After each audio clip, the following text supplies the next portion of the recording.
Hello. Okay.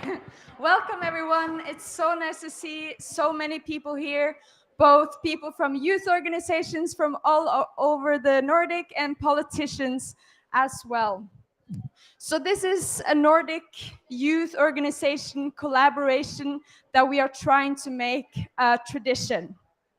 So at this event, we are going to hand over a letter to the Nordic politicians with the future that we want and demands to them to make that future happen. And the demands are very broad, and there are more country-specific demands that we are all working for in our countries. But these are some of the things we think that we need to get to the sustainable future. So let's just start with an introduction of the people here. Hi everyone, good morning. My name is Björn Fondén. I am from Push, Sweden. And hello, my name is Mette. I'm from den grønne studenterbevægelse in Danish, the Green Youth Movement, a climate activist. Good morning, everyone. My name is Akseli Rouvari. I'm representing Finland here, and I'm the Finnish Youth Climate Delegate. Good morning, everyone. My name is Finner. I'm the Icelandic Youth Delegate and a board member of the Icelandic Youth Environmentalist Association. And my name is Naya, and I'm the president of a youth organization in Norway called Changemaker. So this collaboration we have at every COP, and we try to make it a tradition, as I say. And the letter that we're going to read now to you is based on that the Nordic countries have said that they want to lead the way in the fight against climate change in the world, and that they want to go ahead. So let's just read the letter, and after that have the politicians receive it from us. This is a joint letter from Nordic youth organizations to Nordic politicians delivered at COP27 in Sharm el-Sheikh.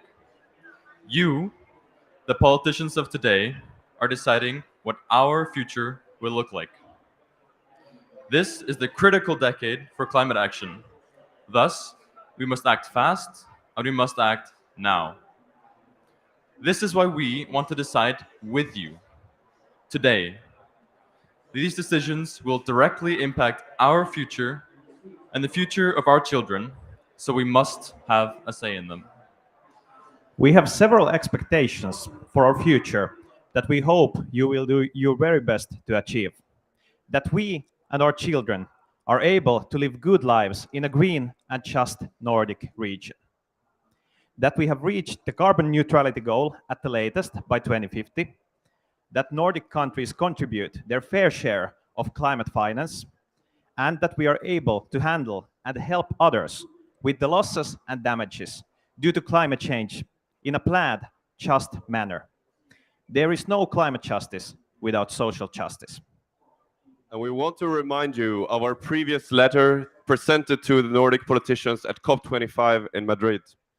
Although it was presented 3 years ago, it's unfortunately just as relevant today.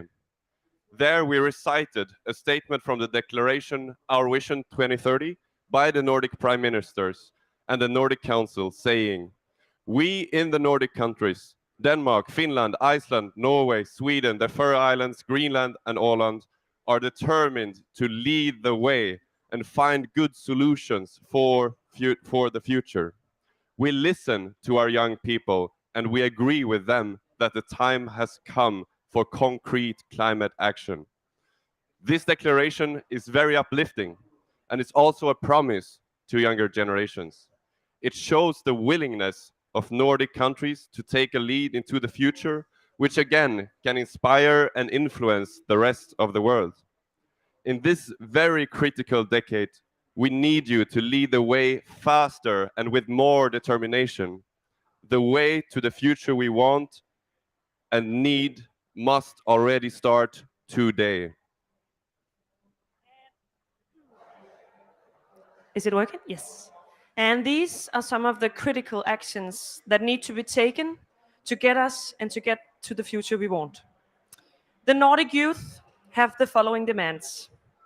The Nordic countries must stop looking for fossil fuels and to start phase out all fossil fuel production in all of the Nordic countries.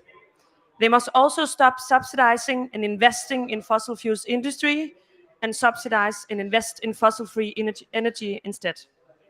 Adequate science-based targets for reducing consumption-based emissions also need to be set. The Nordic countries must increase their climate finance to the global south, and the funding needs to be new and additional. Finance for mitigation, adaptation, and loss and damage is critically needed. The Nordic countries need to lead by an example and to take action here in Sharm el-Sheikh and beyond to promote global cooperation and real climate action. Thank you.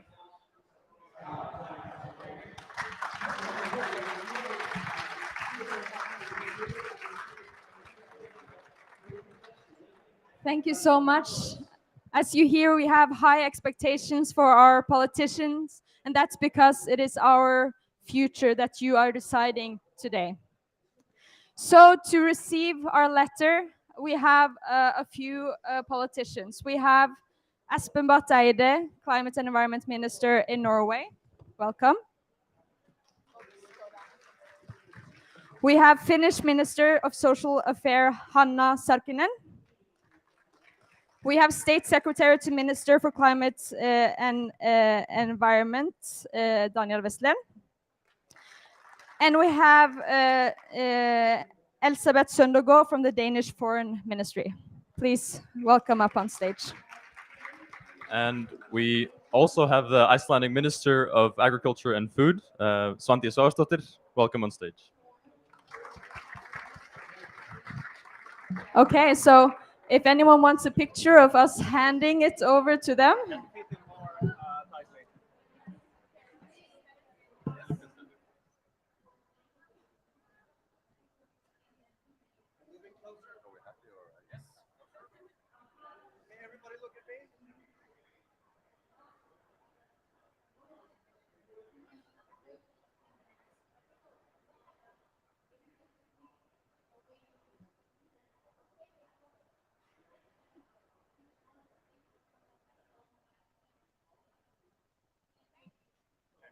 Good, and now you will have the opportunity to respond to our demands.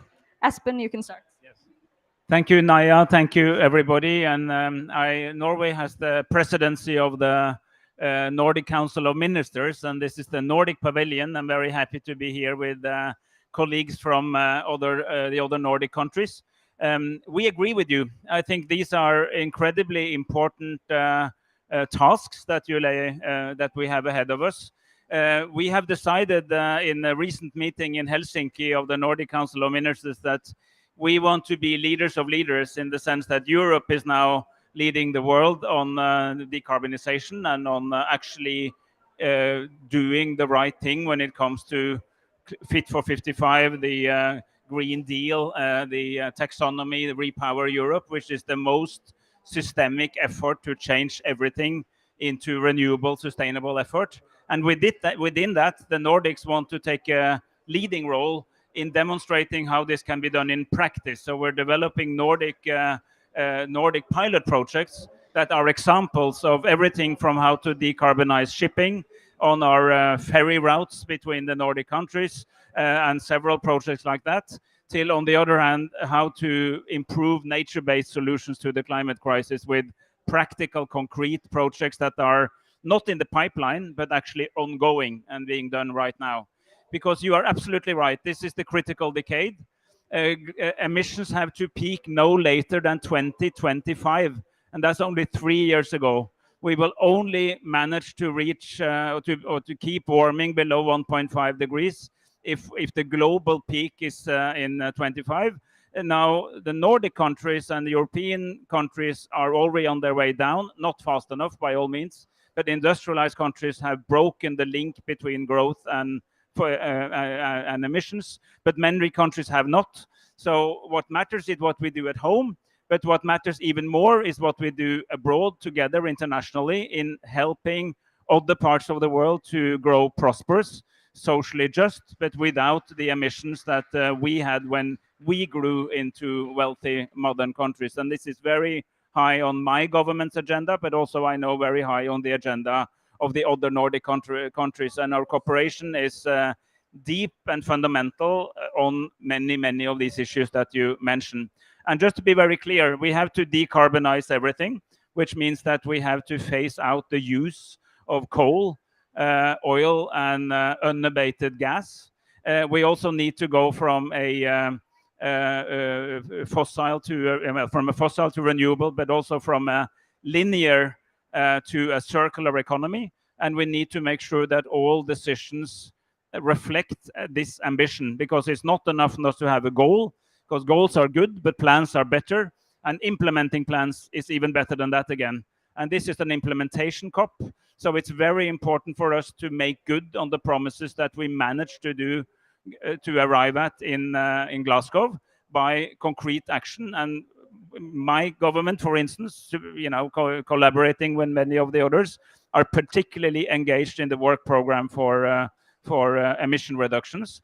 And we are also very supportive of the loss and damage finance. We agree on that. We need to increase finance. We need to finance both mitigation, adaptation, and loss and damage. But we have to ask our friends in the South what exactly that means. So we have now gone from arguing whether we will do it into the how. And the rest of the week will be very much on the how to make this concrete and real, and never ever allow the loss and damage discussion to be an excuse for losing focus on emissions reduction. If we lose focus on 1.5, everything else will be in vain, because the cost of adaptation and the cost of compensating for loss and damage will be excessively high, and it will simply not be possible to fund. So emissions reductions has to be core, and we, as advanced, reasonably just quite effective modern societies in the North, we can take a leading role in demonstrating how that can be done.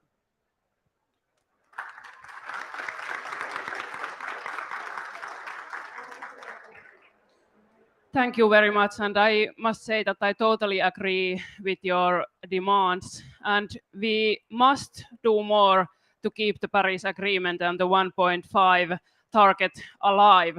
And the stakes are high. It's the matter of survival of the planet and the humankind in the end. Nordic countries have done progressive climate policies, but we must continue that. We must continue to lead, and we must do more in our own countries, but also globally.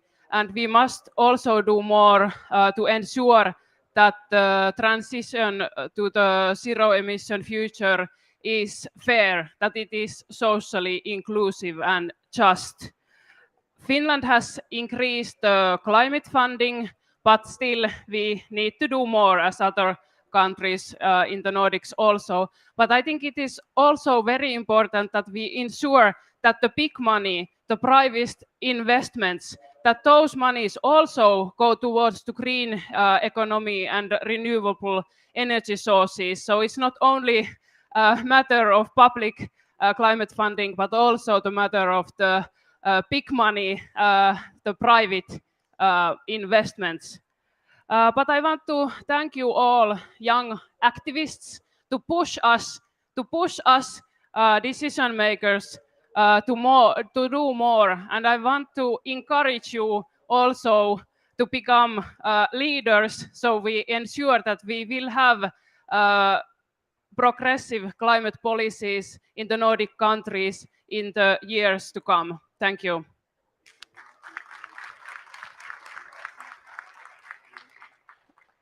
I would like to thank you for your leadership. Thank you for your thoughts. Thank you for your work. Thank you for your vision. Thank you for keeping up the spirit. With you, we can be in the lead, and we are going to. Thank you.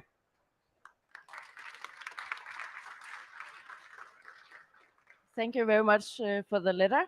In Denmark, we don't have a government at the moment. The politicians are very busy forming a government, and they're not here at the COP. They are also forming their policies, and I will make sure that they will get this letter. So this may be a good timing. Thank you very much.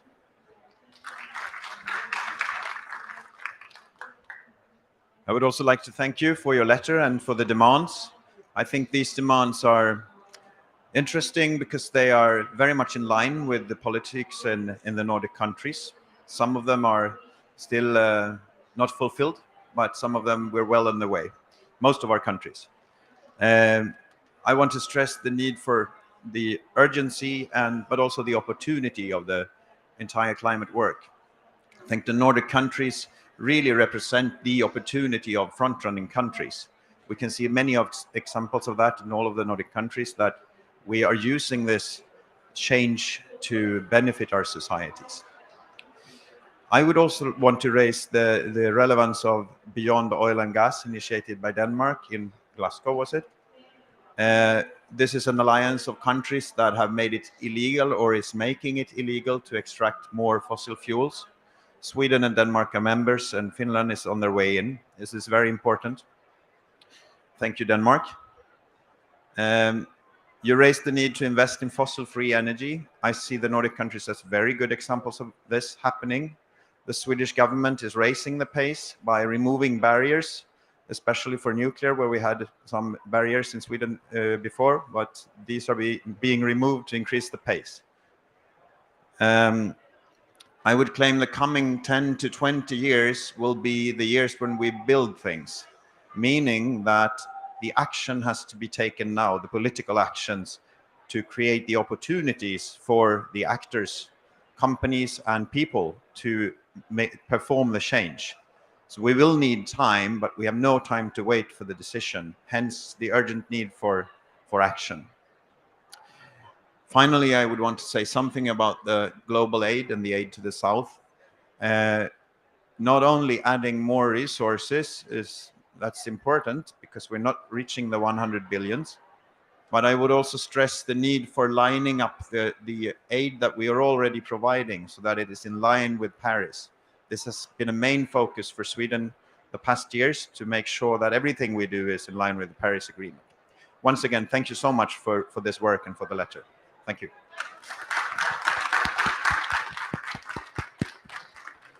Thank you. Thank you so much, guys. And as you have said yourself, you want to lead the way into the future. We say you have to lead it much faster and with much more determination than you have up until now. You will see us outside your parliaments screaming for more climate justice, because we believe that we cannot fight climate change without global climate justice. Thank you so much for coming.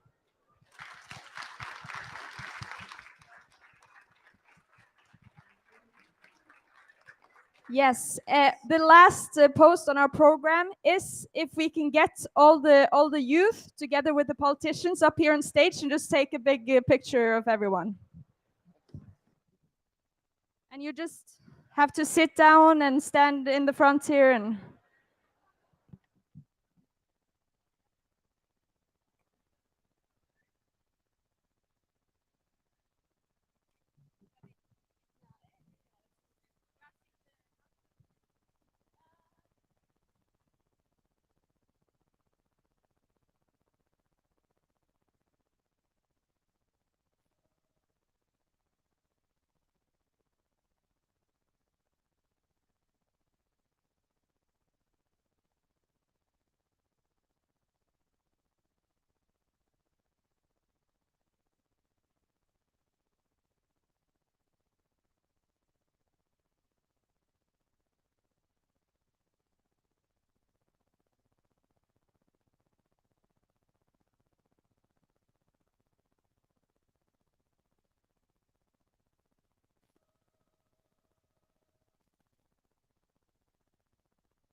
Yes, hello, welcome. All the speakers up to me. Hi.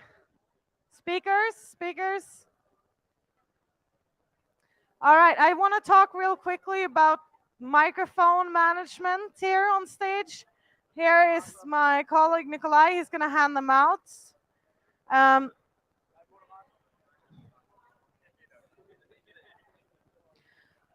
So I want you to remember to keep the microphone about like this, so close to your mouth, and also have it follow you around when you talk.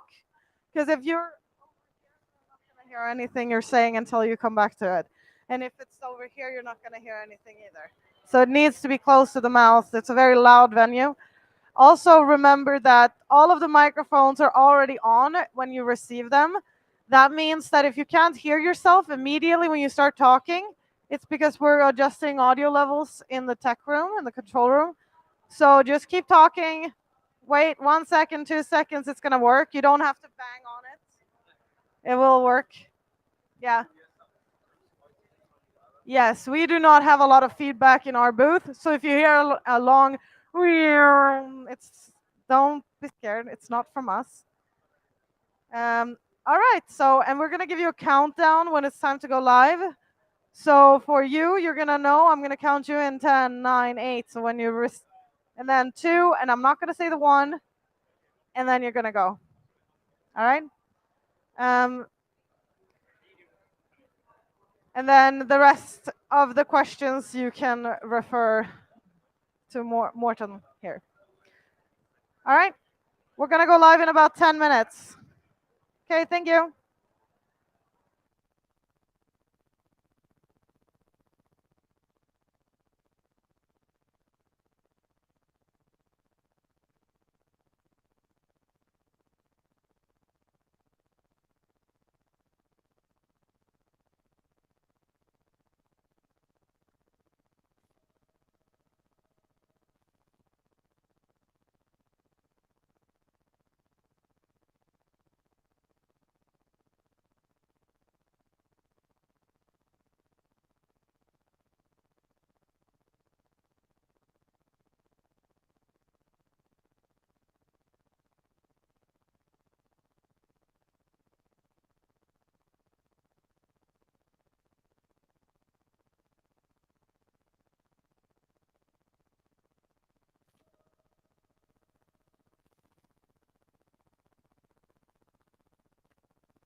Find a chair, sit down. We are live to the world in very few time. Bring a friend, come over.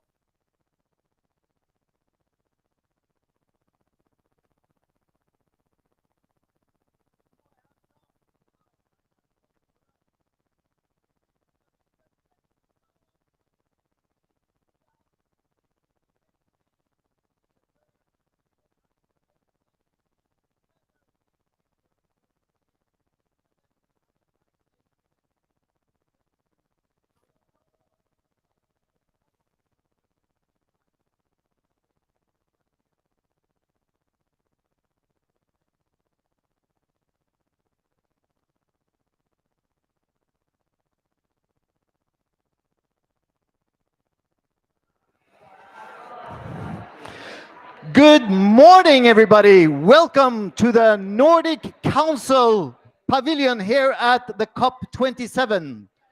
Today, we are going to have an intense discussion about the role of hydrogen. I have not dressed up in a dark suit that most of you have because I wanted to dress in all the colors that hydrogen come in. Brown, white, green, blue, and I can tell you there will be others. There is even pink hydrogen for those of you who don't know what that is. Because if we think about what is actually going on at this COP, we must acknowledge that hydrogen has never been so present as it is this year. And so we need to talk about that, how to bring hydrogen to the market, how to scale it up, how to identify the barriers, how to look at the carbon footprint, because as you know here, all specialists, but maybe not all everybody out there, that hydrogen is not an energy. Hydrogen carries energy from where it is produced to where it is consumed. And we often get that confused. So when we talk about hydrogen, we have to be very, very careful that we talk about the kind of hydrogen that can accelerate the decarbonization, right?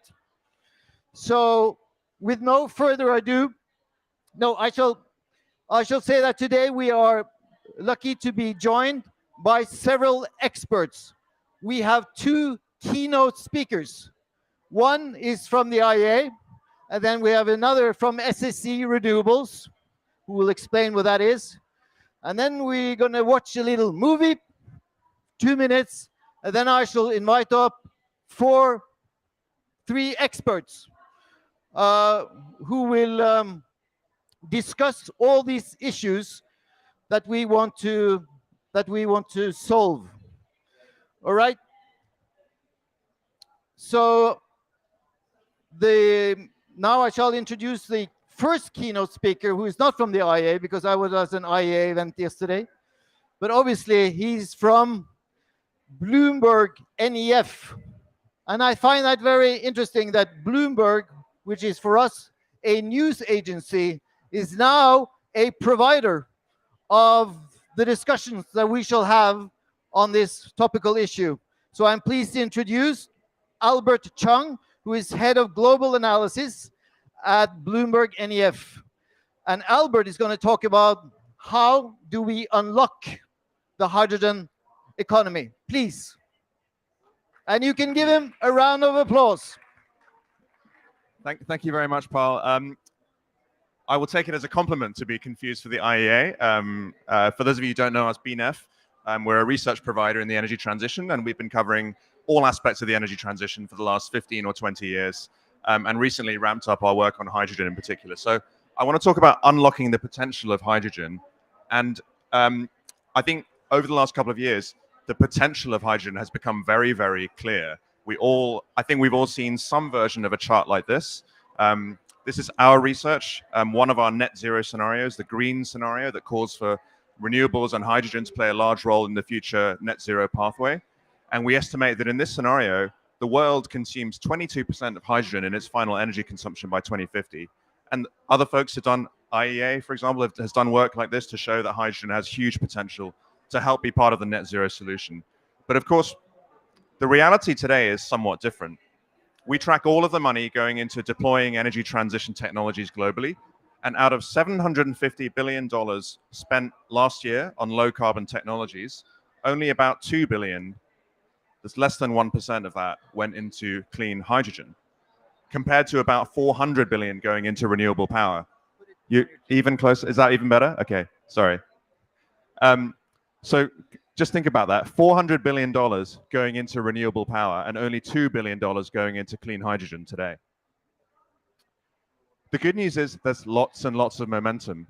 There are now about 50 countries that either have a published hydrogen strategy or have one being prepared. And those country strategies are now turning into real money. We're tracking about $19 billion per year of country budgets being made available for hydrogen projects around the world. $19 billion. So think about that, 2 billion last year globally. So as this money starts to flow, we're going to start to see more and more projects come to fruition, more and more private sector investment being leveraged, and so on. We're also seeing the rise of many new targets. These are targets for hydrogen electrolyzer projects around the world. Countries now have 70 gigawatts of targets in place across Europe, Middle East and Africa, and the Americas as well. The leading countries are actually Chile, which plans to be a major exporter of hydrogen, as well as European countries like Germany and France and the UK and so on. And I think perhaps more importantly, if you move away from the country targets and look at what the private sector is planning to do, the private sector wants to go even faster, not 70 gigawatts by 2030, but more than 200 gigawatts of electrolyzer projects are currently planned by 2030 by the private sector. That's the chart on the left-hand side there. And that 200 gigawatts is about 17 million tons of green hydrogen production by 2030, plus an additional roughly 9 megatons of blue hydrogen, that's hydrogen made from carbon capture and storage, in private sector development pipelines by 2030. And these numbers keep going up. We review these numbers every 6 months, and every time they get higher and higher as private sector ambition gets higher and higher. So lots of good news. And that's just the production side. We're also seeing projects being launched to use hydrogen on the demand side. In terms of heavy industry, we've counted about 50 projects now around the world for heavy industrial users to start adopting hydrogen.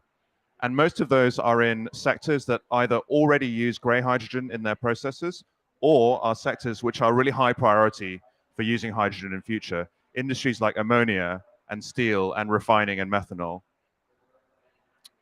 In addition to that, there's also a big uptick in hydrogen-ready power plant projects. So these are essentially gas turbines that could in future use hydrogen. Roughly 5 gigawatts of those projects in the pipeline again today. So again, just so much momentum. And stepping away now from kind of country and investment, one of the big things that we see changing over the next 10 years is the economics. We think the economics of clean hydrogen will be transformed over the next 10 to 15 years. Currently, the cost of producing green hydrogen lies somewhere between roughly $3 and $10 per kilogram, depending where you are in the world, depending on the quality of your renewable resource, and so on. As the industry scales, as electrolyzers fall in cost, as renewable power continues to get cheaper, those costs will fall to somewhere around $1 to $2 per kilogram over the next decade. And that will start to compete in the 2030s with the costs of grey hydrogen from fossil fuels without carbon capture.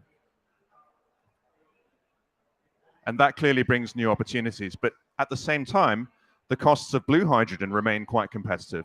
Blue hydrogen today, hydrogen made with carbon capture, is cheaper than green hydrogen and will remain so until about 2030.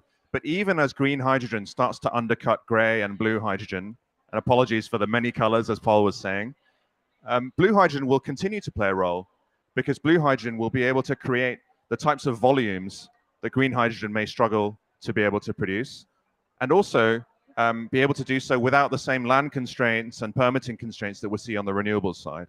So we see blue hydrogen continuing to play a role even as green hydrogen becomes very cost competitive. But those curves are all very smooth, and it's easy to draw a smooth curve out to 2030 and go, okay, it's all going to be very a very relaxed journey down this lovely ski slope. But in fact, the world is much more complicated than that, and there's a couple of different factors at play here that mean that that smooth curve won't be that smooth. So today, natural gas prices in some markets, particularly in Europe, are 5 times what they were over the last 20 years. So in fact, when we look at the cost of renewable hydrogen, that's in green here, across all these different countries, yes, in general, it's higher than the 20-year average natural gas price in the little triangles. But suddenly, in some of these countries, the price today in the gray diamonds is actually within the range of renewable hydrogen. So it's a complicated chart, essentially to say, in some markets today, green hydrogen can already be competitive because of the very high natural gas prices caused by the war in Ukraine and the energy crisis. And then secondly, we're also seeing the rise of policy, which could materially change the shape of this curve over the next 10 years. The US Inflation Reduction Act includes a $3 per kilogram tax credit, essentially a subsidy for green hydrogen producers. So these are the economics before you apply the subsidies. We think green hydrogen without the subsidy undercuts gray hydrogen and blue hydrogen around 2029 and 2030 in the US. If you apply the subsidy to the blue hydrogen can take advantage of a carbon capture tax credit, which essentially makes it competitive with gray hydrogen already today. So that accelerates the economics of blue hydrogen in the US quite remarkably. If you then apply the green hydrogen tax credit in the US, suddenly the crossover point is not 2030, it's 2025. So the US has brought forward this tipping point by 5 years. But not only that, by 2029 or 2030, the value of that tax credit becomes greater than our estimation of the cost of hydrogen. So theoretically, you could end up in a world where the cost of green hydrogen is negative in the US by 2030. Now, I don't think that'll happen. I think instead what happens is technology providers, project developers, they get to capture some of that value, you know, in their income statements, essentially. There's going to be value-based pricing. We've seen it before in renewables. And I think that speaks to a little bit of just to be aware of this, the future danger of over-subsidizing is that sometimes you have to go back and change some of the things that you got wrong the first time round. But in general, I think these kinds of policies are going to move the market forward very strongly. So I'm going to end just with a thought about how do you get that $2 billion in hydrogen investment last year to be in the hundreds of billions of dollars over the next 10 years, in the same way that renewable energy managed to transition over the last 10 years. And we've done it with renewables, and I think we can do it with hydrogen. And I think there are 4 critical areas to address in the same way that we've seen with renewable power over the last 10 years. The first is subsidies, which is quite simply throwing money at the problem to make the economics work in the short term. Tax credits, feed-in tariffs, grants, you name it. Then we need the enablers to lower the barriers. For renewables, this was about permitting, it was about priority dispatch and things like that. And I think for hydrogen, there'll be a similar set of issues around permitting and connection, around hubs, around regulations, around standards, and getting all of those right.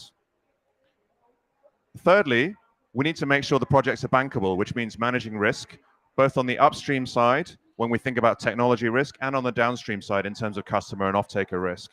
So for renewables, we've seen that really successfully through long-term PPAs and contracts for difference. And I think for hydrogen, we're going to see a similar set of approaches. We have a similar tool set to apply. And then finally, maybe most importantly in the long run, is how to drive up scale and how to drive down costs.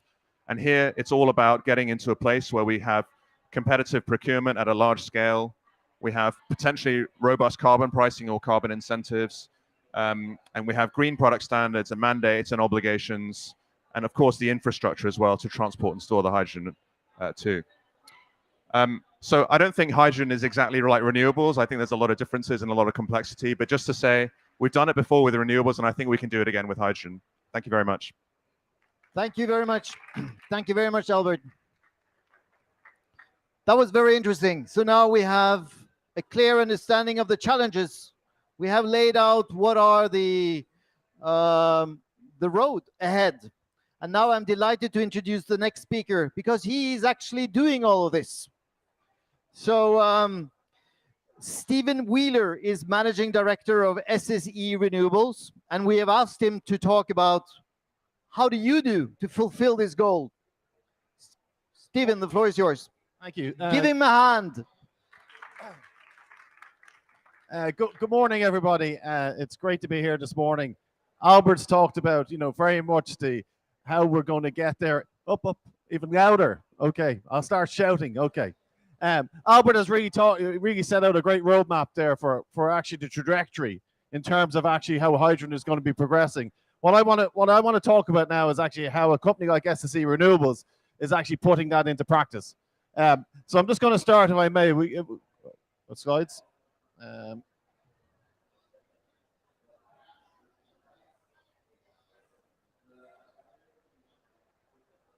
Here we go. Got the slides. Okay, a little bit about SSE Renewables just to start. For those of you that don't know us, we're a FTSE 100 company based in Perth. Right now, building more offshore wind than anyone else in the world.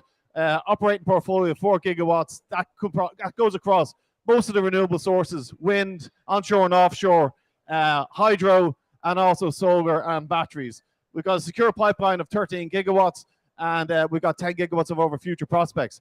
What I really want to talk today is we are very much a decarbonized company focused on decarbonizing power generation going forward. And what I want to talk today about is actually the role that hydrogen is going to play and the central role that hydrogen is playing in that. So if I actually just move on one slide, in terms of renewable energy, we are making huge progress. The whole industry is making huge progress.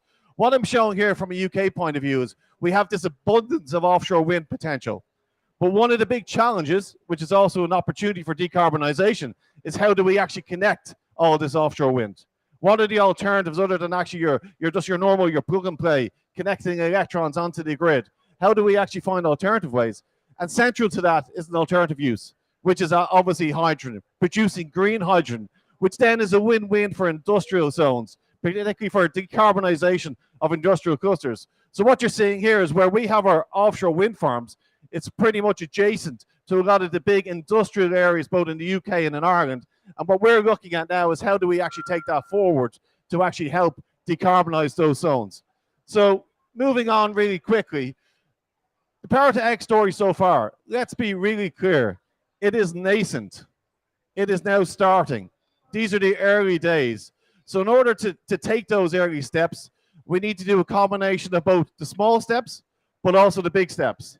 And what we're looking at here is 2 onshore opportunities, small in scale, but huge in learnings, which will then culminate in actually a complete end-to-end supply chain collaboration in terms of from producing to storing to then the end user, which is Alberta. So moving very quickly into Gordon Bush. This is in the Highlands of Scotland. If anyone's been to the Highlands of Scotland, what do we have there? We have an abundance of wind. Some would say possibly too much wind. But the reality is this wind farm is curtailed for more than 50% of its generation. So 50% of the power it's producing or could produce is actually being curtailed. So we're looking at alternative ways to actually use that to power generation. And we're doing that through a concept of actually an electrolysis. Again, small in size, but huge in learnings. 15 megawatts, 2,000 tons per year in the far reaches of the north of Scotland. So what are we going to do with the hydrogen? How does it make sense to produce hydrogen there, apart from the fact that there's lots of curtailment with wind? The reality is, if you look at transportation, if you look at everything that's happening in terms of offshore and offshore vessels in Scotland, there's a big demand for hydrogen. And we're actually quite close to Nig, which is one of the main staging ports in Scotland, which would be central to ScotWind, which is a 25 gigawatt for the Scottish government in Scotland. So this is progressing. People have often asked me, what's the keys to success in this? This is all about partnerships. This is about working with our partner, Siemens Gamesa, working with the Scottish Highlands Council, because one of the big challenges here, before we even get into the business case, before we even get into the technological challenges, is actually local communities. How do we get local communities comfortable with hydrogen gas? Because let's be clear, a lot of people in these communities go, wow, hydrogen? Are you joking? Is that not really, really serious? And that's where this education, so that's the importance of small projects like this. So then moving on, in Galway, which is a country where I'm from, which is Ireland, we're again looking at a small demonstration project. Why? Again, it's about the learning. It's about community engagement. It's about actually, for the first time, working with the Irish government around a hydrogen valley concept.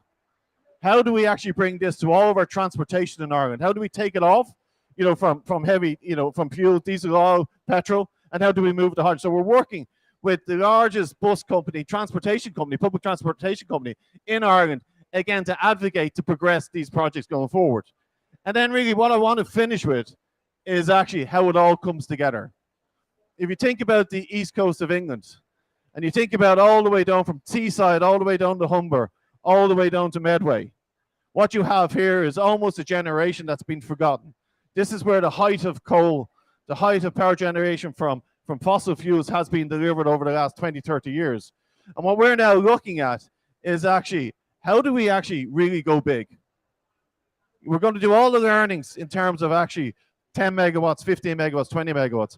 But how do we get to a power station, 800 megawatts, supplying 3 million homes, fueled 100% on hydrogen?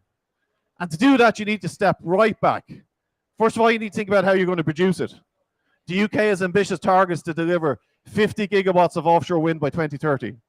To do so, it will not be able to connect all of that offshore wind to the grid. It will need to actually find alternative ways. Again, hydrogen plays to that. The second piece is when you actually produce the hydrogen, how at the end are you going to store it? How are you going to transport it? Hydrogen is 3 times less dense than natural gas. Big pipes, big storage. How are you going to store it? We actually operate the UK's largest gas storage facility in Albury. And what we're actually doing now, again, putting our money down and moving this forward, is actually converting one of the caverns there to actually store gas. Again, as a test case, with the overall potential to convert the entire gas storage facility to hydrogen in the next decade. And then when you think about, so you've distributed, you've stored it, now who's going to use it? And that's where it really comes together. In terms of our existing heavy fuel operations, we are now looking to build the first 100% CCGT that will be fueled entirely on hydrogen. So, this is the master plan. This is a big piece that we believe then will be the blueprint of actually how we can take this from the Humber area of the UK right across our international developments. And the key message I really want to leave with is there's a massive opportunity in renewables. There's no doubt about that.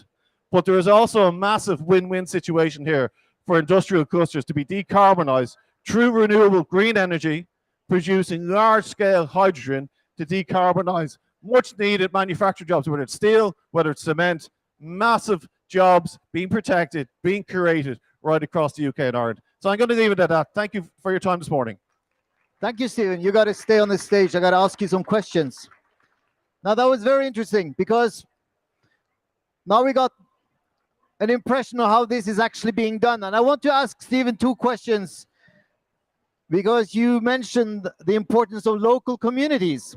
In Norway, we try to develop wind energy and we meet local resistance, at least onshore, not offshore, but onshore. You mentioned that the local resistance was combined with hydrogen, but what about the fact that you put up so many wind turbines in that beautiful hillside of Scotland? It's a really good point. I've been in this industry now for over 20 years. I can remember the first day I arrived in the industry, went out to a wind farm in Cavan, which is a county in Ireland. And I remember being met with a farmer. And the farmer met me and he said, there's no way you're ever going to build wind farms here. So this is back 20 years ago. The objections were huge. Everywhere you went, there was a post, not in my backyard. And I think it's a real positive for the industry. It's also a real positive for society. People are now understanding you only have to think about what we've been through for the last year. Climate change is real. It's happening. I left Ireland on Sunday. It was 16 degrees in November in Dublin. Like that is so. To your point, I think what we've seen is actually we have seen a complete turn. People now have really started to understand the challenge we have, and I think the other big piece, just to answer really quickly, is the engagement. When you're dealing with communities, it's not about turning up when you're building something. It's not about turning up when it's built. It's about turning up 10 years before you build it and really engaging strongly with the communities, having honest conversations. It might not always be to your taste, but here's what we're doing. This is the reason we're doing it, and this is how we're going to support the community for a long time.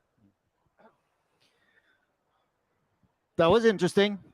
I'm not sure you convinced the local communities up in Northern Norway, but I take it. So we are actually at a point in time where the climate challenge allows us to supersede the nature challenge. That's a tough one. However, we have to progress in our discussions because we could speak for hours on this. I want to ask Stephen another question on his excellent presentation, because you covered all the stages in the value chain, and then you went to say that this hydrogen could create industry and could decarbonize the hard-to-abate sectors that you mentioned, cement, steel, and all that. What I want to ask you, what are the kinds of government incentives that needs to be put in place for the industries to replace the fossil energy source and carrier with clean hydrogen? Yeah, so to be fair, I think Albert touched on that primarily. First instance, we need to actually get the innovation moving. So in the UK, for example, we have a net zero hydrogen fund, and that is around about 150 to 200 million to help companies like ourselves to actually start these things moving. So that's why we're doing small projects. Again, learning. The bigger piece is the longer business case, because that is the biggest challenge right now. How does green hydrogen or blue hydrogen make business sense? These are big investment decisions. So that, without doubt, along with renewables back 10, 20 years ago, has to be in some way supported and subsidized until we prove and demonstrate that case. It has to be in some way. I like that. So we're going to thank Stephen. We're going to watch a movie, and then we're going to talk about those words, how to get those incentives right. So give Stephen a huge round of applause. Thank you so much. All right. So a scene setting, we shall now watch a movie, and she has already started to talk. So maybe I could ask the producer, because it's from Catherine Sheridan, who is the Chief Operating Officer of EIH, Ireland's first green hydrogen company. Microphone, and here I get the sound back. All right. A video from Ireland's first hydrogen company. Catherine Sheridan, you have the screen, please. Maestro, start it. Good morning, Catherine Sheridan here. I'm here in the fantastic surroundings of the Titanic Hotel in Belfast.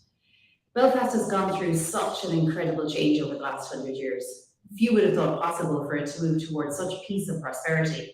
And it just shows you the ingenuity of the human spirit. I'm filming indoors today because the wind here is just so wild, and that's the energy we need to capture in the energy transition. Ireland has 8 times more wind than we need to power our own electricity system. So we have a chance to convert that wind via electrolysis into green hydrogen and to power Europe as it moves towards a sustainable, affordable, and secure energy system.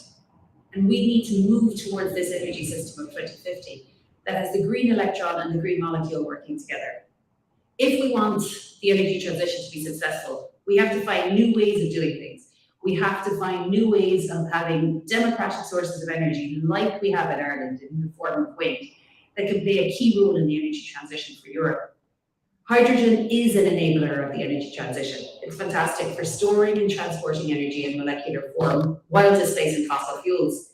It can also be used for the difficult to electrify or things you can't plug in sector, things like heavy goods vehicles, aviation and shipping. We're going to need hydrogen for ammonia to ensure we have food security as we transfer to a new world where we have more people and less reliance on fossil fuels. To get all these things happening, we need to make sure there's as many people in the room where decisions are being made that have a diversity of voices and a new way of thinking. So I call on everyone in COP27 to make sure that that happens. Best of luck. My microphone, here we go. Excellent. I'm not sure if you heard it all, but from what I could tell, it was a clear message that Ireland is on its way. Now we shall move to the panel discussion, the last part of this event. And I'm pleased to invite up to the stage first Ingeborg Gråbakk, who is Senior Research Scientist at Sintef Energy Research. And we shall hear more from Ingeborg. Then Therese Bording Herman, who is Director for Global Public Affairs at Topsoe. And then last but not least, Kristoffer Dahlberg, who is CFO Asset Management of Aker Horizon. Now, very good. So, I think I want to start by giving the floor to Ingeborg, because you look at the big pictures in your work, and you look at modeling energy systems. Could you say something? What are your observations from what you've heard today? Are we on the right course?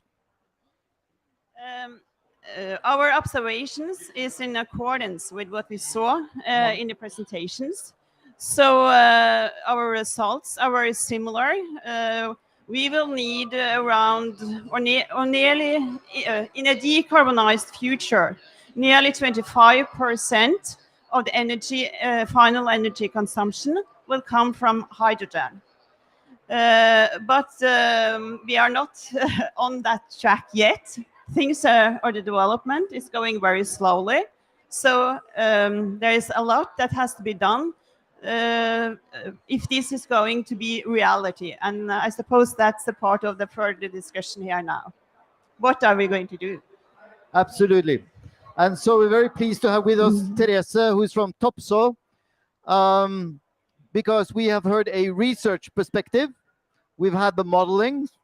Now you have a particular role in this, because you actually bring all these actors together. How do you see it from your perspective of how we can succeed? It's a good question. I think many things has to come into play. Obviously, we need to build out renewable energy at a pace that we cannot imagine. We need to triple the amount of renewable energy in order to have enough renewable energy for green hydrogen and its derivatives. And it's a massive task. Obviously, we would like to go for direct electrification first. And then what is left for production of green hydrogen? That's a big question, right? Right now, we see that in the industry, you need to have the off-takers with you in order to have a good business case. So without the off-takers' willingness to buy new innovative technologies upfront, commit into off-taker agreements, subsidies, certainty in terms of regulation, we will not get there. Thanks. Excellent, Teresa. I took the liberty of taking notes because you said some key words here. But before we go further into that debate, let me introduce Kristoffer Dahlberg from Aker Horizons. Now, you are in many, many fields. You have a horizon of options. What are your initial reflections on what we've heard so far? Yeah, so we have seen two very interesting presentations, certainly, and we all see the same picture. I think we see a great potential in hydrogen and its derivatives. We see it as a key part of the solution. We see as an industrial player demand from several hard-to-abate sectors, including steel and shipping, refineries, fertilizer, and so on.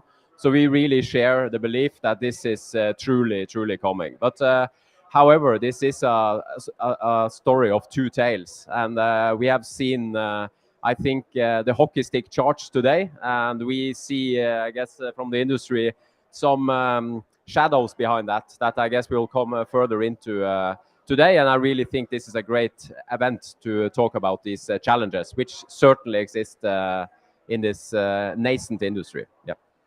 Thank you. Thank you. So I will now start to drill a little bit here. And I will ask Ingeborg, because back to your bird's eye view, our friend Albert, in his slides, he had a very important sentence which said, cost will fall rapidly with scale. Now, in Brussels, we call that the chicken and the egg, you know, because what's going to come first?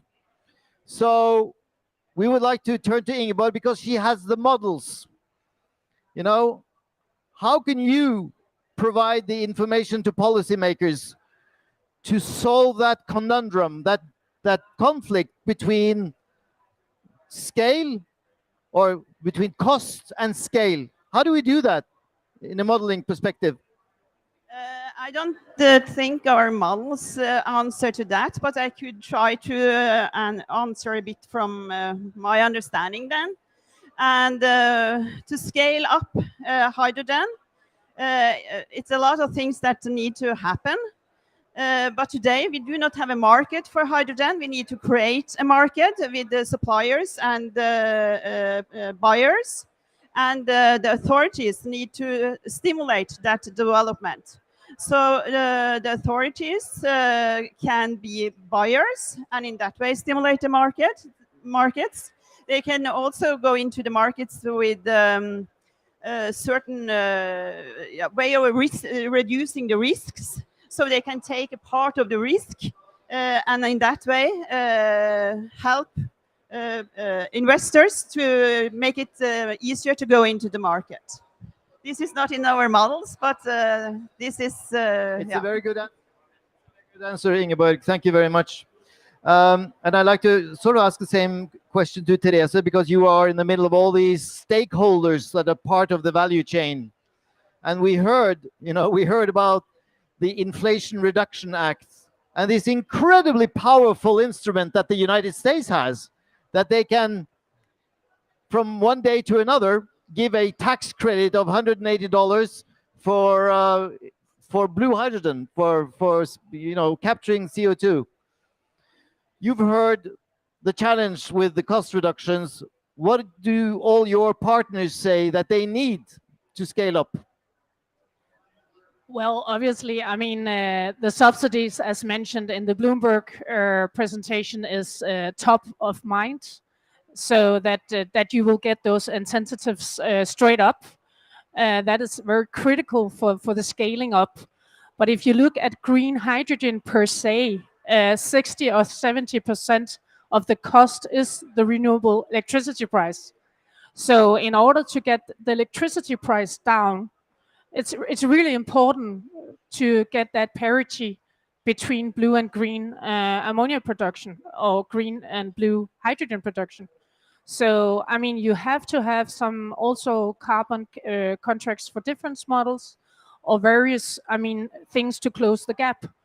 So the gap between the reference price and the spot price is very important to have to close that gap, to drive the transition, to get the price down so that the consumers will definitely move to FID and willingness to sign up these offtake agreements on the purchasing of the green ammonia or the green methanol, because that's essential to get the price down. So I guess scaling up of renewable energy fast enough, using a color-blind approach, as is the case in the US, is very much what we believe is the way forward, where you look only at carbon intensity and not have this, color spectra of colors, but really much look at being colorblind and look at the carbon intensity. So I see that point. But when you say contract for difference, for instance, are we talking about national schemes or European schemes? What would be the best option for you as a facilitator for the hydrogen economy? But obviously, right now in Europe, under the Hydrogen Bank kind of program, they are looking at a carbon for contracts difference model. So I think that has to be in play in Europe, but also globally. But you have to start in one region, and I believe that the European Union will be a good place to start introducing these models that actually comes from the German H2 program and the way that they have done it in Germany in smaller scale. The contract for difference has an economic risk to it. And that risk has to be mitigated and paid for, right? It has to be covered by fiscal spending by governments. And European countries are not exactly rich, except for one country, So that's why in Norway we've actually proposed, some have proposed, to make a specific fund to cover the risk of the contract for difference in EU member states. We have earned a phenomenal, or as the EU says, an abnormal amount of money from the gas price, which most of us are not very proud of. So maybe that could be a way to contribute to the acceleration of hydrogen, for instance. It looks like you want to comment on that. Yeah, but I mean, in the hydrogen bank proposal by the Commission, it's they have designated 3 billion euros for that specific purpose, right? To create these carbon for contract difference models. So I think that is already in the thinking of that bank, that you should work along those lines, because obviously it will not work at only national level. You need it at regional level and global. But it's very much to get the price down on electricity. If you get the price down on renewables and renewable electricity that is following the gas price right now, it's not good for the power to X case. Yeah. So that's a fact. So here is the beauty of this discussion, that we have the man here from Aker. Now, for those of you who are not Norwegian, you would not know how powerful this man is. His company actually sets the political agenda. He sets the tax rates for the petroleum sector. He does everything. So now you got a very good thing. So my question to you, will you go back to Norway and use your fantastic political work to use the Norwegian surplus from selling gas to invest in the hydrogen bank? Wouldn't that be a great idea? Well, thanks. I'm not sure I can underwrite all you said in that statement, but I appreciate the introduction. So I think we can split sort of the answer in three key parts. So politically, we have seen a lot of progress over the last 3-4 years. We have Fit for 55, we have Repower EU, Inflation Reduction Act came, and that's all well and good and sets the framework. But we believe so far the support has been too much focused on developing technology. We as an industrial player, mean the technology is there. We need support to scale it up, to really decarbonize these sectors. Support you need. So we need. Can you we need tell multiple... the woman that I need the sound on that all the time, because no. Okay, so Yeah. I'll do it again. So what kind do you of need? support Yeah. do we need? So let me first try to describe one of the issues in the industry, which maybe isn't super apparent. So when we talk about hydrogen, we talk about from Sintef, for instance, the technology development, which is great. We need to develop the technology. As you said, 60 to 70% of the levelized cost is from the electricity. If we can improve the effectiveness, that would really help the economics. So it's super key. However, we see already now that we think we can scale it up. But there are some issues when it comes to the commercial models. So this is a nascent industry. As you said, there is no market for green hydrogen today or green ammonia. And we need to develop the commercial models as we go. And in commercial models, you need to split the risk and reward in a way that you attract investments. And that's not an easy thing to do. And that's where we think the government can play a role. So you mentioned the contract for difference. We really believe that's a good scheme, but it comes too late. Hydrogen bank, it's very much on the sketching board in the EU. We think it's too unclear. Okay, so here's the guy. Here's the lobbyist. We need He's a been firm asking timeline. for We money need. for hydrogen, and We then he need. says it goes too slowly. It goes too slowly, but it does, and it's not What goes only faster? What goes faster. Well, you see, with the Inflation Reduction Act, it looks fantastic now on the sort of headline levels, and then the EU says, yeah, but we have been thinking about this for much more years. It's much more built bottom up and all of that. So let's see who can sort of really scale the problem, it first. Christopher, is you know that US is a federal system. Yeah. They have federal laws and federal tax system. Out of the 35 areas where the EU has competence they have power, Yeah. taxation is not part of it. No. There is unanimity. So there is no way for the EU to turn on that switch. And they have a different toolbox. So the thing is, you have to ask your lobbyist friends to make sure Norway becomes a member of the EU so you can make it go quicker. I need a comment to that. I won't allow a comment to that. I'm the moderator. Please. I think it's very important to see that you need to have a colorblind approach. You cannot be religious around only having green. I mean, today only 500 megawatt of electrolysis is installed globally.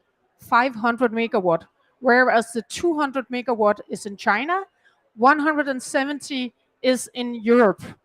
We have to scale 500 megawatt of installed electrolysis up to gigawatts of electrolysis installed in 2030, right? So it's a large, huge assignment.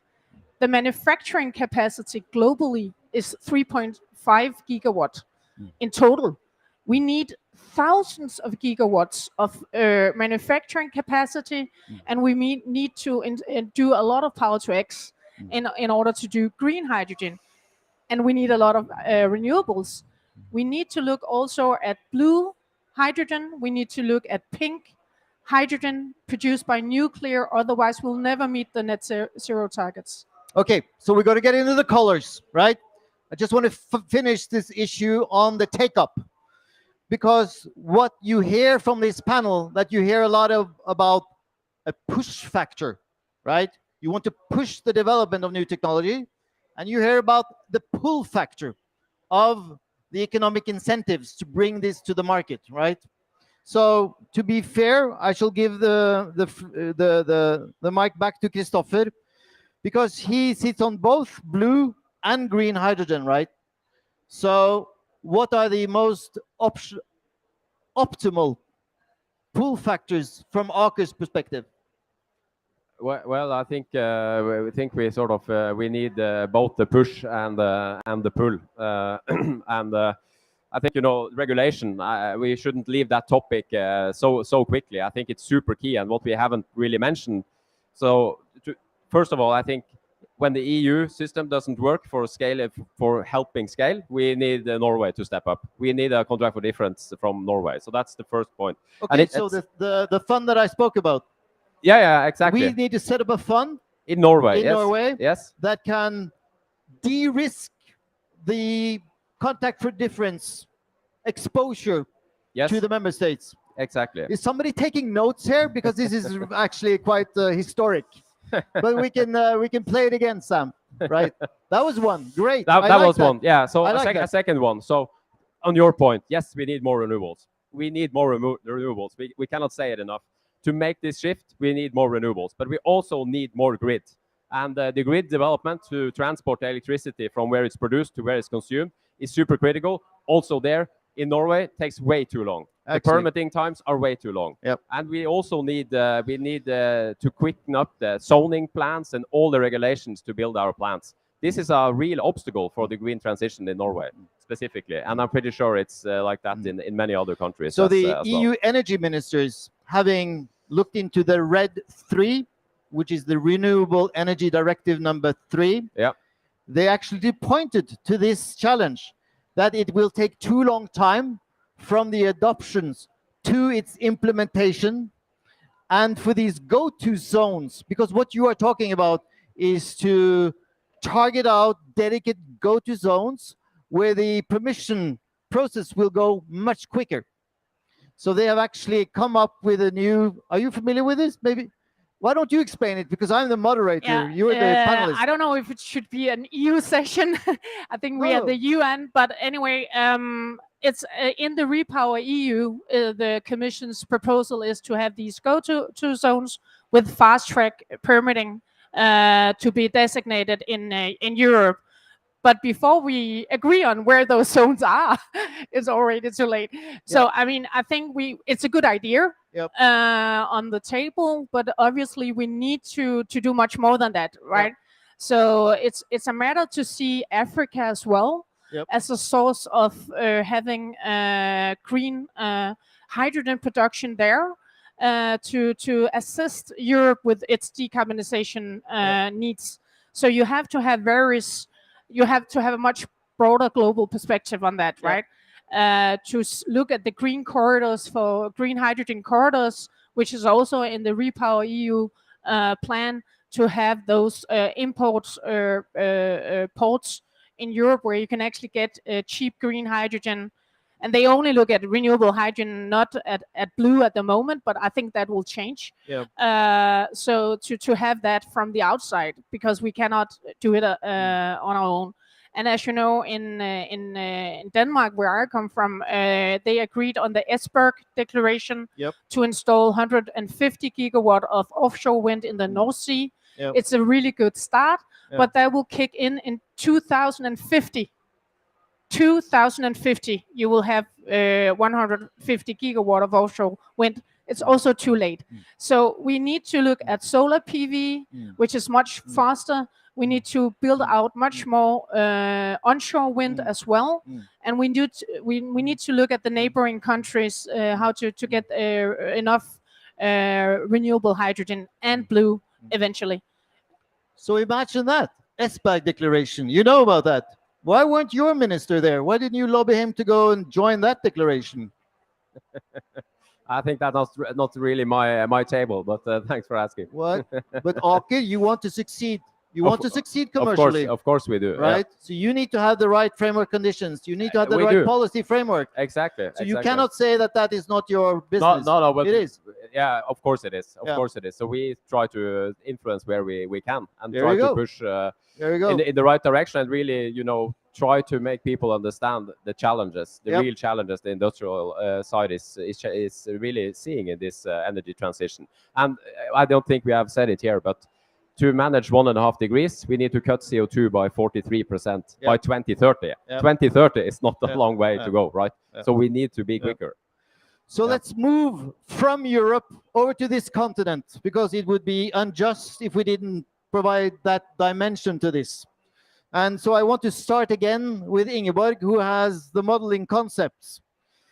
Is there a way to help non-European countries, or the global majority, as we now say, to use your tools to start planning? Because we know, whether it's the US approach or the EU approach, there needs to be a plan. If we fail to plan, we plan to fail, as we say in Brussels. What's the plan? Yes, as you say, we are developing energy models to understand how to decarbonize the future energy system. And then hydrogen is a very important component of that. Yes, we see, or it was mentioned here that what do we need to do if we are going to reach the 1.5 degree target in 2030. But what we see from the models is that all emissions, or almost all emissions, must be out of the system already in 2040. And that's that's 18 years from now. And then a lot has to happen if hydrogen is going to supply nearly 25% of the energy in 2040 globally. We are far, far from that today.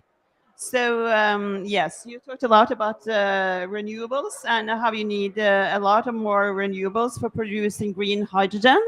But as a part of this picture, to reach the 1.5 degree target, we also need blue hydrogen, I think, then with the very limited emissions compared to today. Because today, I think it's around 50% of the CO2, the greenhouse gas emissions that are catched from the blue hydrogen production process. And that must be improved to such that 95% of the, or almost 95% of the emissions are catched. And then I think we need blue hydrogen, because blue hydrogen will have an important role. Because if we are going to produce as much as 25% of the energy or supply as much as 25% of the energy from hydrogen, then blue hydrogen will also have a role. Definitely. I think at this stage we can get in the color discussions, but definitely the blue and the green one, all models show that it takes both. And the thing is, who has the ability to take the lead? Because Albert showed us that blue hydrogen will be cheaper than green until 2030, right? So we need it all. Teresa, we are in Africa right now. How do you see what's going to drive this continent into decarbonization and the use of hydrogen? I think it's really interesting to see the shift in global power in terms of energy, right? I think that the developing countries can play an immense role in providing renewable energy, green hydrogen, and its derivatives to other parts of the world where you have the consumption. So this is really a critical moment in time where the developing countries can play that role. They don't have the constraints with not in my backyard. There are plenty of land. They are also eager. They can have the lowest levelized cost of renewable energy, lowest levelized cost of solar PV and wind.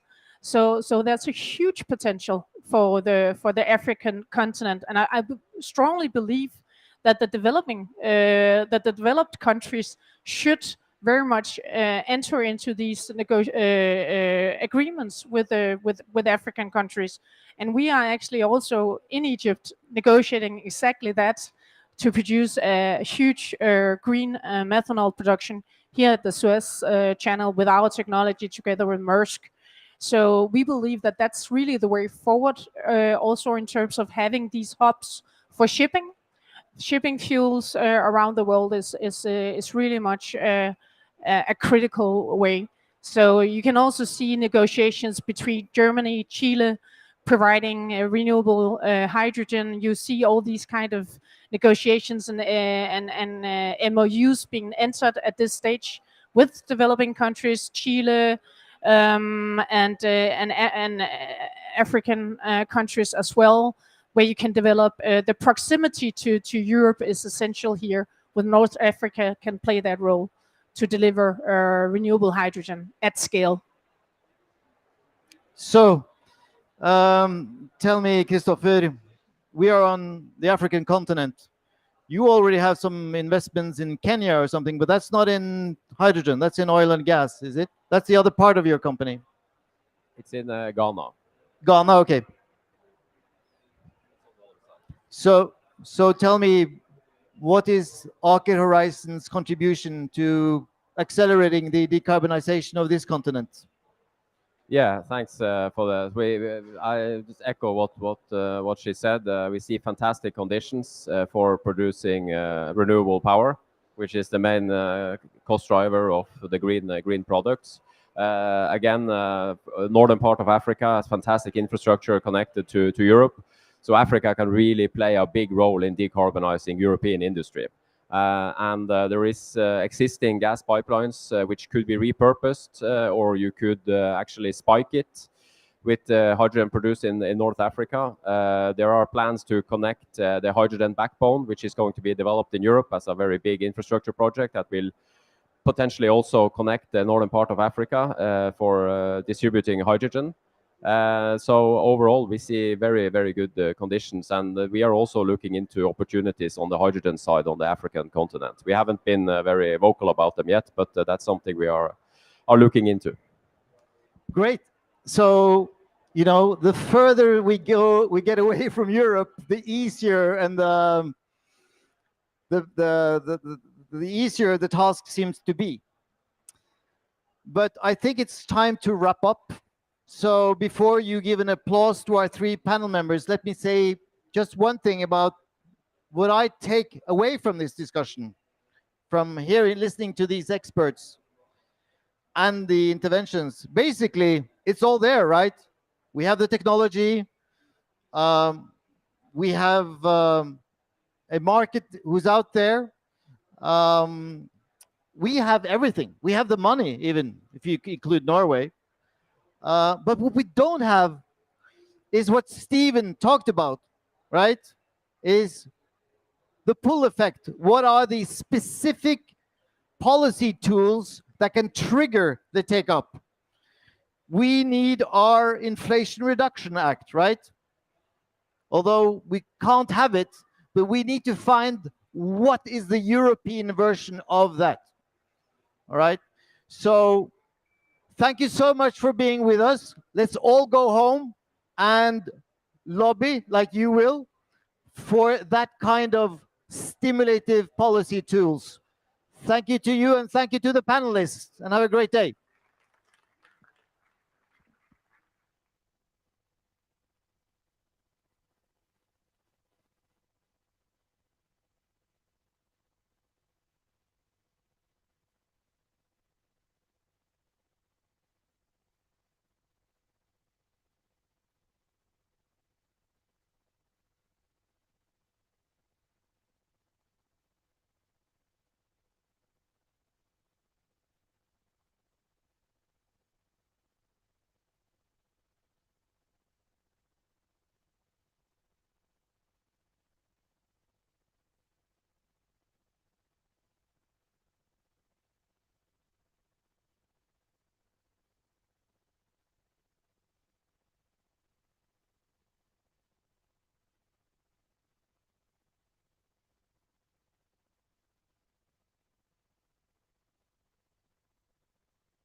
So, welcome to this side event at COP27 in the Nordic Pavilion here in Sharm el-Sheikh. Welcome both to the online participants, but also those here at COP. The Nordic and Baltic states are positioned along the Baltic Sea, have seen spiraling energy prices and an increased risk to energy security in this year. Today, we will discuss what can be done to secure longer-term energy security and carbon neutrality. How can the Baltic cooperation foster faster action? And what role does research play in achieving these long-term goals? The event will investigate cross-border cooperation, discuss how integration and interdependence of energy systems in the region can strengthen energy security while also achieving carbon neutrality. Being in the forefront of the ongoing energy crisis, perspectives from the Baltic states could teach valuable lessons to the rest of the Nordic region. My name is Kevin Johnson. I work as a senior advisor at Nordic Energy Research, and I will give you an introduction to my organization before moderating a panel debate. So I work in an organization called Nordic Energy Research. We are under the auspices of the Nordic Council of Ministers, and our vision is to make the Nordic region the most sustainable and integrated energy region in the world.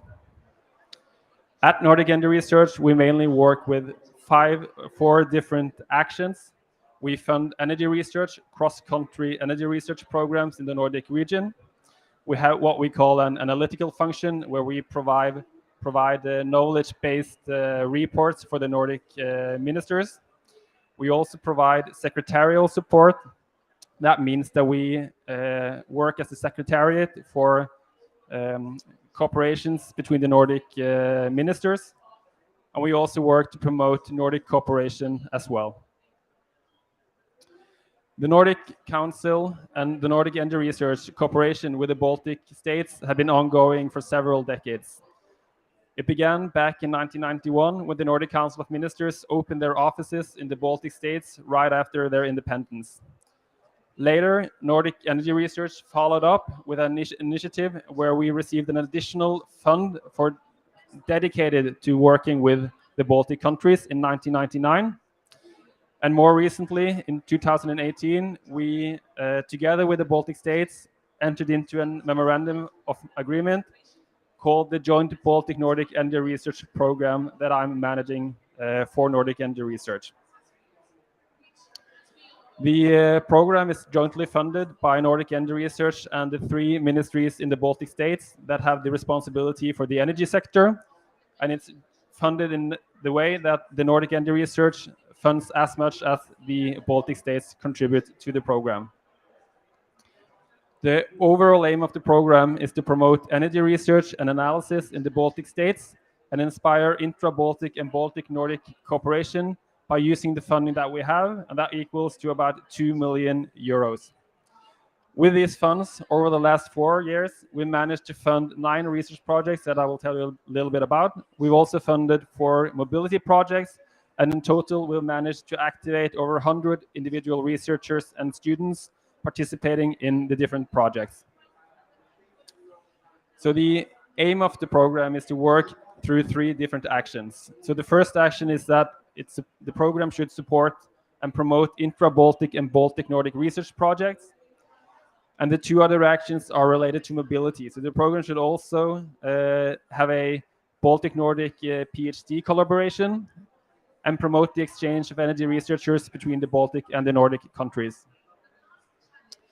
These actions should work within 4 thematic scopes. So the different research projects and the mobility projects should tackle issues such as decarbonization of the transport sector, energy efficiency in buildings and industry. It could be energy system analysis, and also looking into challenges and opportunities for the regional electricity grids. So some highlights from the program is that we've managed to use the total funding of 22 million Norwegian kroners. We also have in-kind contributions from the different projects of about 2 million Norwegian kroner as well. And in the call for proposals that we have, we receive about 5 times as many applications than we are able to fund. And as mentioned before, we also have engaged over 100 individual researchers in the activities. Here are the 9 research projects that we have financed, and I'm going to name a few of them.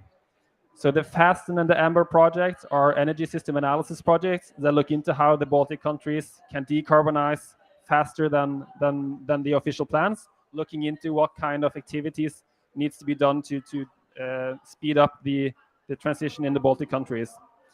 The project Integrating Energy Sufficiency in Modeling of Sustainable Energy Research looks into how energy modeling can take account of sufficiency measures, meaning having some option of what is enough energy that you need to use and how that can be included in planning as well.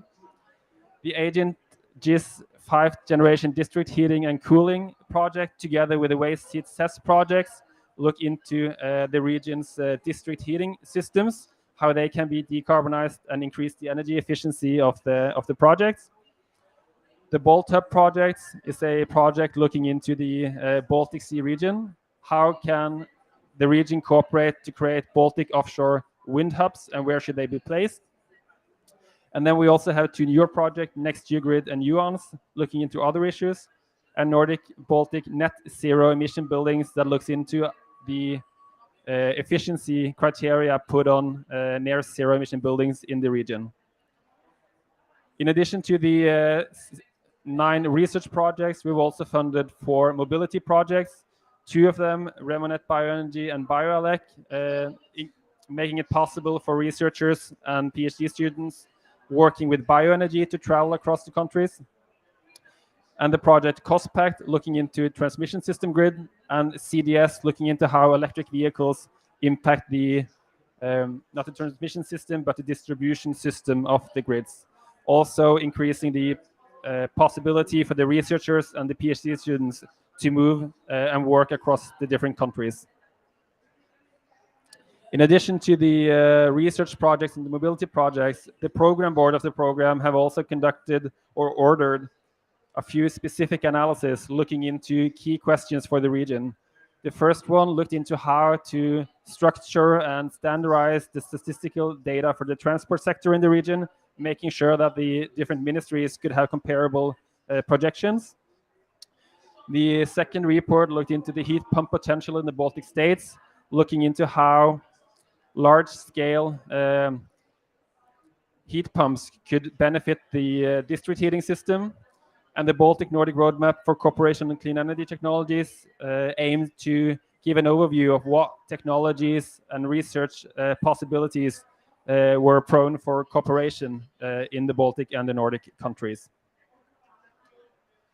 And just 3 weeks ago, we managed to finally managed, after 2 years of waiting, to arrange for a conference where we actually managed to get almost all of the researchers together, hopefully to build lasting relationships over the 2 days that we had discussions and meetings and dinners, building long-term collaborations between the different researchers participating in the project. What you can see here, this is from Riga. And that was a brief introduction to the Joint Baltic Nordic Energy Research Program. Next up will be another speaker. So I would like to invite Peder Markussen. He is a senior director at Energinet, the state-owned Danish transmission system operator. You focus on international cooperation and sharing of Danish experiences with integration of renewable energy to accelerate the global green transition. And you have more than 20 years of experience from the energy sector in Northern Europe, deep insights into electricity markets and system development. And you have earlier worked at a Danish electricity generator with a master's degree in political science. And you will tell us a bit about the experiences that the Energistyrelsen have had working with the Kriger Flak project in the Baltic Sea. Thank you, Peter. Thank you very much. Thank you very much for the introduction, Kevin, and thank you very much for the invitation to talk about our offshore wind experience in Denmark and how we cooperate with our neighboring countries. And as you can see from this map, offshore wind is quite important resource of renewable electricity in the Baltic Sea.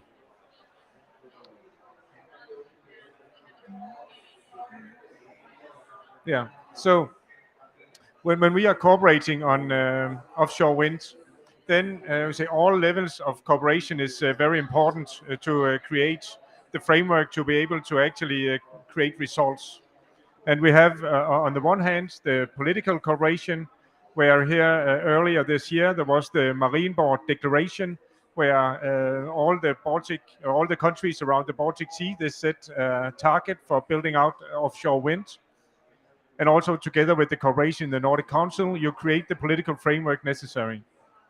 Then there is regulatory cooperation, for example, through the Baltic Energy Market Integration Plan, BEMIT, also part of EU Commission work. And we also have the General European Energy Regulation, with all countries being part of the European Union. Then on the transmission system operation level as well, we cooperate in what's called Baltic Offshore Grid Initiative, where we are exchanging knowledge on how to build out offshore wind, the more technical details, and of course also how to interpretate the European grid codes for running our electricity system.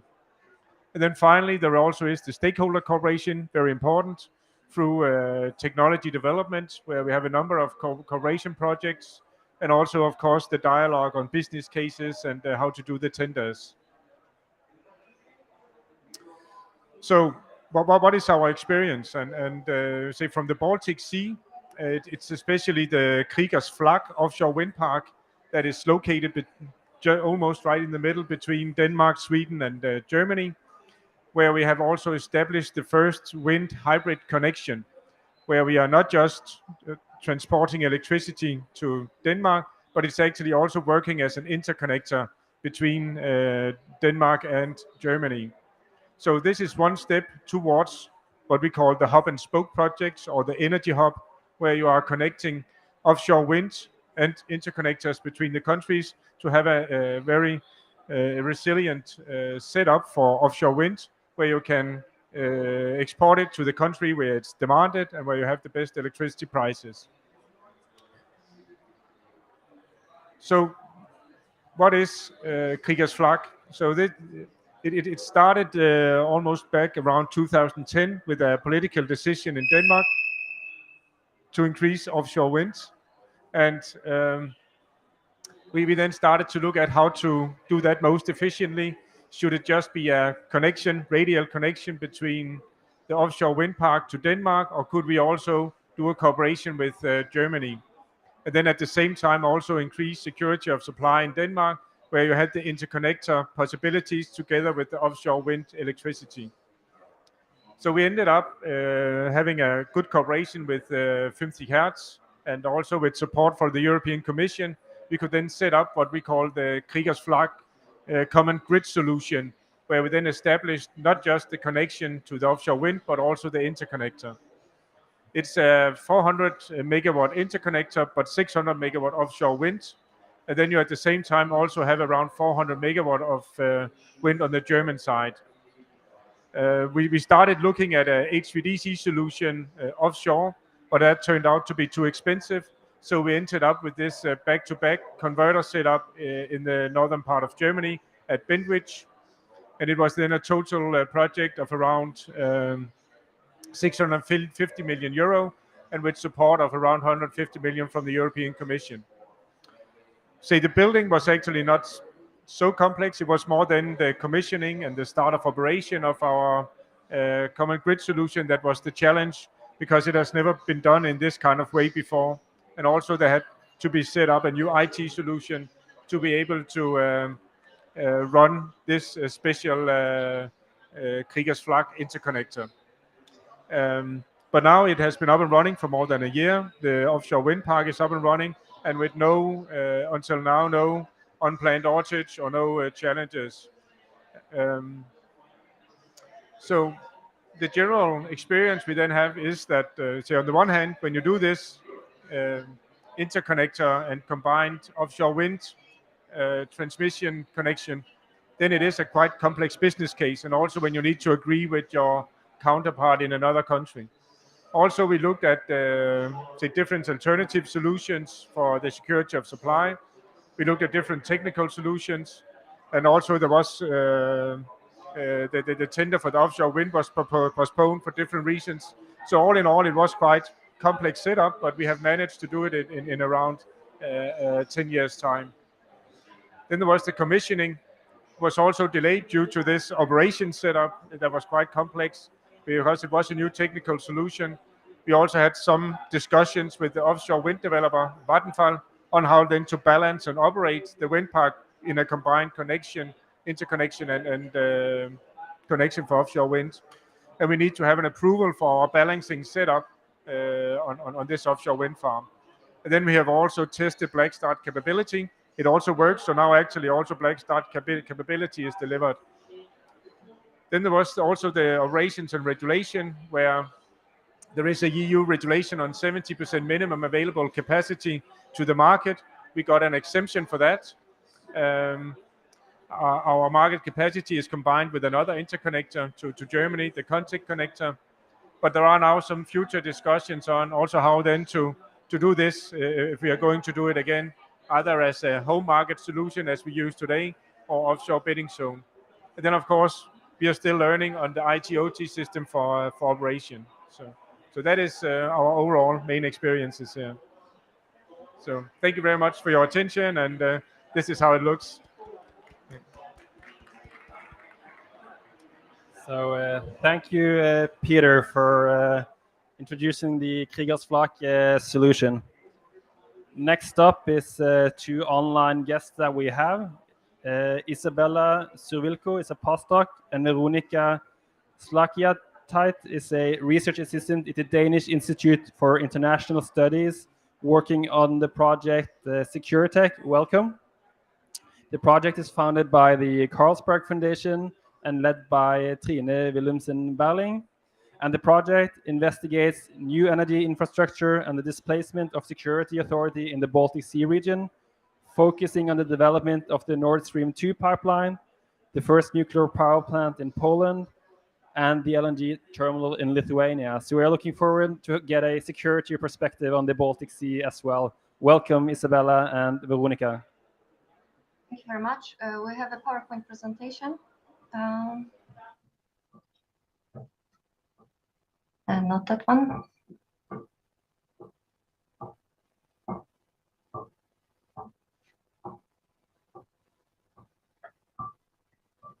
It's a different presentation.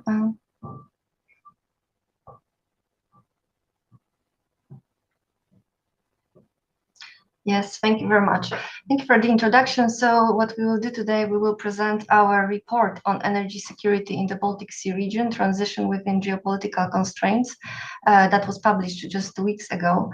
And our study looks into how the outbreak of war in Ukraine and the subsequent energy crisis impacted energy sectors of 8 countries at the Baltic Sea region. And the study is available online. You can download it in full. There will be a QR code on our last slide.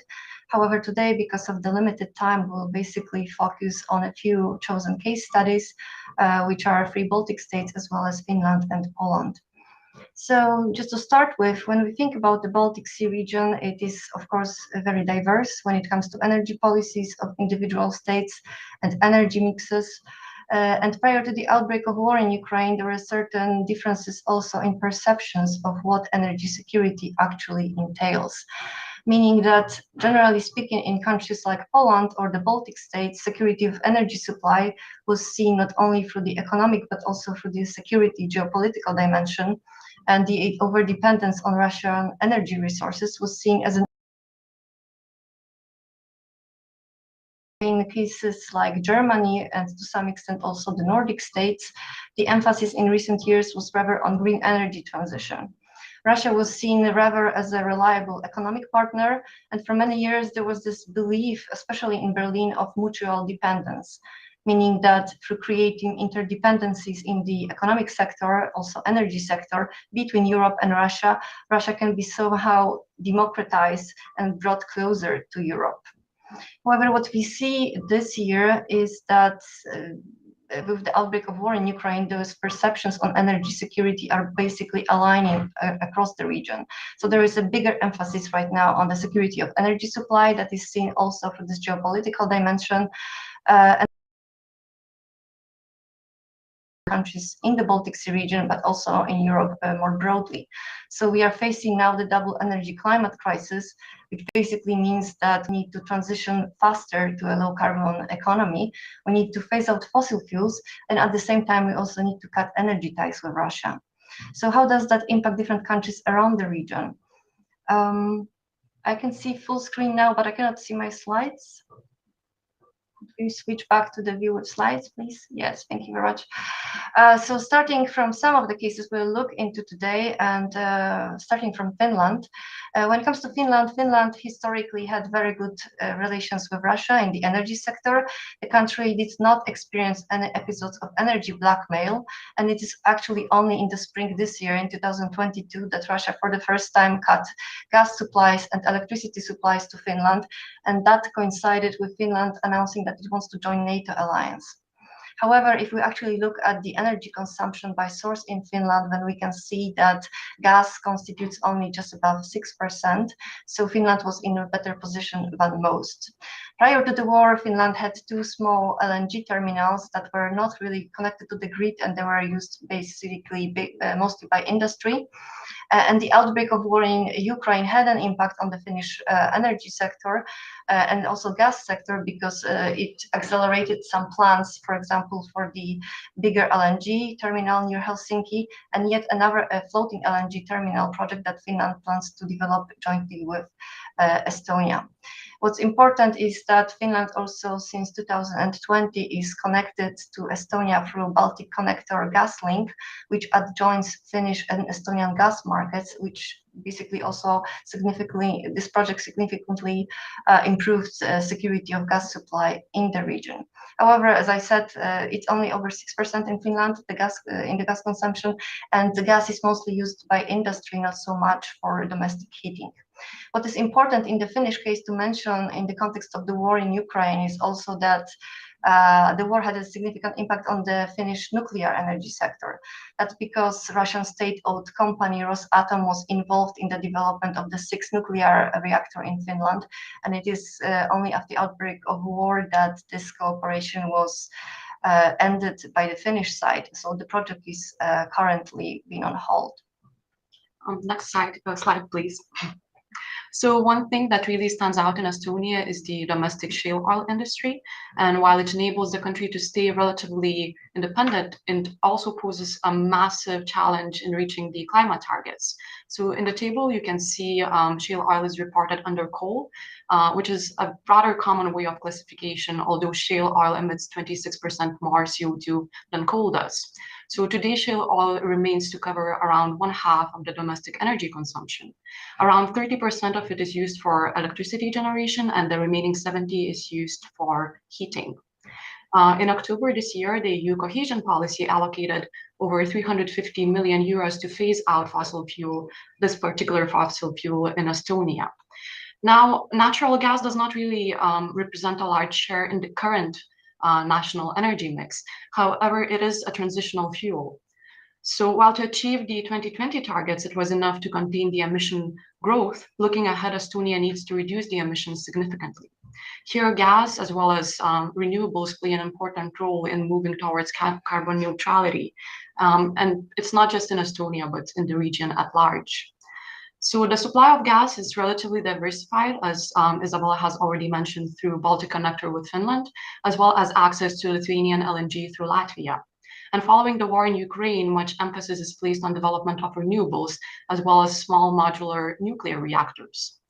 The joint project with Finland, the FSRU, can satisfy the currently small gas demand. However, it is already raising security questions. For instance, the claim to priority use of the terminal is kind of disputed by Finland, as Estonia did not invest into the actual terminal infrastructure. So could it be that we are already moving to energy isolationism phase? And last month, another joint project announcement was made by Estonia and Latvia regarding offshore wind farm to be commissioned by 2030 at earliest. Next slide, please. Can we move to Latvia? Yes, perfect, thank you. So if anything, Latvia proves to be a very complicated case. On the one hand, it joined Lithuania and Estonia in cutting all energy ties with Russia. But on the other hand, it also continued Russian gas imports through intermediaries. Similar story appears when looking into the national gas sector unbundling. Gazprom remains to be one of the stakeholders in Latvia's Gazet, which is the most significant natural gas trader in Latvia. The attempts to diversify LNG lack consistency too. There were two proposals under consideration for the better part of the decade, and none of which have actualized. Now, following the war in Ukraine, the Skulta terminal project seems to have gained some traction, but it's still a laggard. And there was a recent announcement made by the Latvian government that listed September 2024 as the tight deadline for the project's completion. However, it does not really sound tight nor urgent enough. That being said, Latvia holds a very important strategic role in the region with the underground storage facility in Čukariņas. So the 4.47 BCM storage capacity ensures gas security for the fellow Baltic states through solidarity agreements. And notably for Latvia, it's also seen in the table, the Soviet hydropower infrastructure carries the country into the green transition rather than producing lock-in effects. And finally, the Russian gas imports are set to be cut by 2023 completely. Also, a large solar farm is under accelerated construction, but it remains to be seen how it plays out. Can we have the next slide, please? There are two countries in the region that get to say we've tried to warn you, and that's Lithuania and Poland. Diversification of gas and just getting out of Gazprom's grip at large in all senses of the word has been an important mission for the better part of the past 3 decades. The FSRU independence that you can see in the picture stands as a testament to energy independence, and projects such as GIPL joining Lithuanian and Polish gas markets that surfaced this year and decades-long preparations and strategic goals. So all of this together enabled Lithuania to pioneer the decision of breaking all energy ties with Russia. And the national policy changes corresponding to the war in Ukraine are aimed at speeding up the renewable energy projects and improving energy efficiency measures. Both are in line with the green agenda. And one of the biggest projects driving the green transition points to offshore wind farm in the Baltic Sea. That should satisfy around 25% of domestic electricity demand by 2028. Yet a high price is yet to be paid for this independence, and much work awaits attaining the net zero targets, as oil and gas still occupy an important role in the current energy mix. Next slide, please. And as Veronica mentioned, Poland is another country in the region that really prioritized diversification of gas supplies for many years now, from around 2005 and 2006. In 2006, we had Ukrainian gas crisis with gas cut-off episodes. And in 2005, at the end of that year, Lech Kaczyński became president of Poland, and he really made energy security one of the top priorities of his presidency. And since then, many plans that were on the governmental agenda for years, such as the import of Norwegian gas or construction of LNG terminal, started to crystallize. And a lot of those projects came to fruition very recently. So Poland opened LNG terminal in Świnoujście in 2016, and there is another one, a floating LNG terminal that is currently planned in Gdańsk Bay area. The Baltic Pipe project that is that Poland imports gas from Norway through Denmark to Poland started operating in autumn, and it will reach its full capacity in January 2023. Those projects materialized also because Poland had a long-term contract signed with Russia for gas deliveries in the mid-1990s, and this contract was supposed to expire only by the end of 2022. So it's just a coincidence that now a lot of those projects also came to fruition. Speaking of gas interconnectedness, Poland is also well connected with the neighboring countries through GIPL in Lithuania. It also has interconnector with Slovakia, and another project for interconnector with Czech Republic is currently on the table, although there were some delays in recent years. But given current geopolitical context, it is connectedness of gas infrastructure in Poland, Lithuania, this looks pretty good. What Poland will be struggling with in the years to come, though, is decarbonization of its economy, though, because currently 70% of electricity in Poland is still generated by coal, and Poland needs to decarbonize. Hence, there are numerous plans on the governmental agenda when it comes to energy policy, and they also include development of nuclear energy, 6 units by 2043, as well as scale up of renewable energy, including also offshore wind farms in the Baltic area. Next slide, please. So, as we see, we only had a look at some of the cases from our report, but the region, the Baltic Sea region, is of course very diverse. We identified in the report some of the key dilemmas moving forward. Some of them have to do with individual energy policies and energy mixes of different states, because of course different states have different are in different situations, have a different starting point, and they will need to weigh pros and cons of investing in different technologies as we go forward and try to decarbonize. If it's going to be mass scale up of renewables, or is it going to be development of nuclear energy, and also consider also some of the trade-offs short term, as we are facing now energy crisis, and some might also choose to, for example, burn coal in the short term just to meet energy demand. However, what we have to keep in mind when it comes to the region as a whole are also some more key general dilemmas. One is the level of regional interconnectedness, and that applies both to energy infrastructure but also to general cooperation.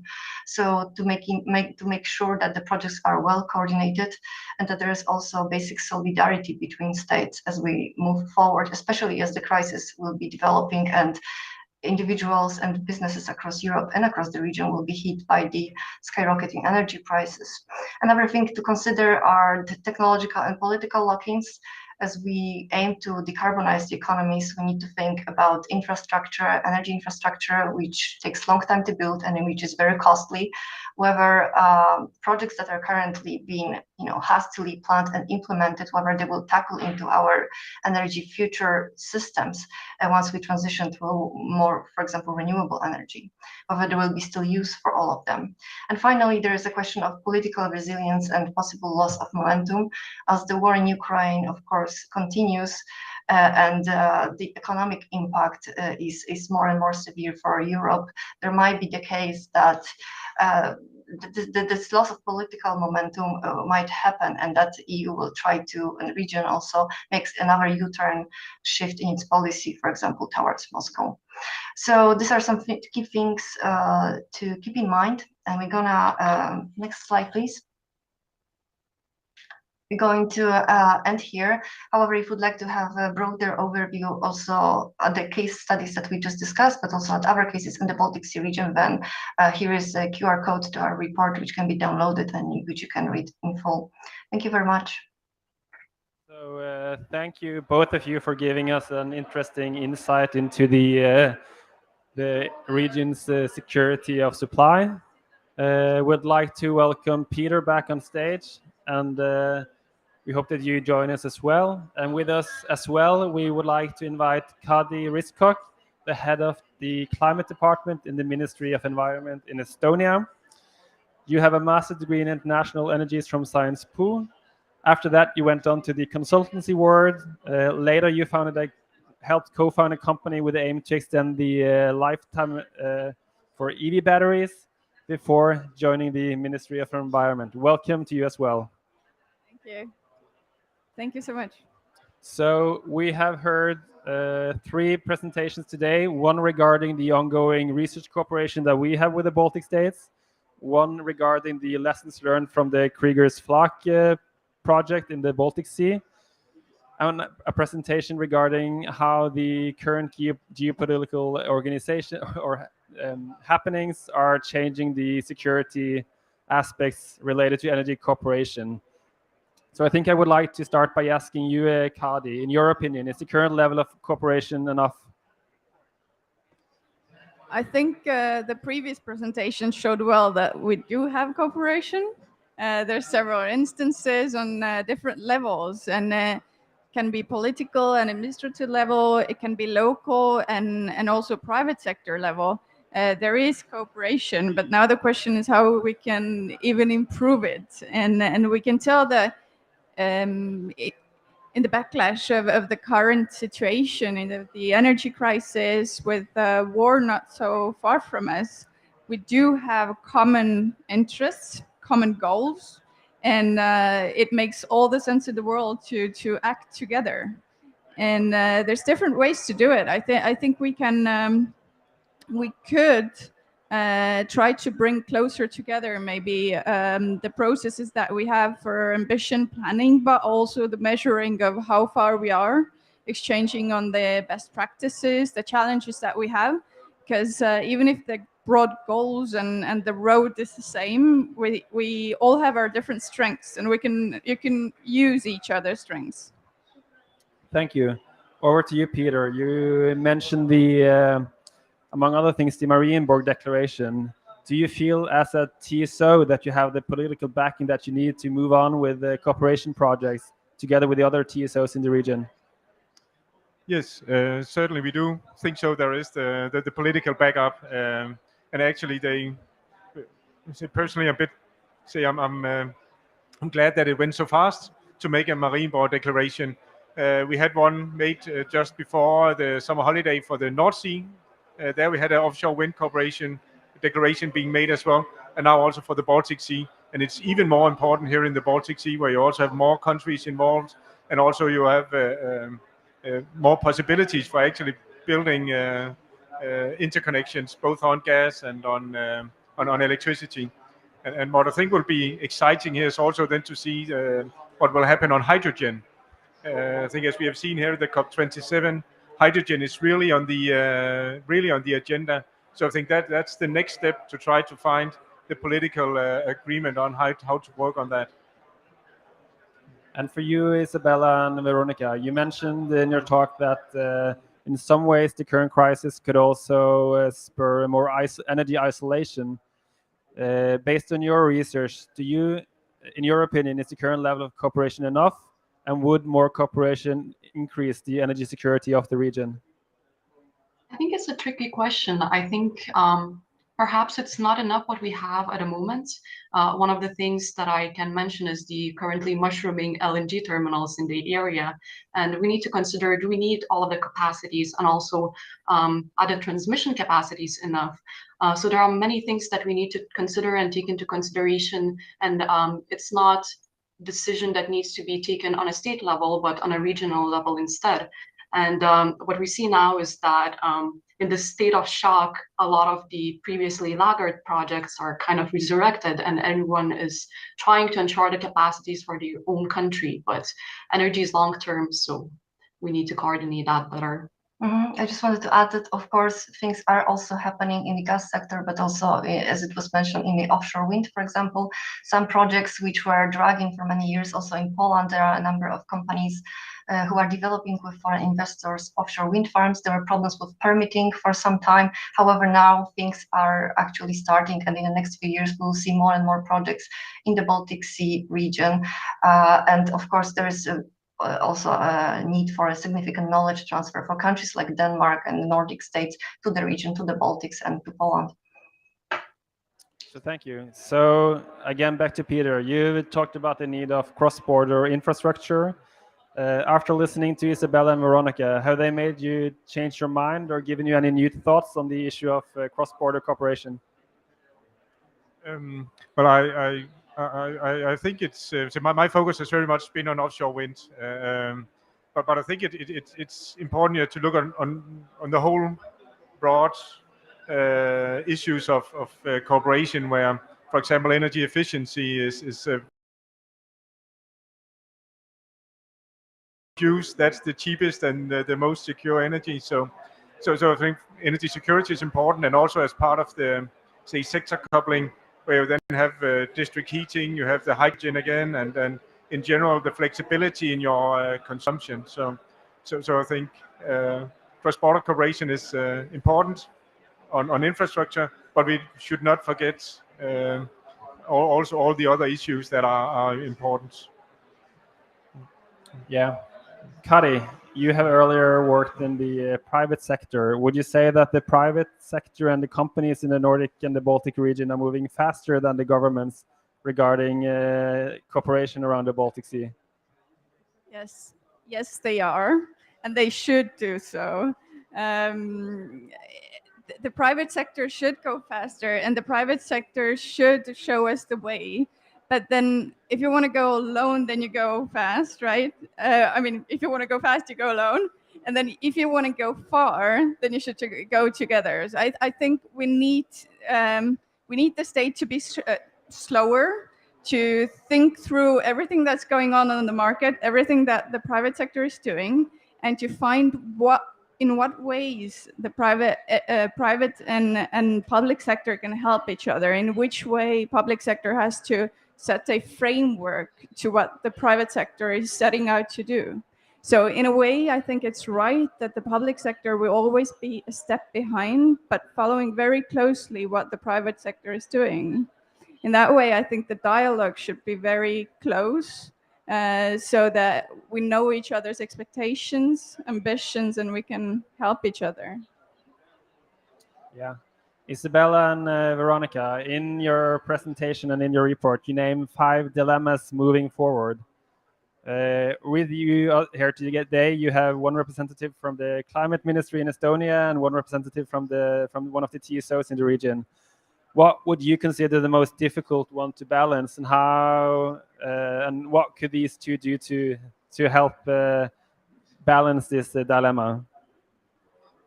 Well, they are all important, so it's hard to pick just one, but they are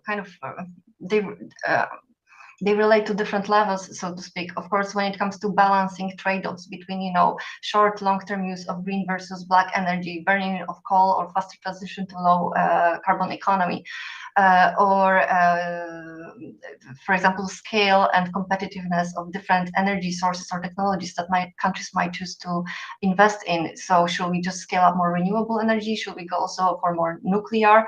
This very much depends on the individual energy mixes of the countries in the region and the so far energy policies. So there is no one solution for all, and this will be choices that each case will need to do, on their own. However, we mentioned those dilemmas that are also kind of broader and apply to the entire region. And I think what's really important to bear in mind that in the nearest future is really the level of solidarity and cooperation between different states. So when we talk about interconnectedness, it's not only in terms of projects, but also in terms of political cooperation and keeping that momentum, because we do risk that countries will just go into this isolationist mode, especially as the energy prices are skyrocketing and really hitting the population. There's a real risk of social unrest connected to that. And we are facing a tough winter, but the next winter might be even tougher than this one, because currently we have full, gas storages nearly across Europe that were filled with cheap Russian gas. However, this will be used this winter, and the next winter in 2023 will be a real challenge, because we will need to refill those storages across Europe with different suppliers. So I think the political aspect is very important to consider as we go, short term as much as the economic one. Do you have any reflections on that?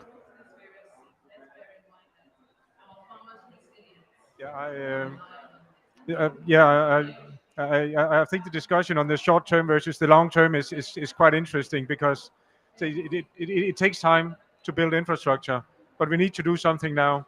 So how can we use the existing infrastructure in the best way? Can we optimize it better? Can we use it better?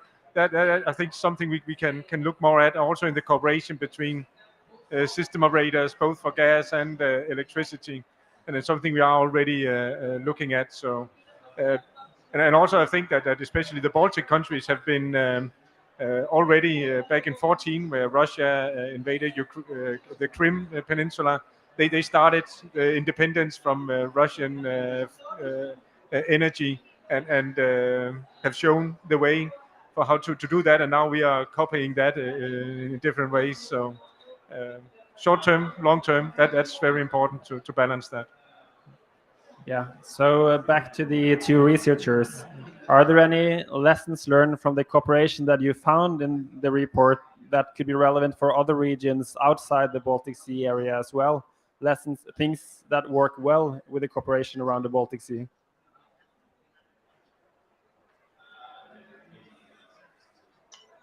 Hmm. It's a good question. Yeah, it's a good question. Lessons in cooperation. We looked into different sectors across the region.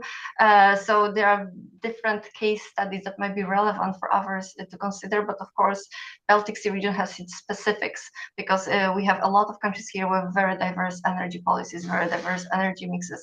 However, the general challenges to cooperation, as we are looking at now, because Baltic Sea region, just like as the rest of the EU, is facing similar challenge of basically accelerating low carbon energy transition and phasing out fossil fuels and cutting energy ties with Russia. So those conclusions and those cases are also relevant for EU more broadly. Also, some countries in the region, for example, comparison between Poland and Germany, for example, that for many years followed very different energy policy approach when it comes to nuclear energy, pipeline politics, policy on renewables, in a way exemplify also the divide in some approaches to energy policy issues between Western and Eastern Europe, also in a way how energy security was approached, whether it was seen also as a matter of security in geopolitical dimension, or whether it was seen just through the economic dimension. So in this sense, I think our findings are relevant also for others to consider. And I think there are quite many lessons that we can learn, but relating it to the cooperation part of the question, I think that's where things get tricky because, as we mentioned before, like Lithuania and Poland, they're quite far ahead with all of the infrastructure that's needed and just cutting energy ties with Russia. But they had to do it alone. They had to do it on their own because many countries in EU were not listening at the time. So I'm not sure about the cooperation angle and what we can learn from it. It calls that we need one, we need more cooperation, but we cannot really learn much from the past. Perhaps just to add to that from the security geopolitical angle is that yes, there was this disparity in views on energy security across Europe. And at the moment, Central Eastern Europe has a little bit of this approach, well, we told you so, when it comes to assessment of the threat from Russia and the possibility of using energy for strategic purposes. So perhaps the lesson to learn from that is that there should be mutual dialogue between different parts of Europe and mutual understanding going forward. It's never one way, right? We should learn from each other and listen to each other, not to repeat the same mistakes in the future. I think that's a very good takeaway from the situation that we have. I would like to ask the same question to you, Peter. Are there any lessons learned from the existing cooperation that you've worked with that could be exported to other regions, for instance, the Mediterranean or East Asia or other parts of the world where they are discussing building offshore wind farms that could be relevant for several countries to connect to at the same time? Yeah. But actually, I think we are front runners. So as you said, when you do something first, you often do it alone. So I think it's more quite the other way that we can show how to cooperate between countries, and also especially this acceptance that security of supply is something that you are dependent on each other. You cannot, as a country, make your own security of supply for energy. You're actually more safe if you do it together with others. And also, I think that when we are say we are part of Europe, and as a single country, we are small countries in Europe. But if we can stand together also as Nordic countries or Baltic region, then we are actually a very interesting regions also for others to look at and try to duplicate what we are doing. So I will say that we actually others could learn from us.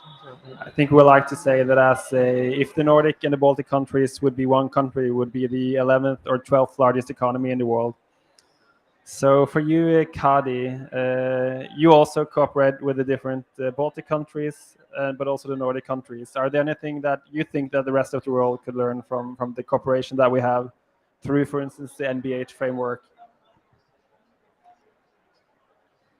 Yeah, I would say that we have a a very good mix of collaboration instances.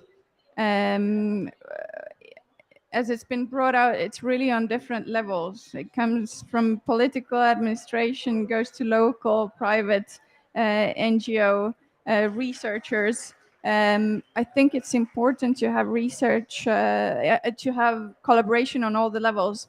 But what I'm not sure, maybe it's a development challenge for us as well, is to bring all of those views better together. Maybe to taking that our common huge challenge right now is the climate challenge. Maybe we should look at our national energy and climate plans together, and maybe it's something that other regions could do as well. We cannot, as Peter said, we're not islands standing alone. Our energy systems are very much interlinked, and one country's energy security provides that to another at a moment, and vice versa. So yeah, I think I can't bring out a good thing that we could teach each other, but maybe it's something that could benefit different regions. Bringing kind of all of the levels of interaction, collaboration together, and to mix and match the views and measure them together. Yeah, and to build up on that, what role does the research cooperation and researchers play for this?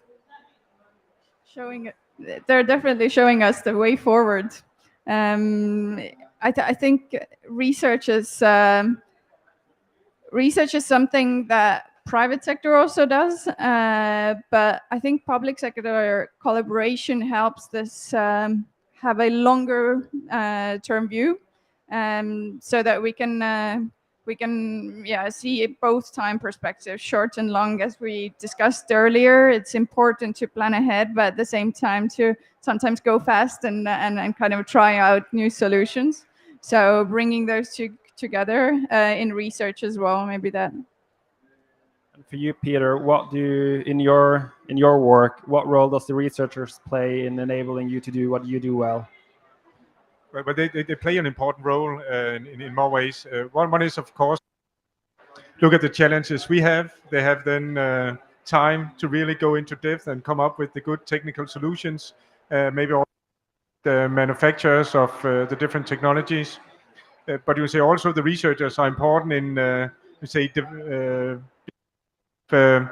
making sure that we have the employees that we want. They are educating the workforce that we need, and that might also be barriers in the future, that we don't have the workforce that necessary to actually build our energy system as we. How would you like your research to influence the policy making and the cooperation that we have in the region? We lost your audio for a minute, but I think the question is still about research added value, right, in the region. Well, we are researchers, so we do hope that what we do makes sense and contributes to better understanding of the situation in the region, both in terms of energy policy, but also in a wider geopolitical context. I might also add, perhaps a little bit on a personal note, we work at the Danish Institute for International Studies, but we are Polish and Lithuanian nationals. So since the outbreak of war in Ukraine this year, and the energy crisis, since we are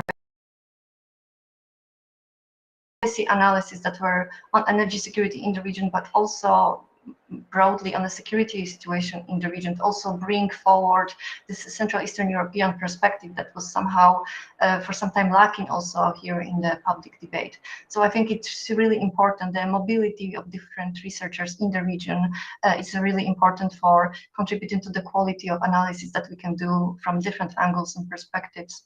Would you like to add something? Good. So I think we're closing in on the end of the side event, but I would like to hear if you have some closing remarks. So first, Kadi.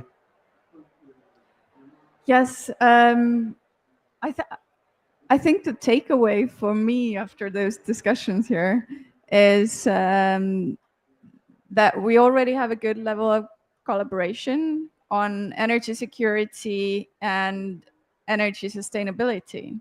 But maybe what is missing is an even deeper and multi-perspective collaboration that would take all the levels, all the stakeholders, their views together, also our ambitions, short and long term, and where we could maybe, let's say, look at our national energy climate plans as one. You know, we all have them. They're pretty much aligned. So maybe it's a place where we could bring them closer together. Peter, closing remarks. Yeah, so first of all, I think it's fantastic to have a Nordic Pavilion here in Sharm el Sheikh, and just showing that in the Nordic we can cooperate. So thank you for that. That's very good, and also shows that there is a really good potential for further and deeper cooperation. And I think when, for example, if you then start to see more common investments and also start to see that you have a more cross-border investments, that would be the next step. Would you like to add some closing remarks as well? Not really much to add to what has been just said. Some projects are happening in the region, as we've seen from different presentations, but of course more is needed as we go forward, and I think the more the merrier. So Thank you. So from my side, I think as mentioned already, there are cooperation on many levels, and that's important, and that we need to continue and strengthening that. There have been some interesting insights from the security perspective as well, especially for me working mostly on the energy issues and climate. And I think we've seen the last year that energy security is also a very important factor on driving this cooperation that we have in the Nordic and the Baltic region. So with that, I think I would like to give the panelists an applause and thank you for joining us today, both live and online.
Welcome from the Nordic Pavilion and our daily briefing.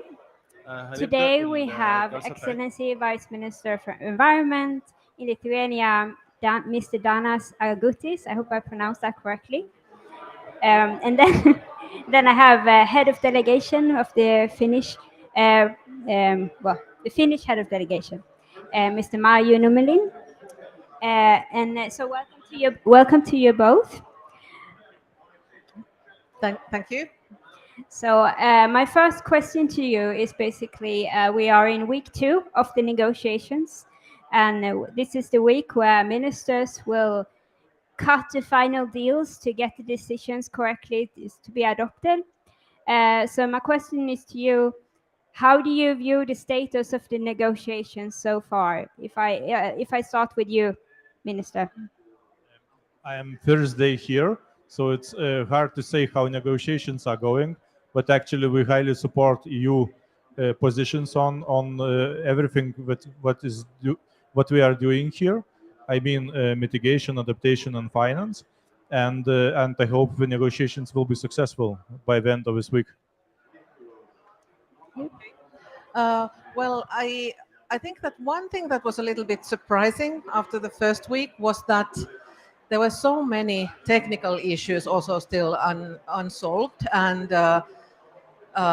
so there's still been quite a lot of work done on these both yesterday and then I think today until 12 o'clock. We are still trying to solve many issues of more technical nature, like issues concerning the negotiations on the Article 6, the international market mechanism rules, but also issues like gender, which I was myself a little bit surprised that also was so difficult this time. There were some finance questions that started to be very difficult there, and I don't actually even know where they are right now, but definitely from our point of view, I mean, very important that we get also good progress still on those. But then I think it becomes very clear which issues are left for ministers. I mean, we've always known that one of the key issues here is going to be the loss and damage, and this new agenda item on the funding arrangements. So that is clearly something that the ministers need to discuss once they take over tomorrow. Then for us as Finland, and I think also for the EU, a really, really big question here is, of course, the whole 1.5. How do we keep it alive? Yeah, how do we keep the 1.5 alive? And the various kind of issues that go along with that. There's the mitigation work program that we really need to get a good result on. That will be the place where we can then discuss the necessary measures to close the gap, the mitigation gap in the next 8 years. And then I think also adaptation is very important. There's questions related to adaptation finance, but then of course also the global goal on adaptation, where the discussions will continue to next year, but still I think that there is a need to get some kind of an intermediary outcome here too. But thanks.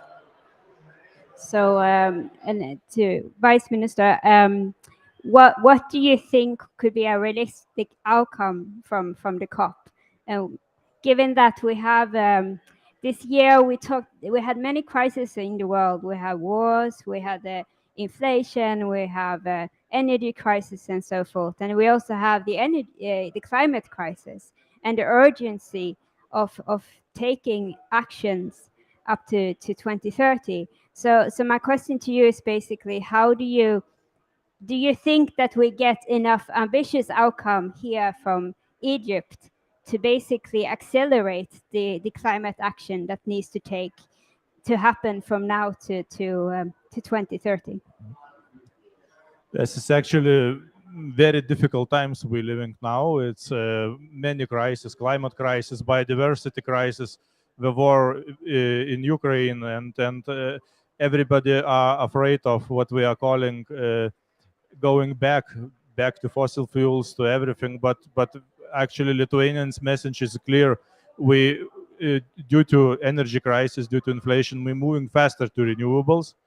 We change our targets. We plan to go to 80% of renewables by 2030, to build our own wind farms and to make this transition much quicker.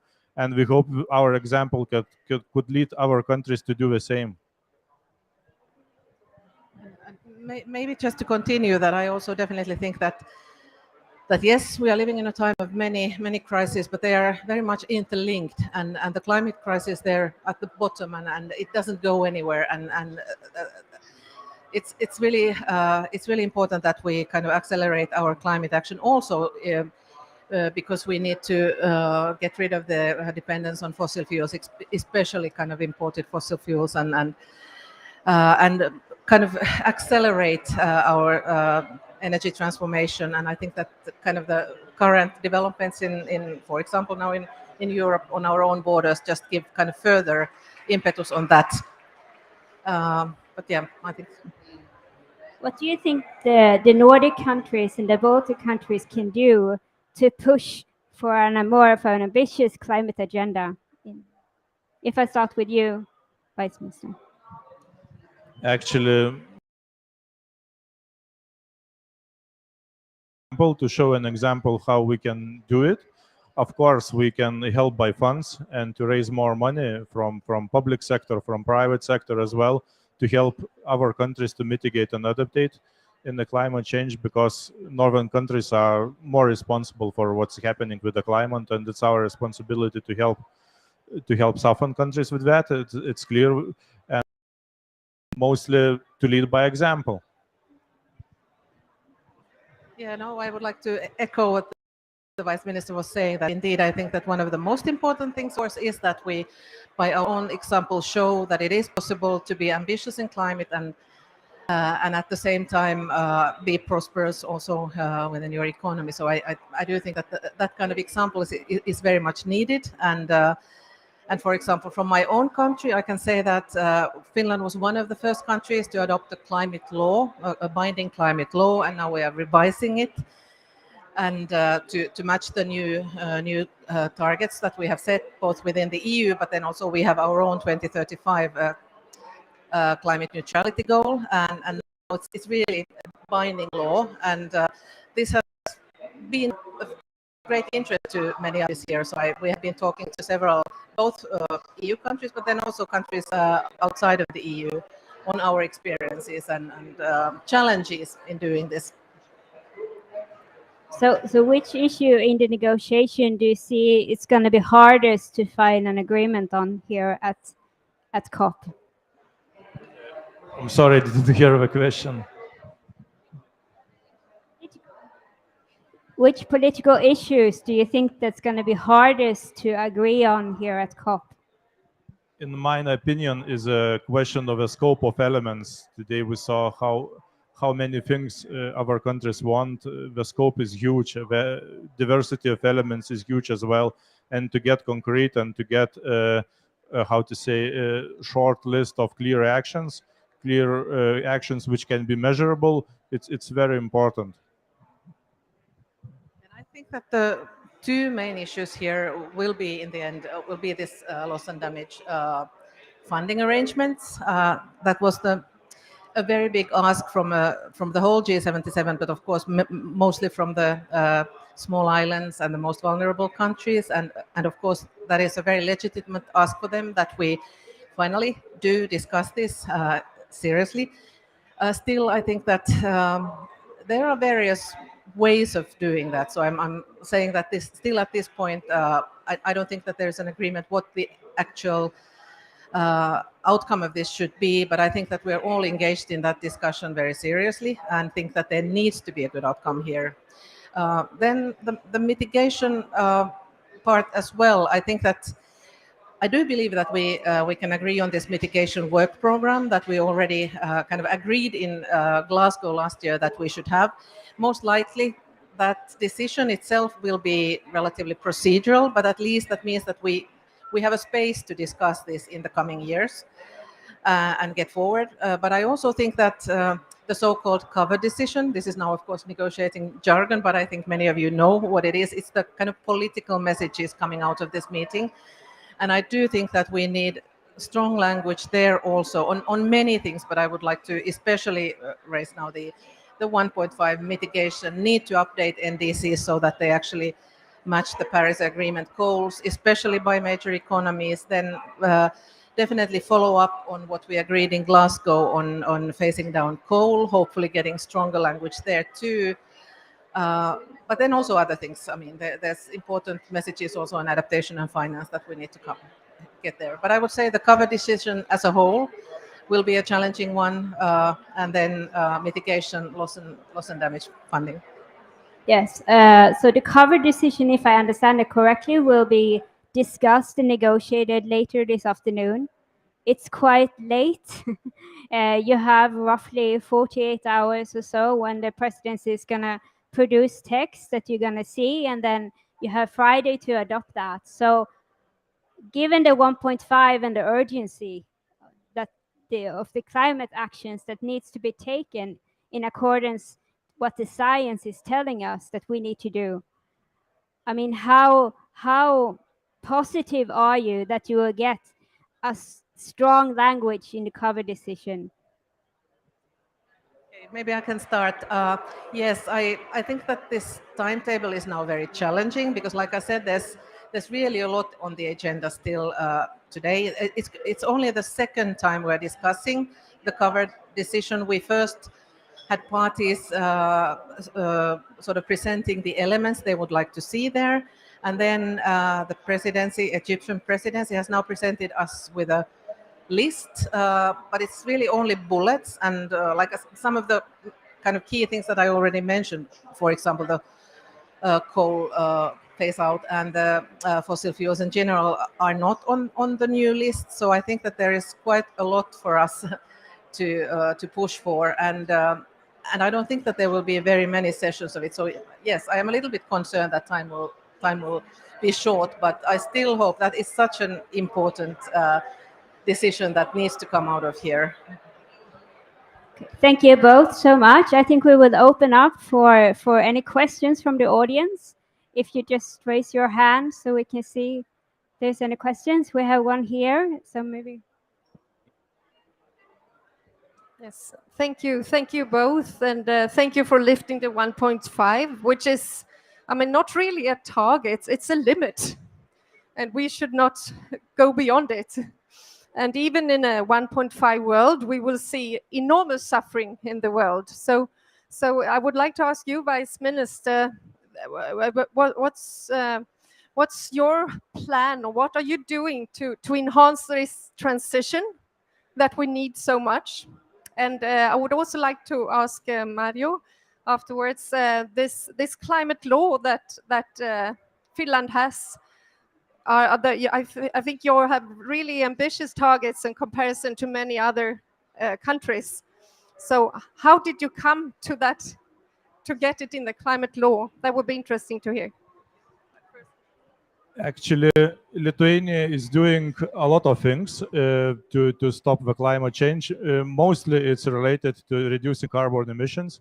And we already reduced our carbon emissions by 58% and plan to reduce by 70% by 2030 and become climate neutral by 2050. And of course, we understand that it's a difficult task. That's why we have this year this breakthrough for renewable energy, changed our legislation to get faster, to build faster wind farms, solar farms, and etc. Actually, currently, we are not controlling what kind of energy we are using because we are importing almost more than half of our electricity. So by going to renewable, we will solve our energy independence question and our carbon imprint to the planet. Another thing, we are strongly working with ecosystems which can absorb carbon dioxide. And actually, Finland is a very great example. We are copying what you are doing in the forest. So we are planning to expand our forest land, planning to change forest practices to save more carbon in ecosystem. And from our point, from economy point of view, we should produce more long-term products from a timber. And mainly we are talking about wooden architecture to save carbon from timber into the buildings. Actually, it saves 2 times because of concrete, which produces a lot of CO2. So we are not using concrete. We're trying to use timber for that. actually a lot of challenges with fire safety, etc. But we are working in this direction to improve our wooden architecture and to change legislation to be more how to say, more common in our land. So another question is agriculture. Of course, agriculture currently is CO2 producer, and we have a lot of potential here. Biomethane from livestock, from residue of things we have in projects for biomethane producing, actually non-till agriculture, which stores CO2 in the soil. So it's one of these things we can improve and save more CO2, not only in the products, but in ecosystems as well. Okay, and maybe briefly on the climate law. We actually established it already in 2015, and so now there is an updated version, so we keep improving it. But I think, of course, the the background for it was that we had an ambitious government which wanted to make sure that there is continuity in climate policy. We are obviously bound by the EU legislation, but then we also have our national targets, and to make sure that we are actually going to fulfill those targets or achieve those targets. So the continuity is very much necessary. And then one thing I would like to stress there is that also behind our climate law and national policy making, we actually established an independent climate panel of scientists, and that has been a really influential body. In our case, they do not formally give advice, but anyway, they are very much sort of listened to, and for example, this 2035 target basically came from kind of their analysis as well. But then maybe one thing I would like to advertise, which is maybe not direct answer, but also I think we are the first country who has also actually established a specific council for the indigenous people, so for the Sami people, and it was their initiative. So that's now also part of the law. So we have kind of a body where we are kind of formally also taking into account their considerations within the climate law. So that's a new thing from this year. Thank you so much for the answers. I see if there are any more questions for a final question. No, I can't see any. But in that respect, I mean, I just want to say thank you very much for agreeing to do this briefing. I know it's live streamed, and there is a lot of people back home that watch it as well as here. And we're really grateful, and we know that you're pressed on time. So best of luck in the final stages of the negotiations, and we really hope for a positive and ambitious outcome here from Egypt. Thank you very much. Thank you. Thank you.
Good afternoon, dear friends, and a warm welcome to talk about taking a strategic view on climate.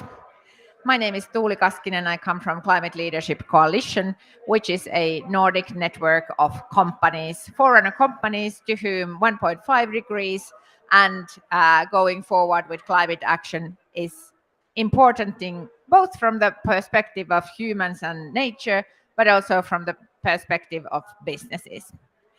Together, we will talk about how Nordic countries and businesses in Nordics have together created these strategic paths to take their stance in this climate question.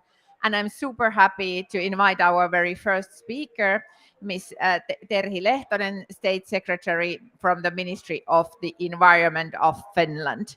So warm welcome, Terhi Lehtonen. Let's give some applause to her. Thank you, Tuuli. Distinguished delegates, dear friends, the Nordic Prime Ministers and Ministers of Environment adopted a declaration on carbon neutrality in January 2019. The aim is to combine economic welfare with climate action consistent with science and commitments taken under the UNFCCC and the Paris Agreement. In Nordic climate cooperation, governments have actively sought to engage with the business sector, seeking their participating in the green transformation through technological solutions and new business models.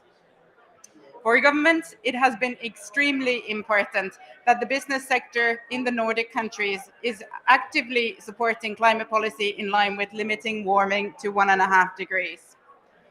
Nordic companies are already providing scalable solutions and technologies for mitigating climate change. We have the opportunity to develop climate smart solutions and technologies which potentially have global implications. In Finland, the current government, when committing to climate neutrality by 2035, invited key industrial sectors to draw up low carbon roadmaps to set out the technologies and conditions under which they can aim for climate neutrality. I think originally 7 sectors were invited and 13 or 14 turned up for the challenge. And some of those roadmaps are already being revised with faster transition. And friends, the energy crisis following Russian war of aggression on Ukraine has increased the impetus and urgency of abandoning fossil fuels. Power production in the Nordic countries is already close to fossil free. This process will be further accelerated by the current energy crisis. The power sector is in fact a good example of successful Nordic cooperation. We have already for many years built interconnections between the Nordic countries and established a common Nordic power market. This integration has benefited us all and could serve as an example for other areas aiming for flexible and efficient decarbonization. Decarbonizing power production will enable the other sectors to for reducing emissions through electrification. Much of the fossil fuels in industry, transport and heating sectors, the biggest energy consumers in Finland and most other countries, can be replaced by electrification. Finland has a relatively high share of energy-intensive industry using nearly half of our energy and consumption. The energy use of many, if not most, industrial processes such as drying, heating and evaporation processes, steam production, industrial furnaces can be electrified. Electrification of industry will increase significantly total electricity consumption in Finland.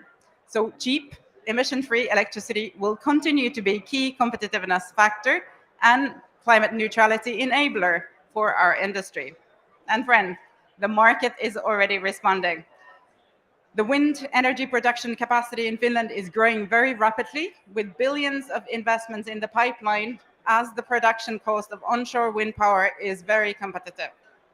Already today, around 85% of Finland's electricity is carbon-free, and we hope next year it will be 95% or more.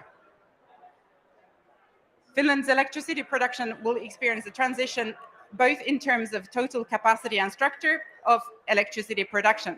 The increasing share of variable renewable electricity production will require development of flexibility to guarantee operational reliability.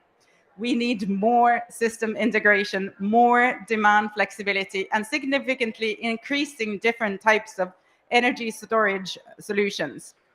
Incidentally, this will also be the case for most other countries aiming for climate neutrality. So developing these solutions will also be good business. One key example of system integration and electrification is in buildings, heating them in particular in Finland. In addition to individual homes, heat pumps are increasingly used for the production of district heating and cooling, enabling the utilization of surplus industrial heat and geothermal heat, among others. Friends, given the low emission power supply and potential for increasing especially wind, but also photovoltaic production, the Nordic region is in an excellent position regarding renewable hydrogen economy. Our forest industry is also a stable source of sustainable waste and residue-based biogenic CO2. In Finland, we decided to use at least half of our COVID recovery funding for direct climate action, and a big part of that is being invested in advancing hydrogen economy and Power-to-X pilots. 7% of Finland's greenhouse gas emissions are for one company, SSAB, producing steel in Finland. And we are in a friendly competition with Sweden, which one of the installations will be the first to be transformed to renewable hydrogen-based processes. In any case, at least part of the production in Finland will be fossil-free before our climate neutrality target of 2035. To provide markets and investment certainty for the nascent green hydrogen economy, we have already introduced and included e-fuels in our renewables transport fuel blending mandate, which will increase to 34% by 2030. E-fuel should amount to 3% of all transport fuels by 2030. Now, on the climate risks and trade specifically, short words. Just a few years ago, companies in Europe and in Nordic countries were doubting whether pricing carbon and setting climate targets would simply be meaning end of business. Today, carbon-free supply chains are a competitive edge, and tomorrow, the license to operate. Carbon-free, but equally important, circular and nature positive. The Russian war of aggression in Ukraine has taught us painful lessons of being dependent on single supplier and the vulnerability induced by reliance on gas as a transition. Global trade has many benefits, and it's also bringing down costs of climate transition. Still, trade needs also climate proofing. Global supply chains must not lead to unaccounted greenhouse gas emissions. On the other hand, global supply chains make us all vulnerable to climate impacts, to droughts, heat waves, storms, and floods, disruptions. As a country, Finland has a strong culture for resilience and preparedness. I hope the same spirit is used by private sector for due diligence regarding the climate risk inherent in their supply chain. With these words, I would like to invite you to a very fruitful conversation. Thank you.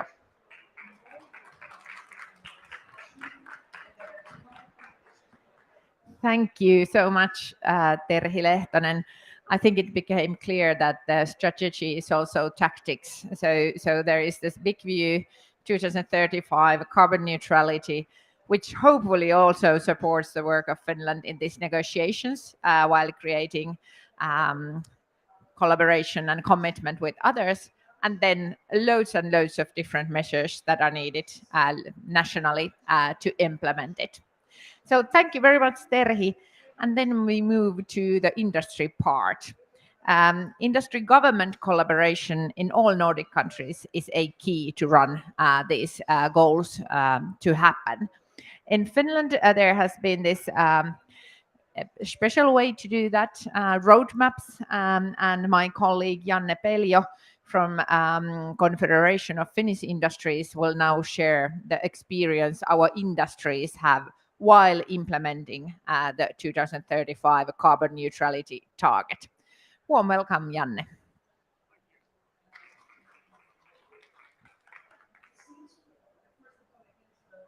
Great. The mic is working. My name is Janne Pelio. I'm from the Confederation of Finnish Industries. And I would like to share you a very brief kind of outline on what we did in Finland to achieve the kind of backup from business and industries for our national targets. So when our government set the ambitious goal of becoming carbon neutral by 2035, then our industries convened together with the government to see how we can actually make it happen. We know where our emissions are coming from, but we didn't at that time know what was the pathway for us towards achieving those targets. And that process actually brought together both government and industries, but also cross-industry, cross-sectoral collaboration, which has been extremely fruitful in finding the solutions to getting us to our targets. And now I'm kind of giving you the outline on what we did in Finland, what we learned from that, and what can be developed further in the future. So basically, of course, it all starts from the shared vision. We need to have the bold vision that's aligned with science. We need to be backed with the scientific data. The Finnish business has done this strategic analysis, and we do understand that actually achieving climate targets both in Finland, in Europe, and around the globe will require massive investments. And massive investments will require massive business opportunities. And that's where we see, as Finland, as a leading clean tech nation, that our businesses are part of the solution, and we want to be promoting the change and promoting the transition. So basically what we did was the world's first integrated roadmap exercise. We've seen other countries also to embark on different roadmaps where each sector individually looks at their pathway toward carbon neutrality targets or climate targets. But what we did in Finland was that we did all these sectoral roadmaps together so that none of the sectors individually would utilize more resources in the economy that would be otherwise possible. So that applies to energy or bioresources that are key components of the transition. So basically, we saw the government to set up the ambition level. The industry called back and said that, okay, we're in with you on this one. If you facilitate together with us, we create the pathway towards achieving those targets. And that's basically what we did in Finland in 14 different business sectors, which is quite impressive in terms of our economy as well. So basically, each of the roadmaps took the 6 steps that are pretty much the same in every one. We start from the current situation where we currently are, where we are headed, where are the emissions coming from, what's the current situation, and what's the outlook on the development on how the emissions will develop in the future. And then comes the beef in 3 and 4. Actually understanding what are the key measures and levers to pull to actually reduce emissions in individual sectors, and then see how those play out in different scenarios about the future economics or future technology developments. And then after doing the scenario exercise of understanding what are the possible pathways toward carbon neutrality, then it comes down to the integration with policies. So what kind of an economic environment, policy environment, technological environment we need in order to be able to do the investments that are required to meet the targets. And then number 6, which is not the least point, it's actually the most important one. That's the handprint. So we're talking about carbon footprints, which is the negative impacts that our companies and our activities have on the climate. But with too little talk about the handprint, which is the positive benefits that we can provide. So allowing us to develop solutions that help others to cut their emissions. That's for a small country like Finland or for the Nordics as a small area. That's the biggest contribution we can actually make to achieve the global goal of 1.5 degree emission or heating target. So if we can help others to also cut their emissions as fast as we have done, or even faster, that's where the biggest impact we can have. So basically, what came out on the right-hand side, you can see examples of kind of the key technologies digital solutions, public support for innovations is needed, and then of course we need to have the alternative raw materials to replace the fossil ones, especially in the hard to abate sectors. And then we also identified multiple different new business models that will be viable in the future where green economy and green transition is moving forward. Then at the same time, we understand that preconditions such as availability of clean electricity, clean energy, and at large level, the favorable operating environment that's predictable, rapid, and fast, and where public and private sector can beneficially and fruitfully collaborate together. Then, of course, the companies need to have the market signal. So we need to have market demand for zero emission solutions, and that's again something that the roadmaps help to build a view on future how the market will develop. But basically, our key learning is summed in 5 very brief points: is that a business-driven approach in collaboration with government has really worked in getting all sectors on board, and that's very important, and that's what we can replicate also in other countries around the world. At the same time, number 2 is that there are actually no free riders in this business, so everyone needs to be on board. So it has to be an inspiring and joint venture for all sectors on the economy to really get down to net zero emissions and beyond. Then the conditions really must be right. So businesses will invest when they have the demand signal from the market, when the policy environment is favorable, and when predictability on how the market will develop is in place. So that's very crucial in all sectors.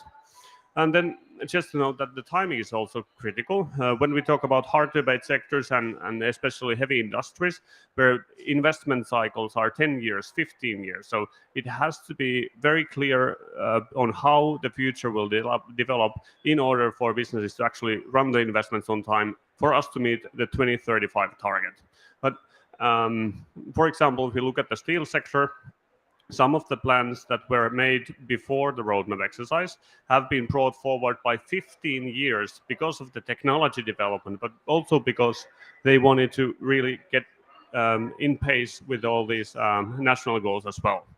And then finally, I would like to highlight that, of course, we talk about sectoral roadmaps, but at the same time, the important thing is the cross-sector collaboration. So we're talking about sector integration, which comes through electrification, both in heating, mobility, transport sectors, but also the indirect electrification in the form of hydrogen. So hydrogen will be one key link that links together other sectors with each other. But maybe I'll pause here, and I'm happy to discuss more in the panel, and I'm looking forward to hearing the comments from the companies as well. Thank you. Thank you. Thank you very much, Janne. I would actually like to ask you one question because, to be honest, these roadmaps, I think the original idea came from Sweden. There was an exercise done in Sweden first, but there were some challenges with that. For example, this integration, and that's probably what we in Finland were innovate on top of that. So the energy use, for example, is not in a way that every sector would use 100%, but that it's done in a nice way. We hope, I think, both in Sweden and in Finland, that there are other countries who would like to now do the same. So, Janne, what is your advice how to start this project? What's the most important first step? Yeah, I would like to commend our Swedish colleagues that they were the first one with the roadmaps, but we did an updated version where actually all the pieces fall together. But other countries looking into going into the same road and embarking on the road on creating roadmaps, basically you will need to be able to convene all the key sectors. You will need to be able to understand how the flows of different raw materials and inputs within the economy fall. So where energy comes from, where it goes to, in what format, what are the key resources that are utilized in the economy, and what's the kind of flow of resources. And when you bring all the sectors together, then it's easier for you to understand how to actually optimize the development to reach the goals. And then, of course, the amount of investments that needs to be tracked, and you need to create a pathway to get the investments done in time. So it's a joint collaborative exercise where the collaboration is the key word. Thank you so much, Janne. Collaboration number one, and 2 and 3 probably as well.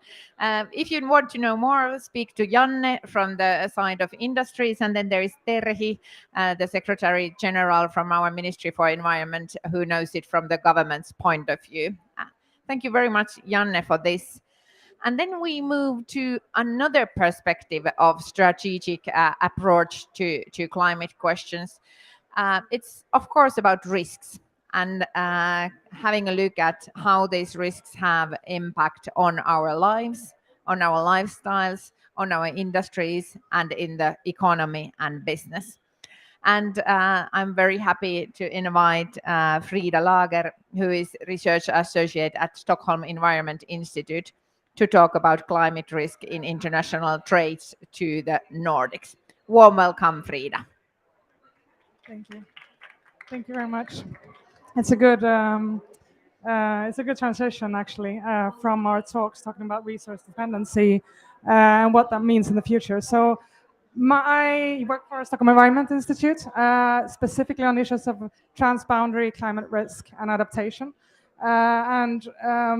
The original idea for hosting this event together, me and Janne, was from the pavilion organizers actually, and I think it's rare that we talk about climate adaptation and mitigation issues in the same space. And so I'm really happy to talk about future industries. When we talk about future industries, future societies, future technologies, obviously the transition, how will the transition happen, is really important part of the conversation. But another really important part is where do the inputs come from to support that transition and those societies in the future. Oh, okay, it's a messy slide because it's supposed to be interactive, but it's not. But it is kind of a messy world that we live in, so I think it's a good interpretation anyway. So transboundary climate risk, just a few years ago, when we were doing research on these topics and starting to explore what are the dependencies, why do we have to care about things that happen far, far away? How can events far away, thousands of kilometers away, still have impacts on our lives and livelihoods in the Nordics, for example? When we look at traditional climate vulnerability maps, we have really, really dire effects in the global south, and in the global north, we look more safe. And so we've been looking specifically on how do interconnected trade patterns play out on these dependencies. So what are our vulnerability as the Nordic countries when we look at things like where resources for our computer chips come from and our food that we eat, for example, and how is climate change affecting those systems? So the Nordic countries specifically, we've been working on one report commissioned by the Nordic Council of Ministers on Nordic dependencies in trade and climate risk and how that might affect our societies. And then also we've been specifically working on that we just released a report on Sweden's international trade dependencies and how climate risk will impact us. And so the Nordic countries have some core common traits, which is that we are all small, very open economies, very dependent on both imports and exports for our lives and our livelihoods, for the food that we eat, for anything between like our economy and our jobs. Yeah, just as an example, more than half of the food that we eat in the Nordics are directly imported to our countries. And this is a slide just showing, this is an example of Sweden. Just if we look at our trade patterns and virtual water use for Sweden and climate risk in those. So the redder it gets here, the more climate vulnerable are the source countries. Because normally when we look at easy accessible trade data for the Nordic countries, it looks like we trade mostly with other quite climate resilient countries like Germany, for example. But when we really look into the nitty-gritty of where do resources come from, where are they produced, what are the land that we use, what's the water that we use in these regions that inputs actually are produced and come from, it looks more like this. We're really dependent on resource inputs from very highly climate vulnerable countries.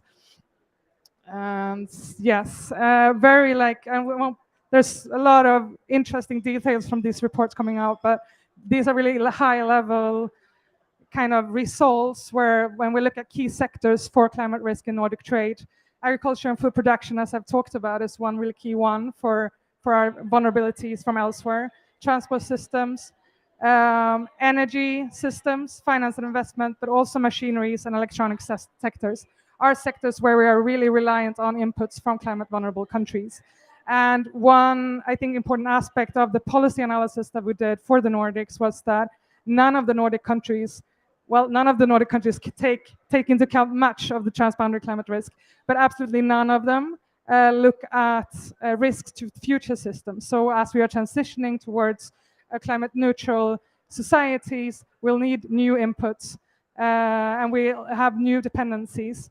And see if, the next slide shows an example of this. So the transition is, among other things, very metal and mineral intensive. And a lot of the places, it goes for solar, it goes for wind power, it's electric vehicles, or anything you want to produce, basically. We are going to be dependent on a lot of inputs from elsewhere. And this is just an example of current copper and lithium mines, which is over half of them are currently located in regions that are already experiencing high levels of water stress. Let's see what the next slide is. Oh, that went super fast. Yeah. And so what, in a way, for the Nordic countries, this means that adaptation action need to really reach beyond our own country's own borders. We cannot engage in climate adaptation only within Sweden, within Finland, within Denmark, or even within only the Nordic countries, but we need global solutions to these problems. I think that what the Nordic countries do really well is to take care of our values of fairness and justice principles, and we can do so also when it comes to global adaptation. There's a real, potential to stabilize markets through common action. There's a real role for Nordic actors here, and we need to increase the global ambition on adaptation. And I think just because of our quite specific position as both very vulnerable to climate risk and international trade, but also really good at advocating change and cooperation and core values, we see a real role for the Nordics actually in championing these kind of issues. Thank you.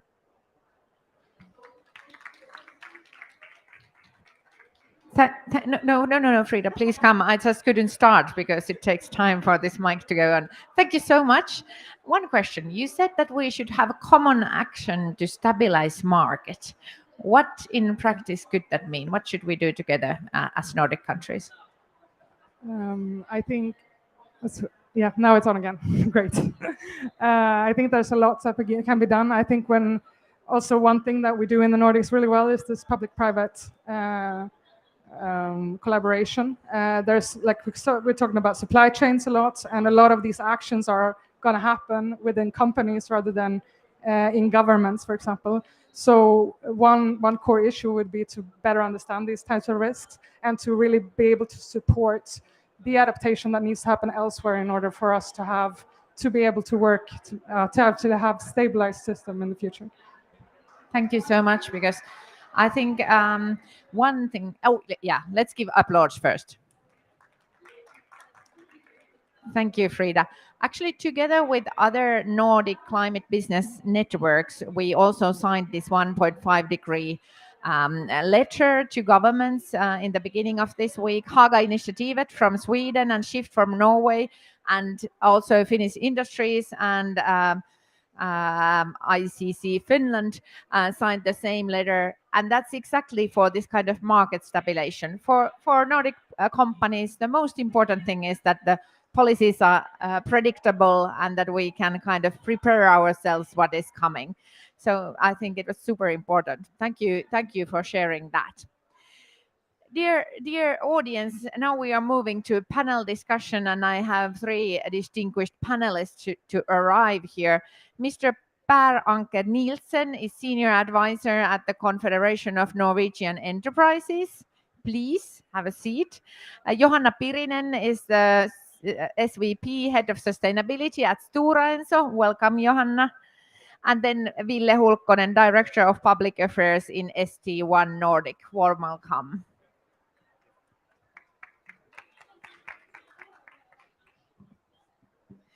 We could start from Norway.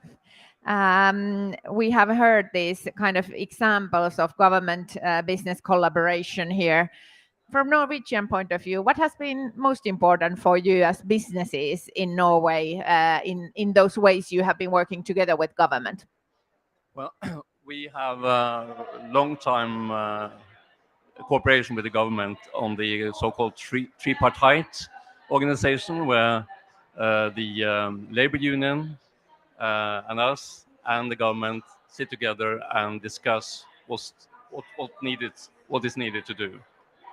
And in that sense, and this goes far back, and we do that for tariffs, but we also do it for major societal challenges like climate.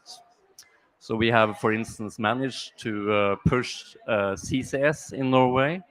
The government was not so keen on the bill to subsidize this, but we and the labor union, we make sure that they know that the customers will come as soon as you have the infrastructure in place. So that's just an example. Great example, and I think also this collaboration of different sectors, not only business and governments, but also the unions to be part of it. That's quite Nordic a way to do that. How do you see the role of Norwegian businesses in the kind of government's goals? We heard this example from Finland about these roadmaps. What would be similar from your side? Yes, we also have had that roadmap exercise in Norway, and the problem is, of course, that we tell the government how to do it, and they tend not to listen. So it's all about that. Before the climate summit in Copenhagen in 2009, the Norwegian government the year before had made a pledge that Norway should be cut 20-20-20, well, cut 20% emissions and 20%, yeah, the EU targets, with the EU, and we worked hard for a year until the COP in Denmark to make a plan, and they haven't followed our plan, I can tell you that. So it's quite a good example that we need businesses even drive the whole kind of change and transformation, not only on the implementation side, but also setting the targets. Yes, since I'm here at the Nordic Pavilion, I will like to draw the attention to the Nokia boss, the ex-Nokia boss, Jorma Ollila, who in 2017 made a report for the Nordic Council called Nordics Stronger Together. And he had a 10-point plan on how to do it. And they haven't. And one of the reasons is that, we tend to look too much into ourselves. And when Sweden has one tax or one CO2 tax level, Finland another, and Norway a third, and Denmark the fourth, then it's very hard to cooperate because the framework conditions are different. I'm actually very glad that you mentioned this Jorma Ollila's plan. Jorma is our advisor as well, and together with him we have been working on these topics because Nordics could and would be such a special market also globally in these things. And yeah, sometimes from internally it doesn't feel so, but here you realize that yes, there is this forerunner thing in Nordic countries that is also an advantage for our companies. Thank you very much, Per. Johanna, you come from a company that is kind of by heart Nordic. So Stora Enso is present in pretty much all Nordic countries and especially in Finland and Sweden. How does that affect into your sustainability strategy? What does it mean to you? I was just about to comment that lucky the companies take the lead then when if we are not getting the guidance. So for us at Stora Enso, it's quite internally grown that we live and breathe sustainability. And maybe I need to kind of tell you a little bit about Stora Enso. So we are biomaterials company listed in Helsinki and Stockholm, so both Helsinki, Finland and Sweden, and offering renewable materials for packaging, biomaterials and wooden construction. So living up our purpose of replacing non-renewable materials with the renewable solutions. So that's how we are as a company. And then when you ask about how is it visible or how are we doing things, so we have taken really science-based approach for ourselves and kind of looked where we need to be. And we have utilized Stockholm Resilience Center model of planetary boundaries. We are kind of looking all of our business decisions towards those or through those lenses at the moment. And that has helped us to form a strategy that is based on like really transforming into regenerative. So by 2050 being fully regenerative and ambitious 2030 targets to get us there.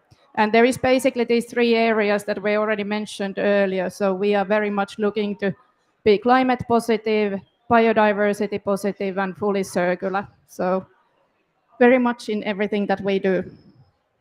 Tell us what truly regenerative by 2050 means. What kind of company Stora Enso then is? Well, we keep on cutting our own emissions, and more so we are really much providing these solutions that are the handpin part that was mentioned earlier. So like, for example, the division that I'm representing, wood products, there we are, when we are having mass timber construction, it replaces steel and concrete, which are quite emission intense. And then in addition, the carbon is stored in the buildings for 50 or 100 years by the design lifetime. So that is really kind of the 3-level impact that we have on the positive impact in the climate change.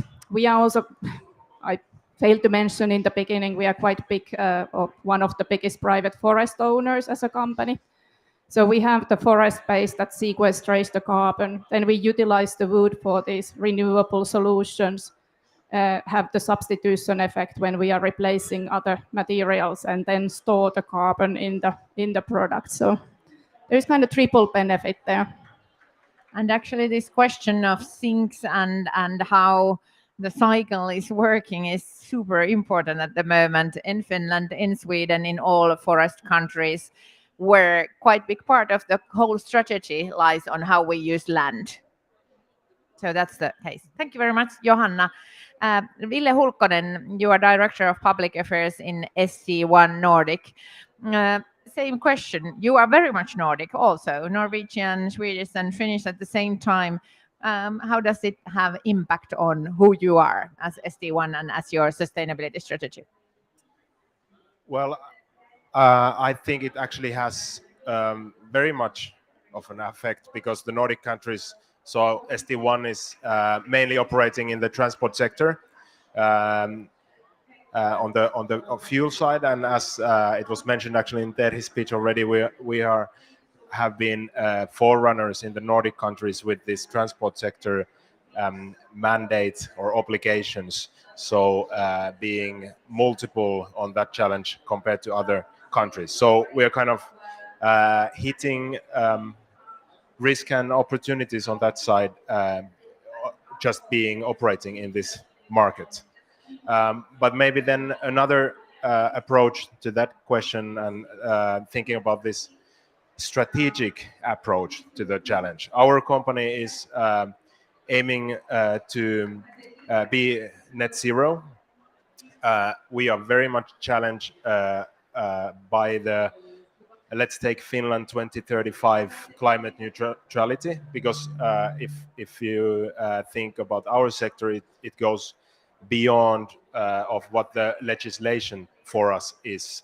And that is a headache for us to go there. And we have then taken our company internal roadmap exercise. And I see quite a big difference in how we have been approaching the question compared to now and a few years back. before it was more like investing in breakthrough innovations without any direct competence to that technology. But now we're actually doing the we use, for example, 3 horizons in our roadmap, and I think that is it is to some extent similar to government's approach. When you need to go to 2035, if that's the target, you need to always compare the prompt situation with this continuously introducing new challenges. Now we're talking about energy war at the moment. So how can you adapt to the prompt crisis and at the same time do the necessary decisions, build the competence, be ready for the investments that actually are then in concrete somewhere around 2030, 2035. So we have been trying to model our own thinking aligned with that Nordic approach, I would say.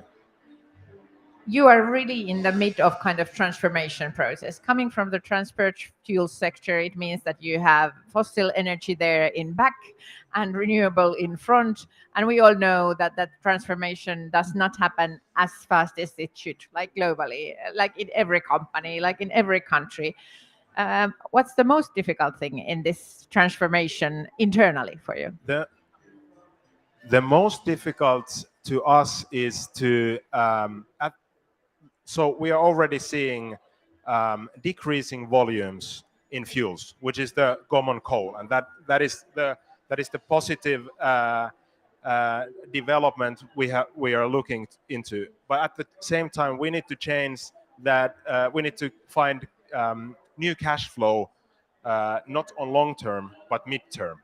So the difficult part is to find those technologies or solutions that we can invest now and expect new cash flow at least midterm. Because if the companies couldn't do the big shift in investments to something that is providing cash flow in 15 years. So that I would be the combining of the prompt horizon, midterm and long term all together, and do the necessary decision and competence building already now.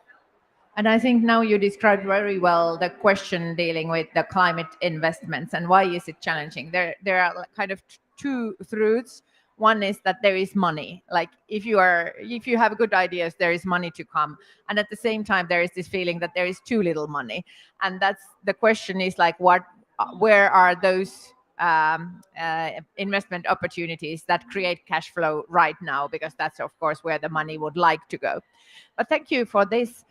If we go a little bit to the risk side, we know that as it was described by Frida, actually the whole climate discussion kind of started from the fact that it creates huge risks for us globally, nationally, for the companies in Norway and in industries in Norway. How do you take this risk side, and what kind of discussion it is at the moment? Well, for the moment, the discussion is what to do with all the money the government gets from the sale of oil and gas. Unfortunately, we are not asked this time either. So it's that's a political question, but we want them. It's in Norway we have a resource rent, and I had that for a long time. So the government takes most of the money and put this into a fund. We think that this money is due to the fact that Europe has a lack surplus of energy, and we think that that money should be invested to help Europe get back into the energy balance. But it's a political question, I'm afraid. But yes, that's a big issue these days. And otherwise, the risk is, of course, that Europe is leading and the rest of the world is not following. And yes, we might do the transition on our own, but it's probably quite impossible for long range of businesses to survive competing with all the free riders. Be very, very hard. Some sectors might do, but generally, no. So we need the world to come along, and we are in the same boat. I was just about to ask, like, Johanna, your bioproducts are there in global markets. Is it risk that the others don't follow? I was about to actually comment the other Please, side of things. go. Maybe a little bit actually what Frida was mentioning also about the kind of you can see the value chain as a risk, but you can also see it as an opportunity, because for us, we've been looking, I used to work in sourcing and logistics, heading sustainability there.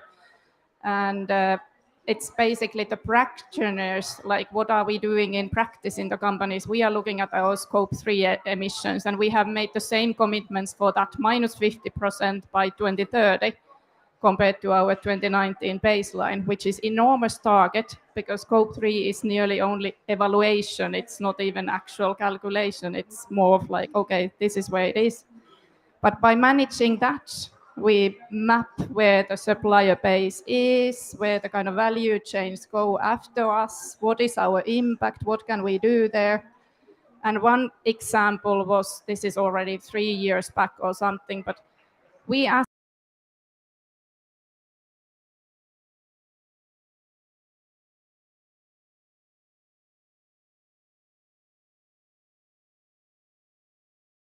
there is the process, chemicals, logistic services to get things around.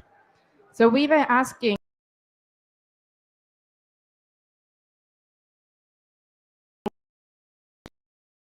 and where is the biggest impact? Is it 1 tier up from us? Is it 3 tiers from us? And then asking also like what the consultants saw as options. And it was interesting exercise. There was something that we learned from it, but it also kind of showed that we do have a lot of knowledge in-house.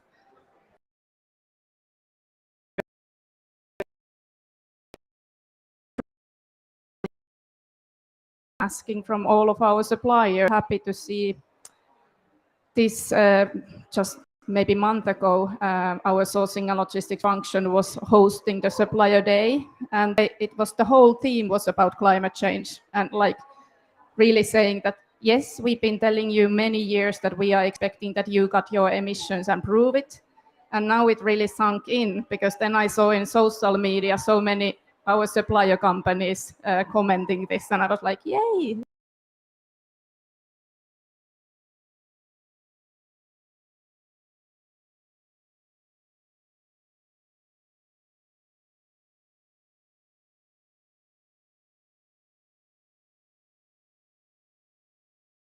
Fast. Do you see anything like that? Yes and no, but I would like, at least we have a global playground, and our customer base, if I turn it to the other side where we can make the positive impact directly with the products. So we have a big global client base, and I think the interest for example, mass timber construction, it's strong in Japan, it's strong in Australia, it is kind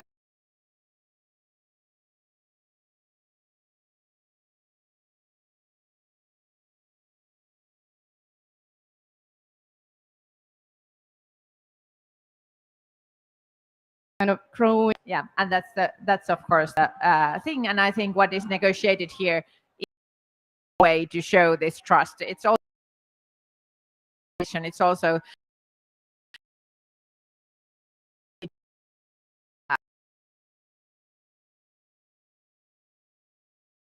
soon, and then it's your turn, please. Just for the risk question, just aspects to, I think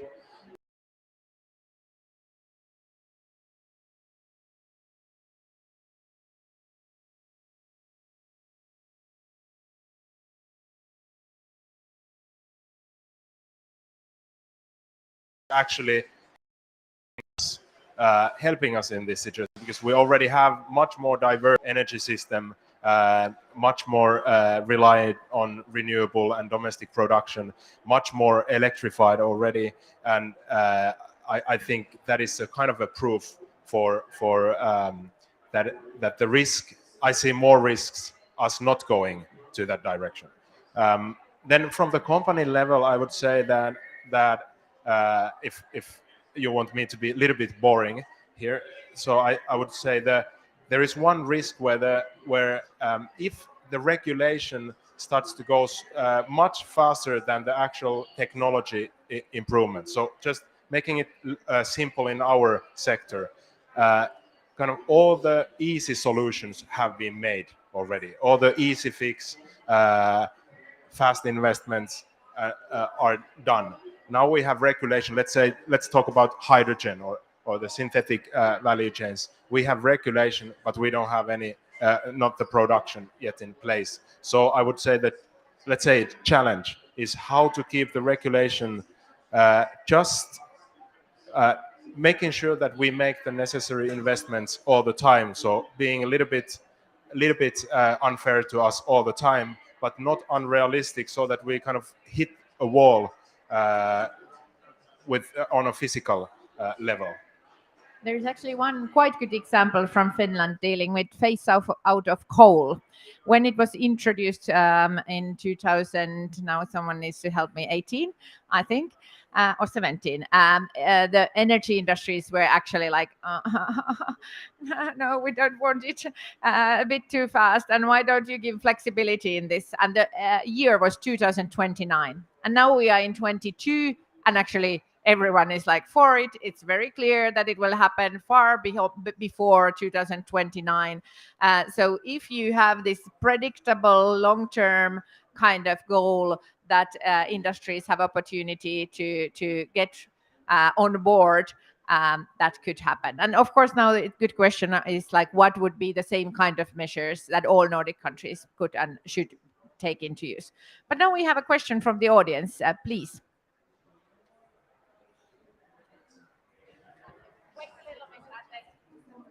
Okay, you hear me? Hello, I'm Eivind Stokke from the Arctic University of Norway. And I have a question for Norwegian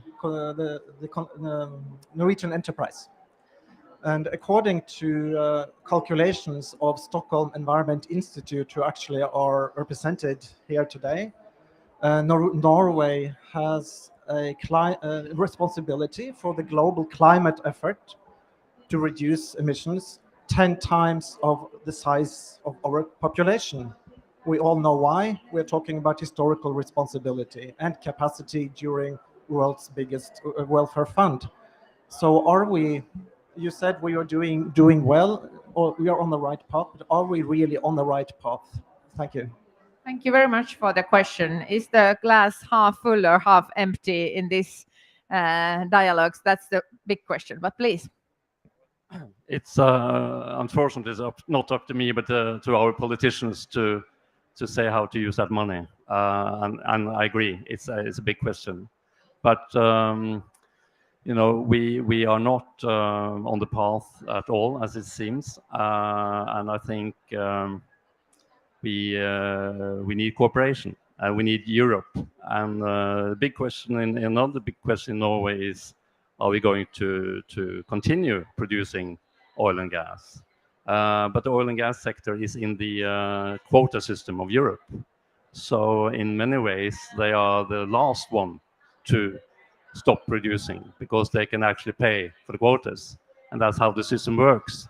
And you can like it or not, but it's a sensible way forward. And it has made Europe fulfilling its climate ambitions. So I think we should continue that way and use the money where it makes the most out of it. And unfortunately, Europe has closed for trade with the rest of the world. And I think we should better sooner than later have to open up for that trade again, because without trade, we have nothing. Thank you. Thank you. Ville, to continue, and then we have a other question from the audience. If you still have a question, please raise your hand. I'll pick them up for the final ones, please. Yes, just to continue from what you say, actually last point, because what we need is in innovation and technologies that are not there yet. I think it's IEA that has said that we have on our pathway, we have the technologies ready for going until 2030, but everything that is beyond that is something that is not commercialized or not existing. So the really the one emphasis along the transition roadmap is to find huge investments to the R&D. And I think that comes then to what to do with the fossil legacy, because I'm also presenting fossil legacy in this panel. So really, if we want to make the change, then we should really think what can we do with that asset, which is still producing majority of the wealth globally, and also profits in bigger or smaller. Now it's been huge profits for the fossil companies and other energy companies as well this year in times of energy crisis. And I think there is the EU has adopted the solidarity contribution, but that is tackling a social aspect of the problem. But really, how to channel the huge investments to R&D is a question. So it's carbon pricing, yes. The more global carbon price, the better. The higher the price, better. But at the same time, some other measures might be needed. Now we take last round of questions. Frida first here and then there. Yeah, I didn't actually have a question. I just want to offer please. Perspective on the Norwegian, well, both what to do with the Norwegian money, and then also like how these things interact, like how it is in Norway's own interest to kind of think about reliances or dependencies from elsewhere. And so the other major export industry for Norway is fish, right? So salmon, and we all know it. We see it everywhere travel in the world. We see Norwegian salmon, and salmon is just a good example where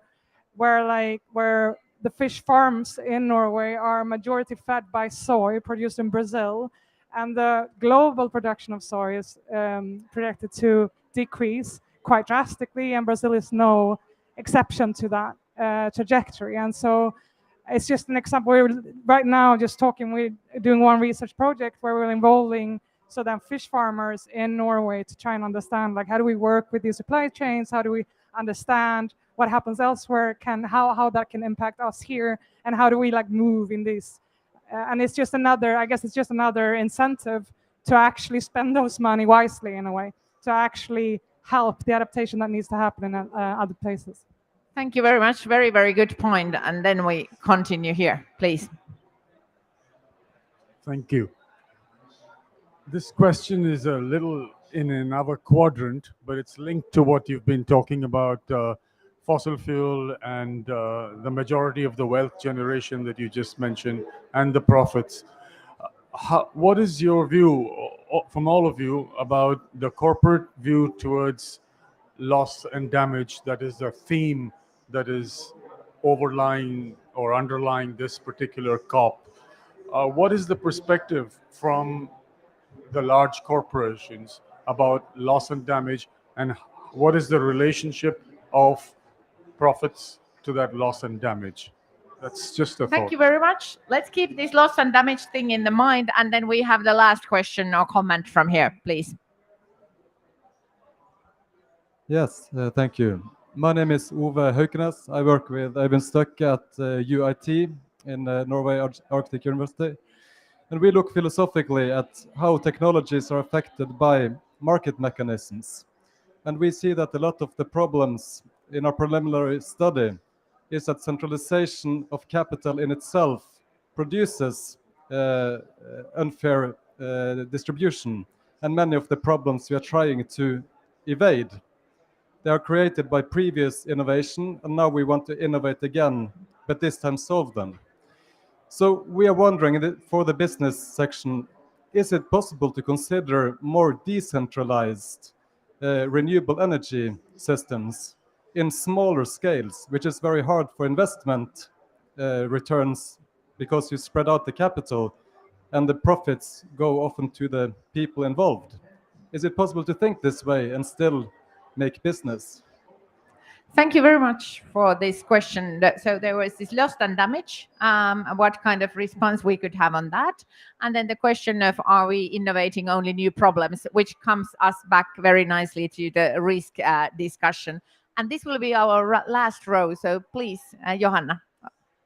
And I think I'm going to be twisting a little bit and combining, so bridging all the way from the innovation to the new technology. So example I wanted to bring is that we as Stora Enso, we are, for example, turning lignin, which is a byproduct from pulping, into replacing graphite in the industrial batteries. So very much early stage, but looking into this huge energy transformation that needs to happen, and how could we be part of that with the renewable materials. Same way for the windmills, because wind will be needed, and the towers are steel and the blades are something else, which are really heavy on emissions as embodied emissions. So we have now published within the last year 2 partnership, latest today. So this is the little advertisement that I take being here. So we are making mass timber wind turbine towers to replace the steel ones. And today we announced that we are partnering for the blades to make those out of wood. So it is possible, but what problems that will bring, that's your work then to find out, probably. That's the kind of science collaboration that goes on there. Thank you very much, Johanna Pirinen, Head of Sustainability from Stora Enso, and then Per Anker Nielsen from Norwegian Confederation of Norwegian Enterprises, please. Thank you. Just shortly to the soya thing. All Norwegian salmon is fed with certified soya to prevent rainforest degradation. That's probably why it's so expensive, because you have to pay for everything, and you have to move. The first movers will always have to pay an extra premium. But that's an example on how the world are going forward. To the lost and damaged question, the same thing really. We are working hard to decarbonize the fossil fuels. I mean, that's on the priority 1 in Norway, to decarbonize also natural gas to hydrogen, and to invest.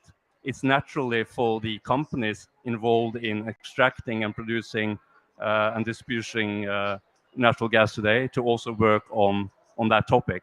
So rather paying damage, they should repair by not doing more damage to get to the hydrogen society. And that's how, that is more like how business works. You try all the time to be better and better and better, and try to get to innovate and to get better solutions all the time. That's what's driving us, and I think that's what we are best at. And to the last question, I think we need everything to solve the climate issue. We need everything. We need centralized systems. We need decentralized systems. We just need everything. And hopefully even more those decentralized, as we have quite many centralized systems, but both exactly like that.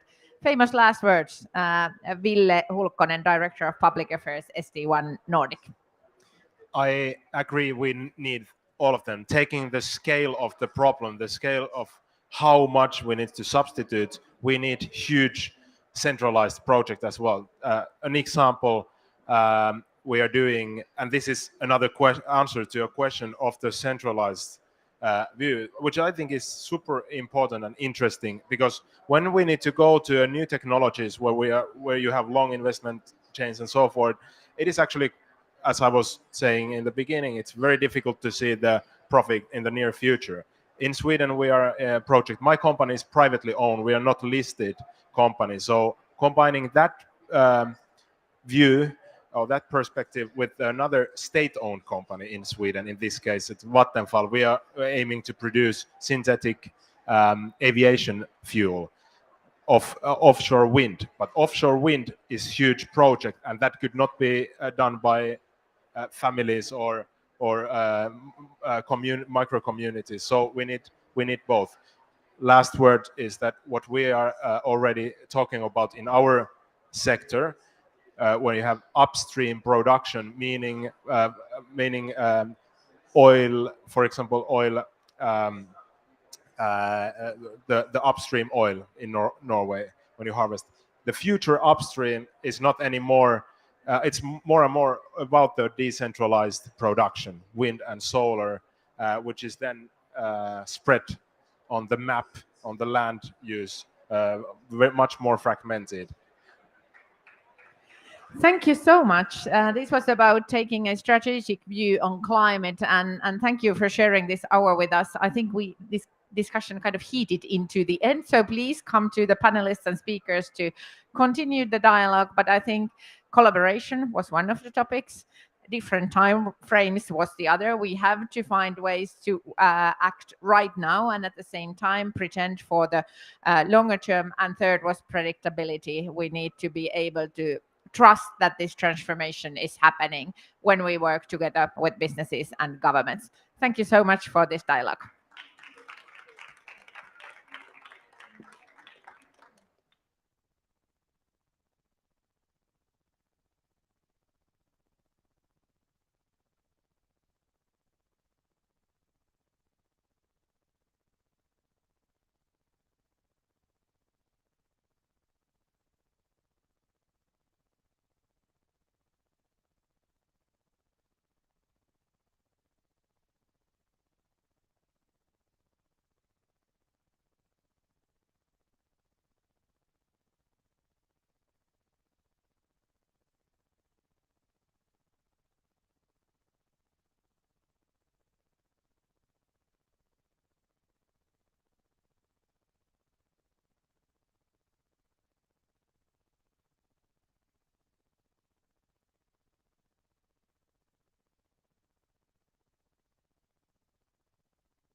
All right. Hello and welcome to this event. I'm so happy that all of you guys have showed up, and I hope for the next hour that we can have an interesting conversation. So, as you see, we're going to talk about meaningful inclusion of children and youth in decision-making processes, but also specifically for climate, since we're here. And last year at COP26, a lot of countries signed a declaration on, let me check, a declaration on children, youth, and climate action, which you should all check. It's really good. And one of the reasons that we have this panel now is to give the decision makers a bit more concrete thoughts on how they can follow up on that declaration. Because we know, like, nice words and promises are always really good, but what we actually need is them to listen to us and act, right? So with me in this panel today, I have Olivia, who is 14 years old from Norway, and Mariam, who is 16 years old and from Egypt. So I will let you introduce yourself. Please just say a little bit about who you are and why are you engaged in children's rights, youth inclusion, and climate. Welcome. Do you want to start? Ladies and gentlemen, Madam and Messieurs, it's an honor to have the opportunity to address such a distinguished audience. Let me introduce myself. I'm Mariam. I'm an Egyptian high school student. I'm here today to represent current and future victims of climate change and what they need. Children and youth. Like she said, my name is Olivia Mo Jordan. I'm 14 years old. I live in a city north in Norway called Tromsø. I'm in my second year of sitting in the children panel on climate change, and I'm engaged in human rights and children's rights and climate because it's our future and it's not our responsibility; it's their responsibility. Thank you. Thank you so much. I really agree. And as I said, we have the Declaration on Children, Youth, and Climate Action from last year, but you guys also have your own reports from your own organizations. So I think to frame the discussion a little bit, if we can start by each of you saying the main points, or to have a little presentation and present the main points from your reports. Yeah? Do you want to start?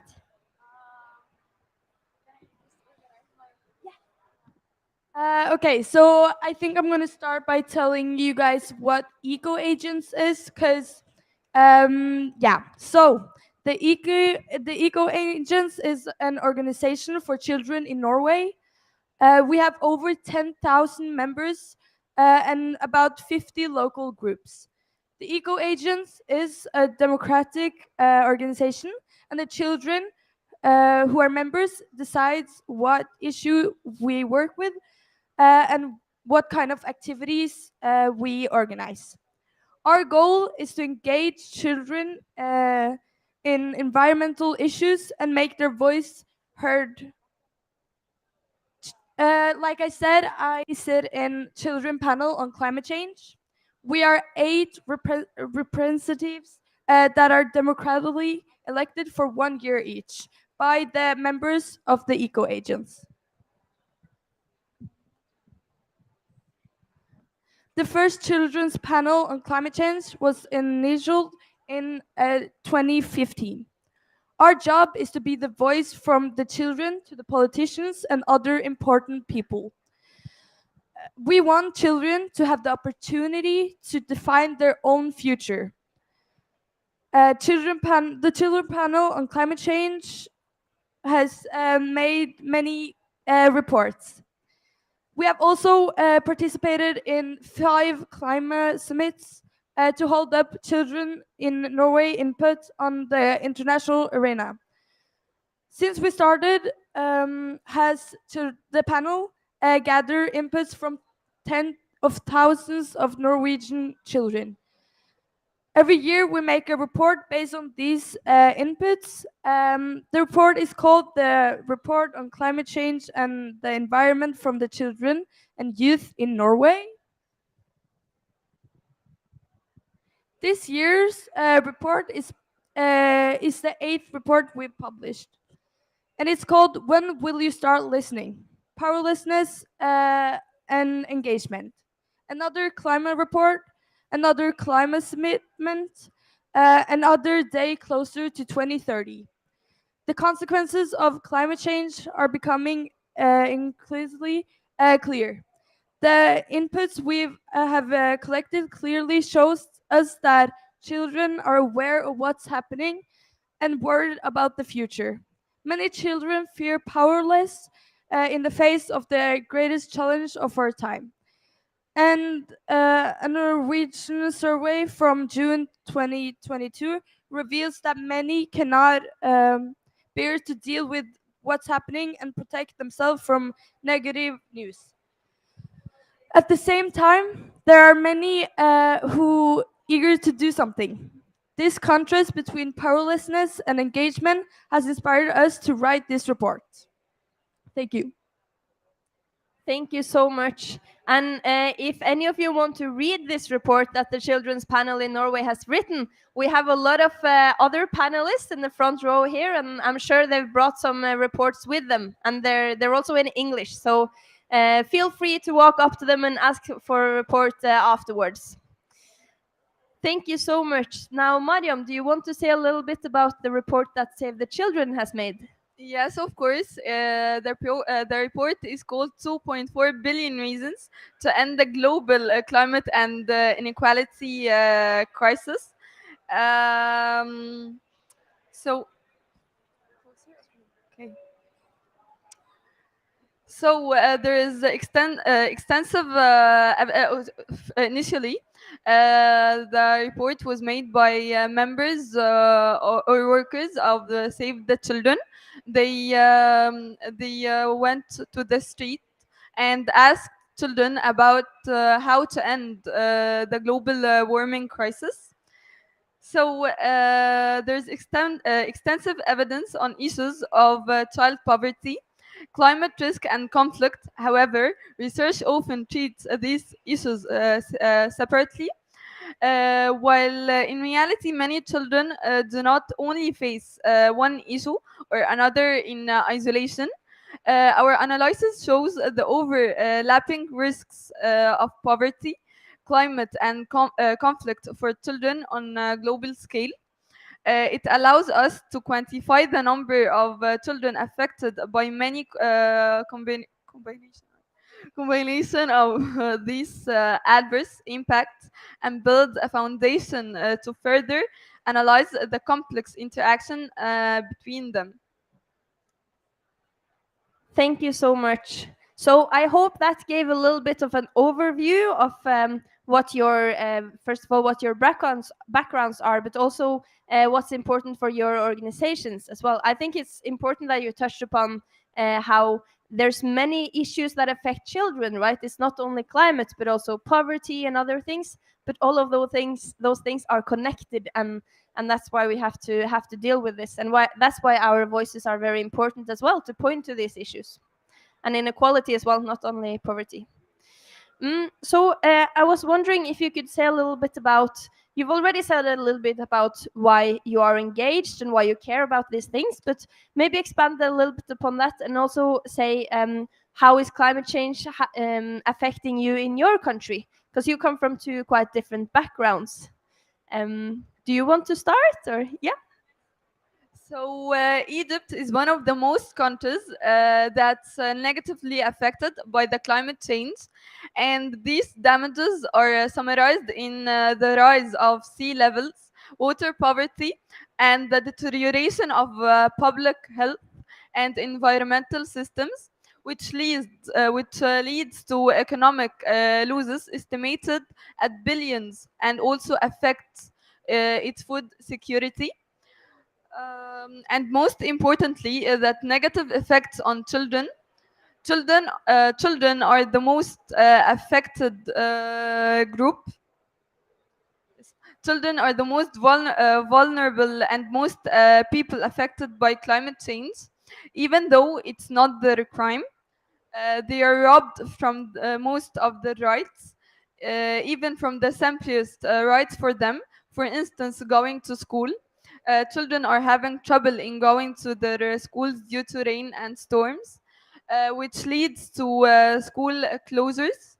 And in summer, due to hot weather, I remember in 2019 on March, there was a day that the temperature reached 50 degrees Celsius. Norway hasn't been affected that much as Egypt and other countries, but it's getting warmer. It's not. I live in Tromsø, really north in Norway, and other years at this time it would be snow, but now it's not snow, and it's really weird. And I think other children also feel that way. That is not normal and is not as it should be, but it's also affecting children, especially because they're really worried about their future. Because like it's going to affect us more in the future, and it's even not our fault. So I think maybe that's what affects us the most right now. Thank you. I forgot to say in the beginning, by the way, that I have some questions for you that we have talked about, but hopefully there will be time for questions from you guys as well. So if there's anything you would want the panelists to talk more about, or if there's something else you feel like we didn't really touch upon in the conversation we will have, please note it down, and you will get the chance to ask it at the end of the panel. So I think what you said about climate change in your own country as well, it's a bit difficult for us who are children and youth to actually notice the changes because we haven't been alive for that long, right? It's easier for an 8-year-old to say, oh, you know, it's gotten warmer. Or I remember my mother, she told me that she's noticed how there's less insects in the summer. And for me, I've not really noticed that, but I understand that she's double my age, right? So she's actually seen the difference in how many how do you say, like mosquito bites she gets, or how many bees there are, and that's quite worrying. But I think that's why it's also important to have the climate education, right, and that we learn about it, and also that we have communication between the older generations and the younger generations, because as you say, like, we also have a fear for our future because we've not lived that long, but we will live hopefully a long life. And if there's going to be much less snow in 6 years than there is now in Norway, for example, that will be sad. Yeah. I also forgot to actually introduce myself, I think. But I'm not the most important person in this panel. Hopefully you guys will speak the most. But to give some context of why I'm here, I'm the youth delegate of Norway. So I'm actually representing both children and youth from Norway. So I'm also very interested in hearing what you have to say, because that's my task here as well, to represent you guys. All right, but then let's go on to the next question. So we've talked a little bit about how climate change is affecting your country and why you care, but how is it to actually be a climate activist and a child rights activist in your countries? And if you have any comments on each other as well, please feel free, because there might be some differences, right? In Norway, I think, or it's pretty good to be an activist, but you get a lot of hate, or like pretty much old people who are like telling you, oh, you can't do anything, you're just a child, you don't understand. I hear a lot that I'm brainwashed by my parents. So I think it's much better than in other countries, but we have a big problem that people don't want to share their opinions because they're afraid of what the other's going to tell them. And I could just tell an example from my life. When I was at climate strike in 2019, a guy who was working as a politician came back. We were sitting, and he came up to me and he clapped me on my head and said, "Why are you sitting here? It doesn't work. You can't do anything." And then he walked away. So I feel like it's kind of taboo to be an activist, and it's scary to be an activist because you don't know what the other is going to think or say. How about in Egypt?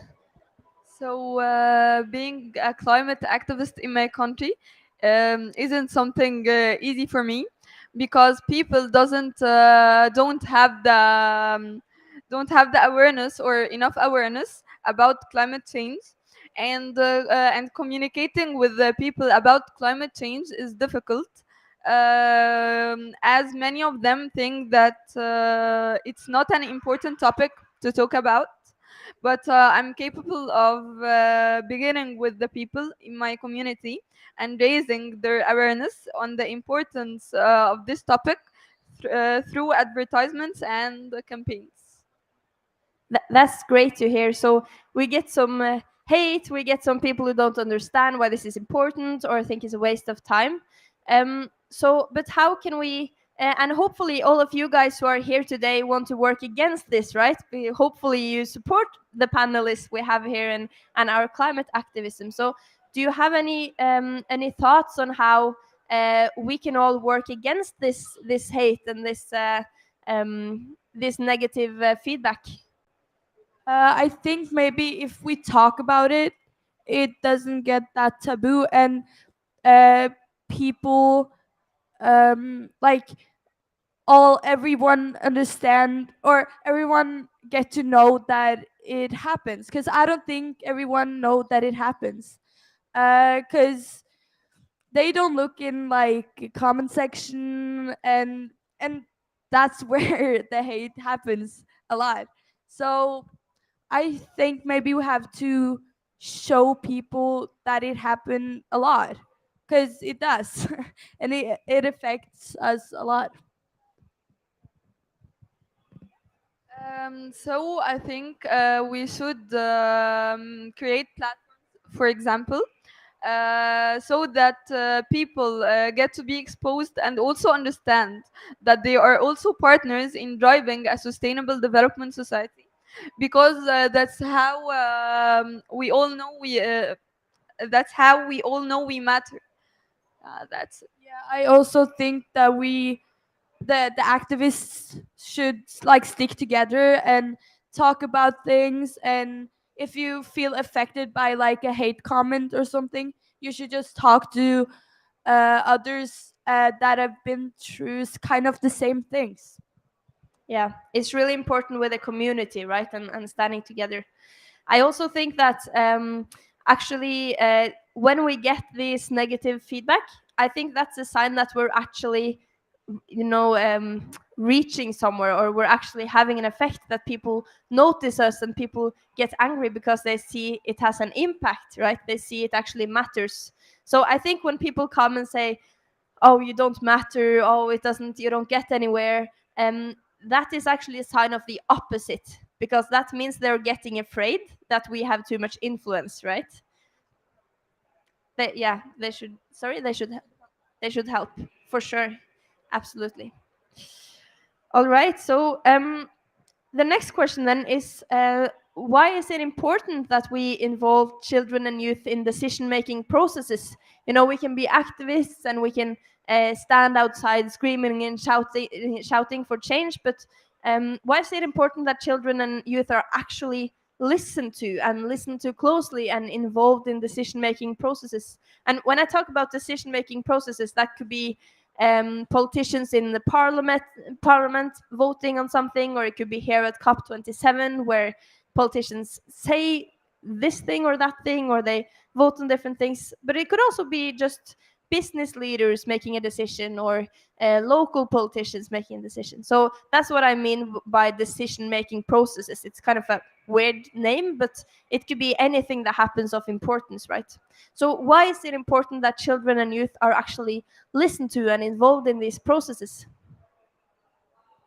So actually, I think because children are the most affected group, And I think because children have the rights to express their views and be active participants in their own lives, children and youth can inspire decision makers with astonishing solutions, but of course they need the support at the outset. Children have the gift of creativity, so we need to take advantage of their gift. For example, by involving them in COPs, organizations, and campaigns to take a good experience. So when they grow up, they will be very successful. Yeah, I think we should involve them because, like you said, it's our future, and we have to live with the consequences of what getting decided now. And I think it's really important that maybe like people or politicians could just go through to the schools and just ask, what do you think about that? Or maybe have something like we have in Norway, like the children panel on climate change, because it's so important that we get heard. Yeah. I agree completely. So we agree that it's important that we are involved and everything, but how exactly can we do that when we talk to our politicians and ask to be heard more? What do we want them to do specifically? And you can talk on national level, local, regional, international, all of the levels really, because we are needed all of the levels, right? So how can we, if there's any politicians or decision-making process persons sitting here or listening to us today, what exactly do we want them to do? Like I said, maybe like national make a panel, because it's really, you really get, you get really much out of it. Like we have collected many opinions and inputs from thousands of children, and then we could get heard more than we did before. So I think it's really important that we make a children panel, but also that we, if every country could have like their own panel, then we could make a world panel with just children, so we could talk with each other and talk like, because we're all in the same position, you know? So yeah, I think that would be really cool if we could do that. Let me begin by saying that children and youth do not traditionally vote or participate meaningfully in decisions that affect them. Without special attention to children and youth opinions, children and youth perspectives are not heard on many important issues that affect them now, will affect them in the future. We can make something like a Reddit forum where children can all say what they want online, and they upvote the comments or ideas that deserved to be heard. Thus, everyone can have an equal chance. We can make school events where kids submit papers about their opinions, and only the good opinions that deserves to be heard are the ones that the schools can send to higher ups so they can discuss the opinions. So you both, yeah, we can clap for that, I think.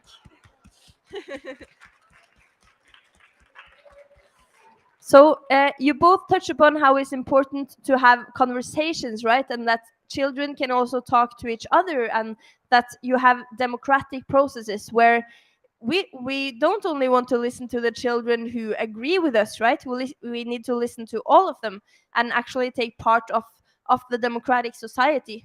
And I think sometimes I hear people saying that people like children and youth are too young to understand. You know, that's a typical counter argument.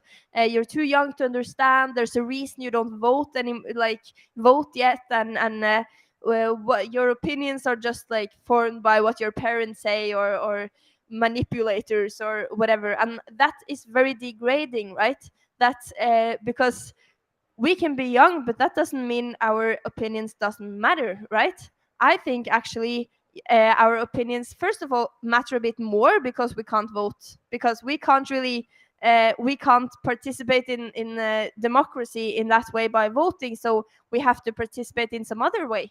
We are also part of society, and we're living in this society before we turn for 18 years, before we are allowed to vote. So that's, I think the opposite is true. And I also think that as youth and children, we are not, our visions are sometimes a bit clearer. It's a bit clearer for us what is needed to do to save the world, or avoid climate change, or avoid poverty and these things, because sometimes old people or politicians are very into their own kind of capacity, and their thinking is sometimes a bit limited by the systems we already have, and what is like politically possible, and what is how the society already work. But I think as children and young people, we don't necessarily accept that how society is how it should be, right?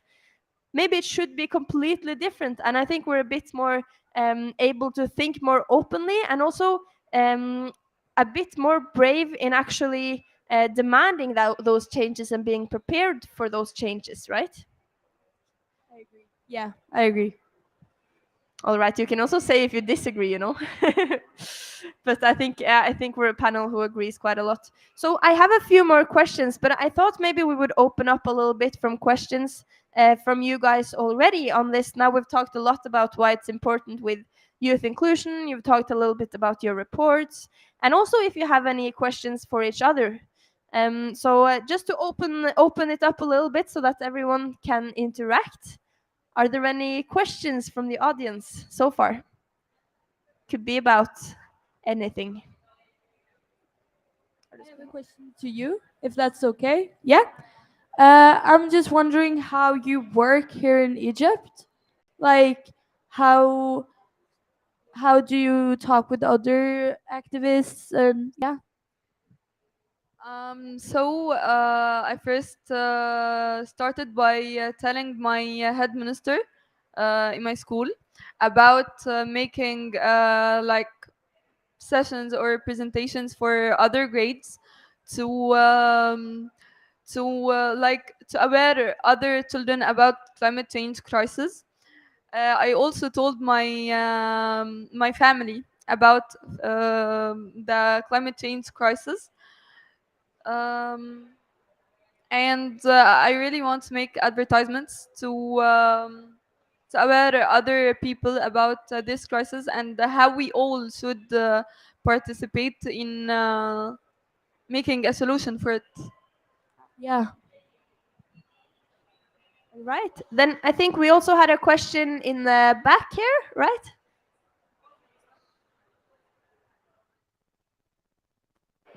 ايه اكتر المشاكل اللي انت شايفاها بتأثر على ايه اكبر مشاكل التغيرات المناخية انت شايفاها بتأثر على الاطفال في النرويج؟ He is asking about, as you are from the Norway and we are here from Egypt, so you are in another country as a child or our children, and generally, what are the main climate change problems that affect children there, and how you can, as children, did you do something about this? Do you have some solution? Do you have some opinion about how we can deal with this? So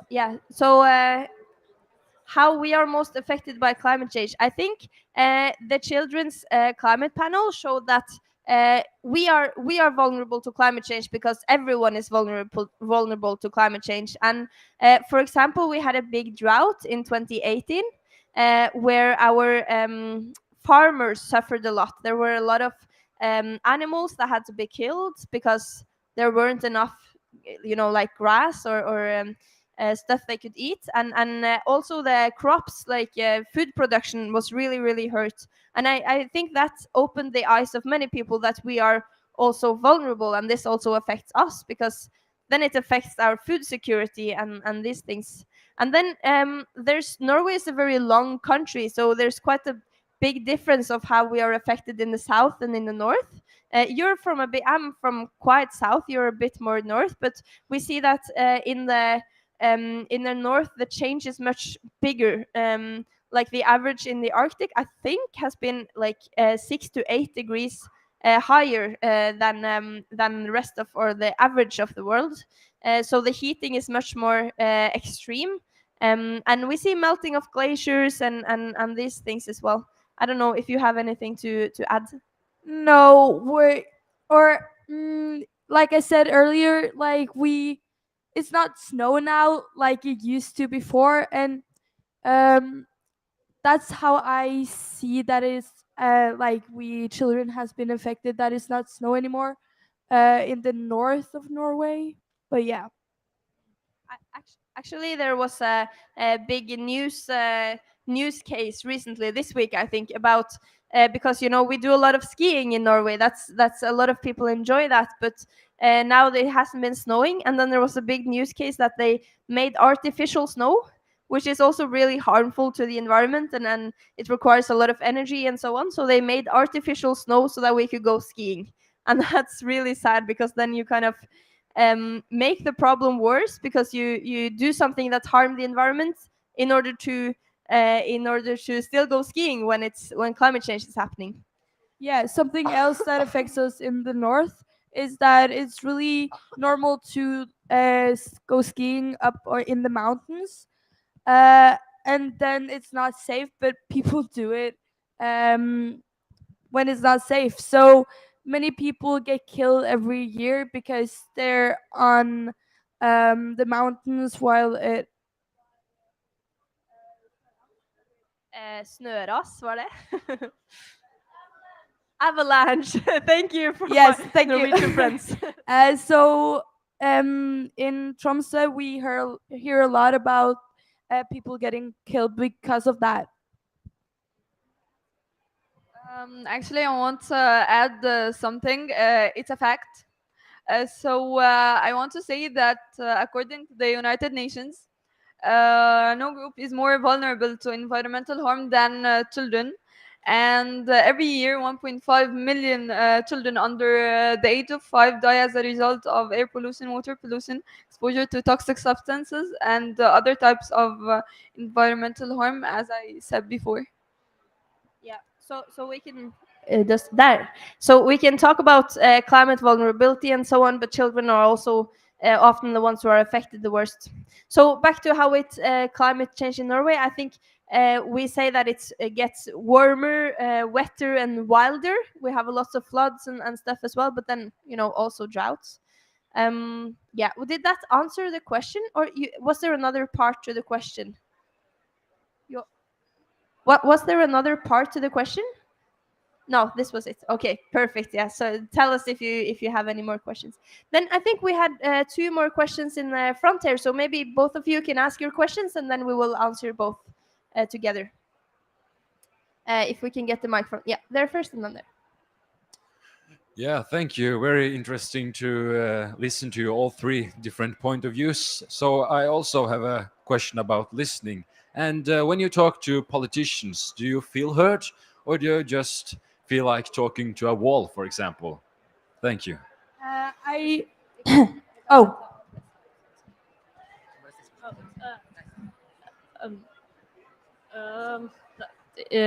I wondered if you have any, or do you meet a lot of people, specifically in Egypt? Do you meet a lot of people who has the same like passion and engagement as you have, or is it like just a small group? Can you please repeat that? Yes. I want her to. Yeah. So the question was if she meets a lot of people who are also passionate about the climate, right? Yes. Actually, not all children in Egypt are passionate about the crisis of climate change. Only some of them, but we are making platforms, so there's a great development in this topic. Yes, and yeah, we are getting. We are increasing. and we're getting we're increasing in number. Yeah, that's it.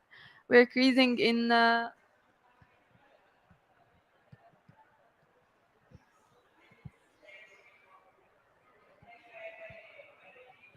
that's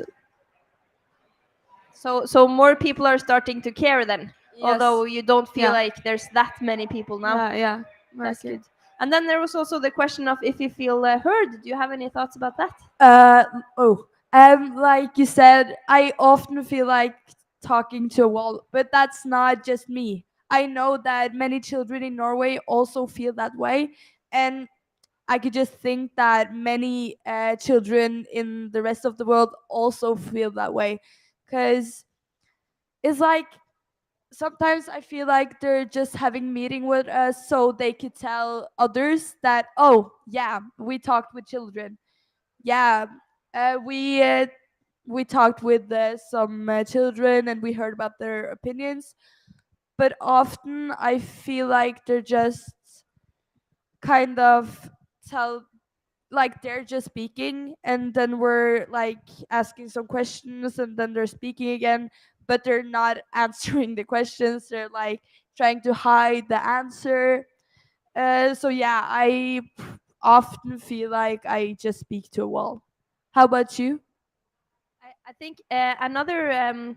I feel like sometimes another tactic from politicians can be to you know, you speak to the wall, but then sometimes the wall speaks back, but it doesn't make any sense, right? Sometimes politicians are using really complicated words and making excuses with oh no, but we have to do it because blah blah blah blah blah blah blah, right? And things that we don't really, you know, we haven't had 40 years to be into politics and know what agreements do Norway have with the EU and what stuff has Egypt said to the UN. You know, we can't know everything. But and then sometimes politicians use that as an excuse and use complicated words to answer us. So I think that can also be a problem, right? When like they answer, but we can't really understand, and then what can we say, right? Do you have any thoughts? Yeah. May I add something about? Yeah.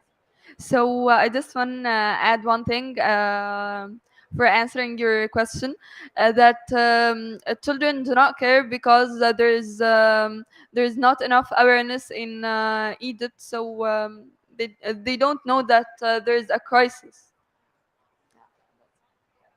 Yeah, so we need more climate education and as well, and there we have a job as well. And I think as a youth delegate, one of my most important tasks is also to explain, because you have the political language and then you have the UN language. You know, when we are here, it's so difficult to understand what even the meetings are about. You know, there's so many cryptical words and abbreviations. You know, when you just write MVP and we're like, what does that mean, right?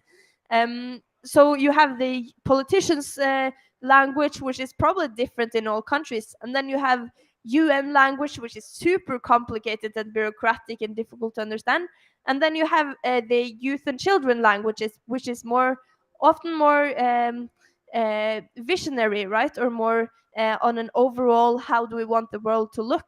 So for me, I think one of my most important tasks is to translate between those languages, right, and making the children and youth understand what is happening in these processes, and making the politicians and bureaucrats understand what the youth actually means, right, to translate between it. Yeah.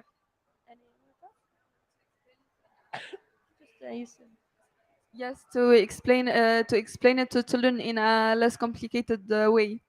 Exactly. And many of you guys who are here are also so much more engaged and know so much more about the politics and the problems and the average 14-year-old or 16-year-old, right? So we also have a job in actually trying to communicate both ways, just to both to our other youth and children and to the politicians what we mean.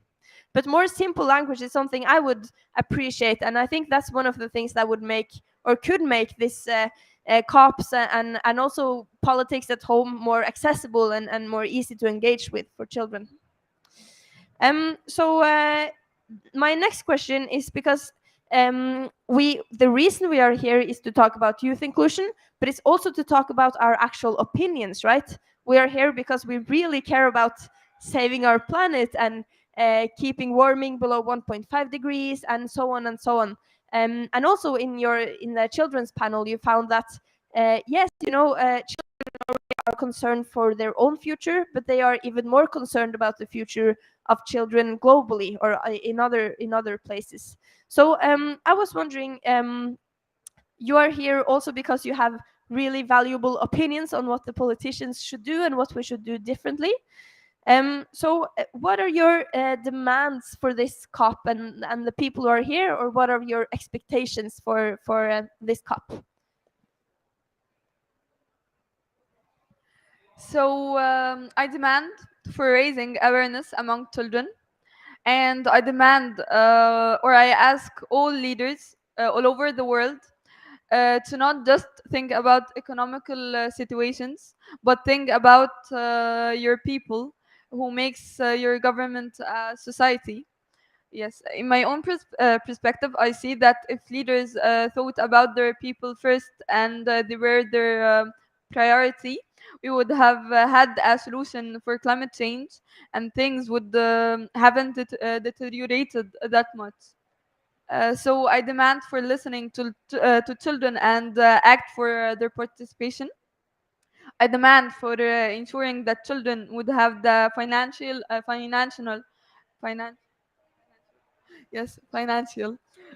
opportunity or process beside climate change when they grow up.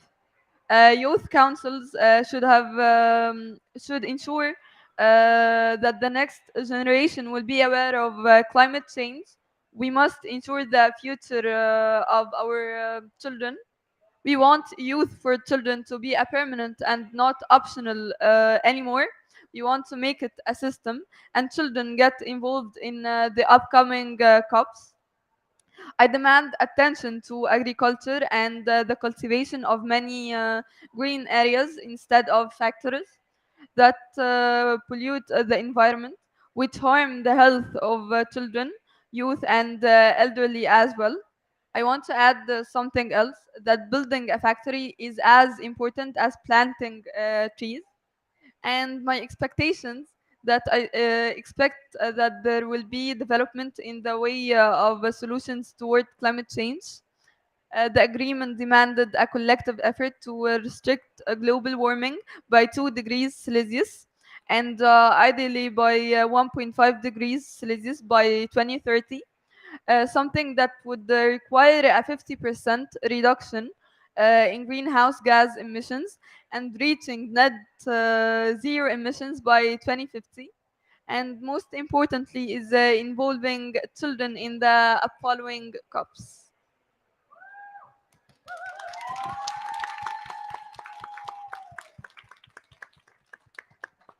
Okay, so I think that children should be the first priority, and that's really important. And I also think that children should get listened to, and I hope that at the next COP that it's a lot more children, because we can't do anything if we're just staying at home. If I was in Norway, no, I couldn't do anything, because it's so important to see us children's perspective on the climate change. Yeah, and lastly, I hope and expect that the end is better than it was last year, because we need it. We don't have that much time, and it's our future. We didn't do this, and the consequences are affecting us. So I think the most important is that we get a good deal.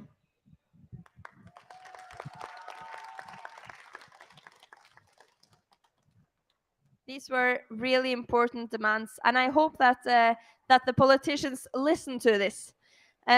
For me as well, I'm trying to advocate for children and youth rights, and I think we want to expand this youth delegate position, right? The because now I have the opportunity to actually be in the Norwegian delegation.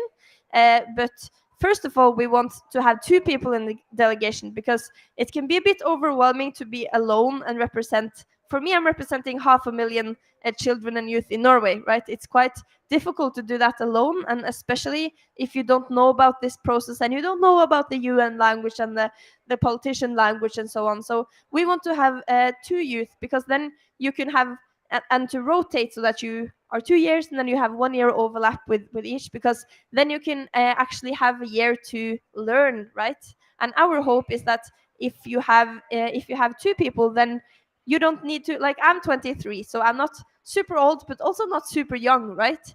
But hopefully if you have 2 years, then you could be younger, because you don't need to have been here many times before, because you will have a year to learn as well. So I think first of all, expanding the youth delegates so that it's accessible to more people and younger people, and then of course also advocating for other countries to get youth delegates. All countries should have youth delegates, I think.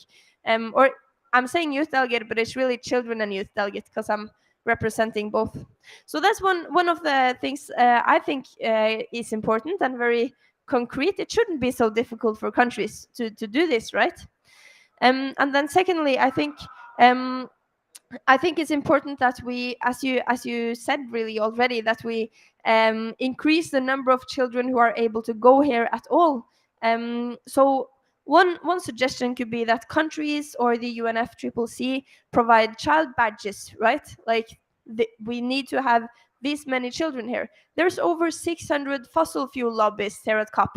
Why are there not more children, right? We should be at least 600 children, just to weigh up, the interests. Because if not, it's just the people and the interests who have the most money who can go here, because they have the badges and they have the money. But so we should both, as you touched upon as well, both finance and facilitate for our participation. So I think we have like 10 minutes. Yeah, we have 10 minutes left of this discussion. So if there's any more questions from the audience, we have time for 1 or 2. Yeah. Hi, can you hear me? Yeah. I just wanted to ask, what do you think of being here at COP so far?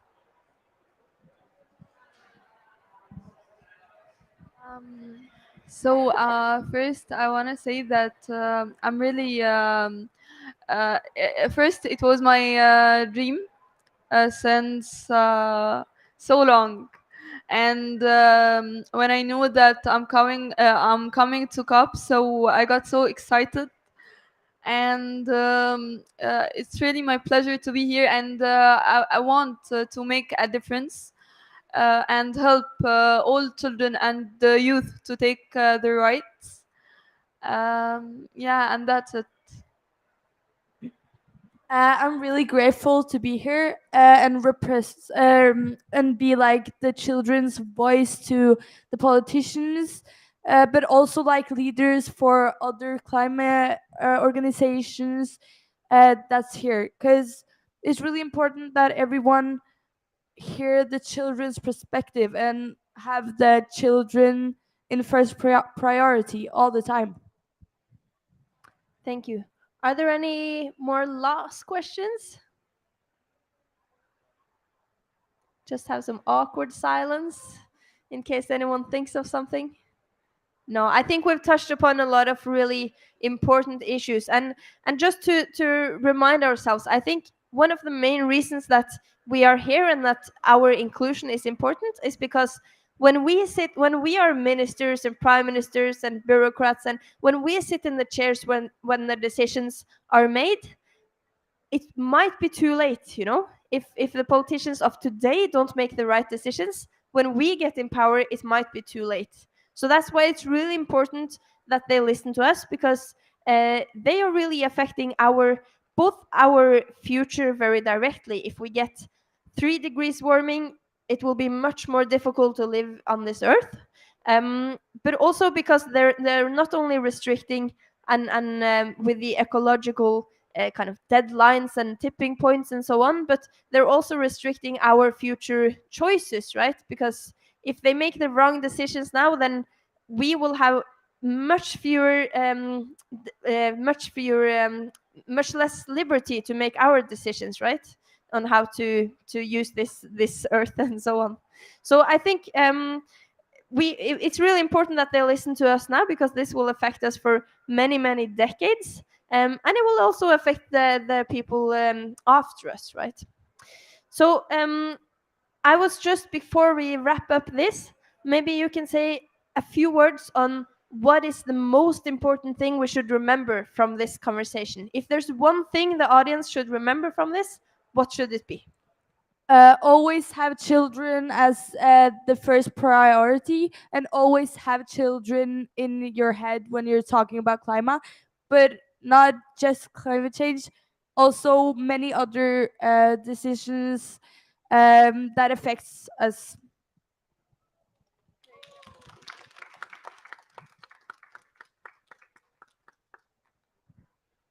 So I want people to remember that children are tomorrow, are the future. Bright faces that are here today, evincing their talents, will be the future rulers. Without children, there is nothing as a society. Finally, I just want to say that we are the world, we are the children, we are the change.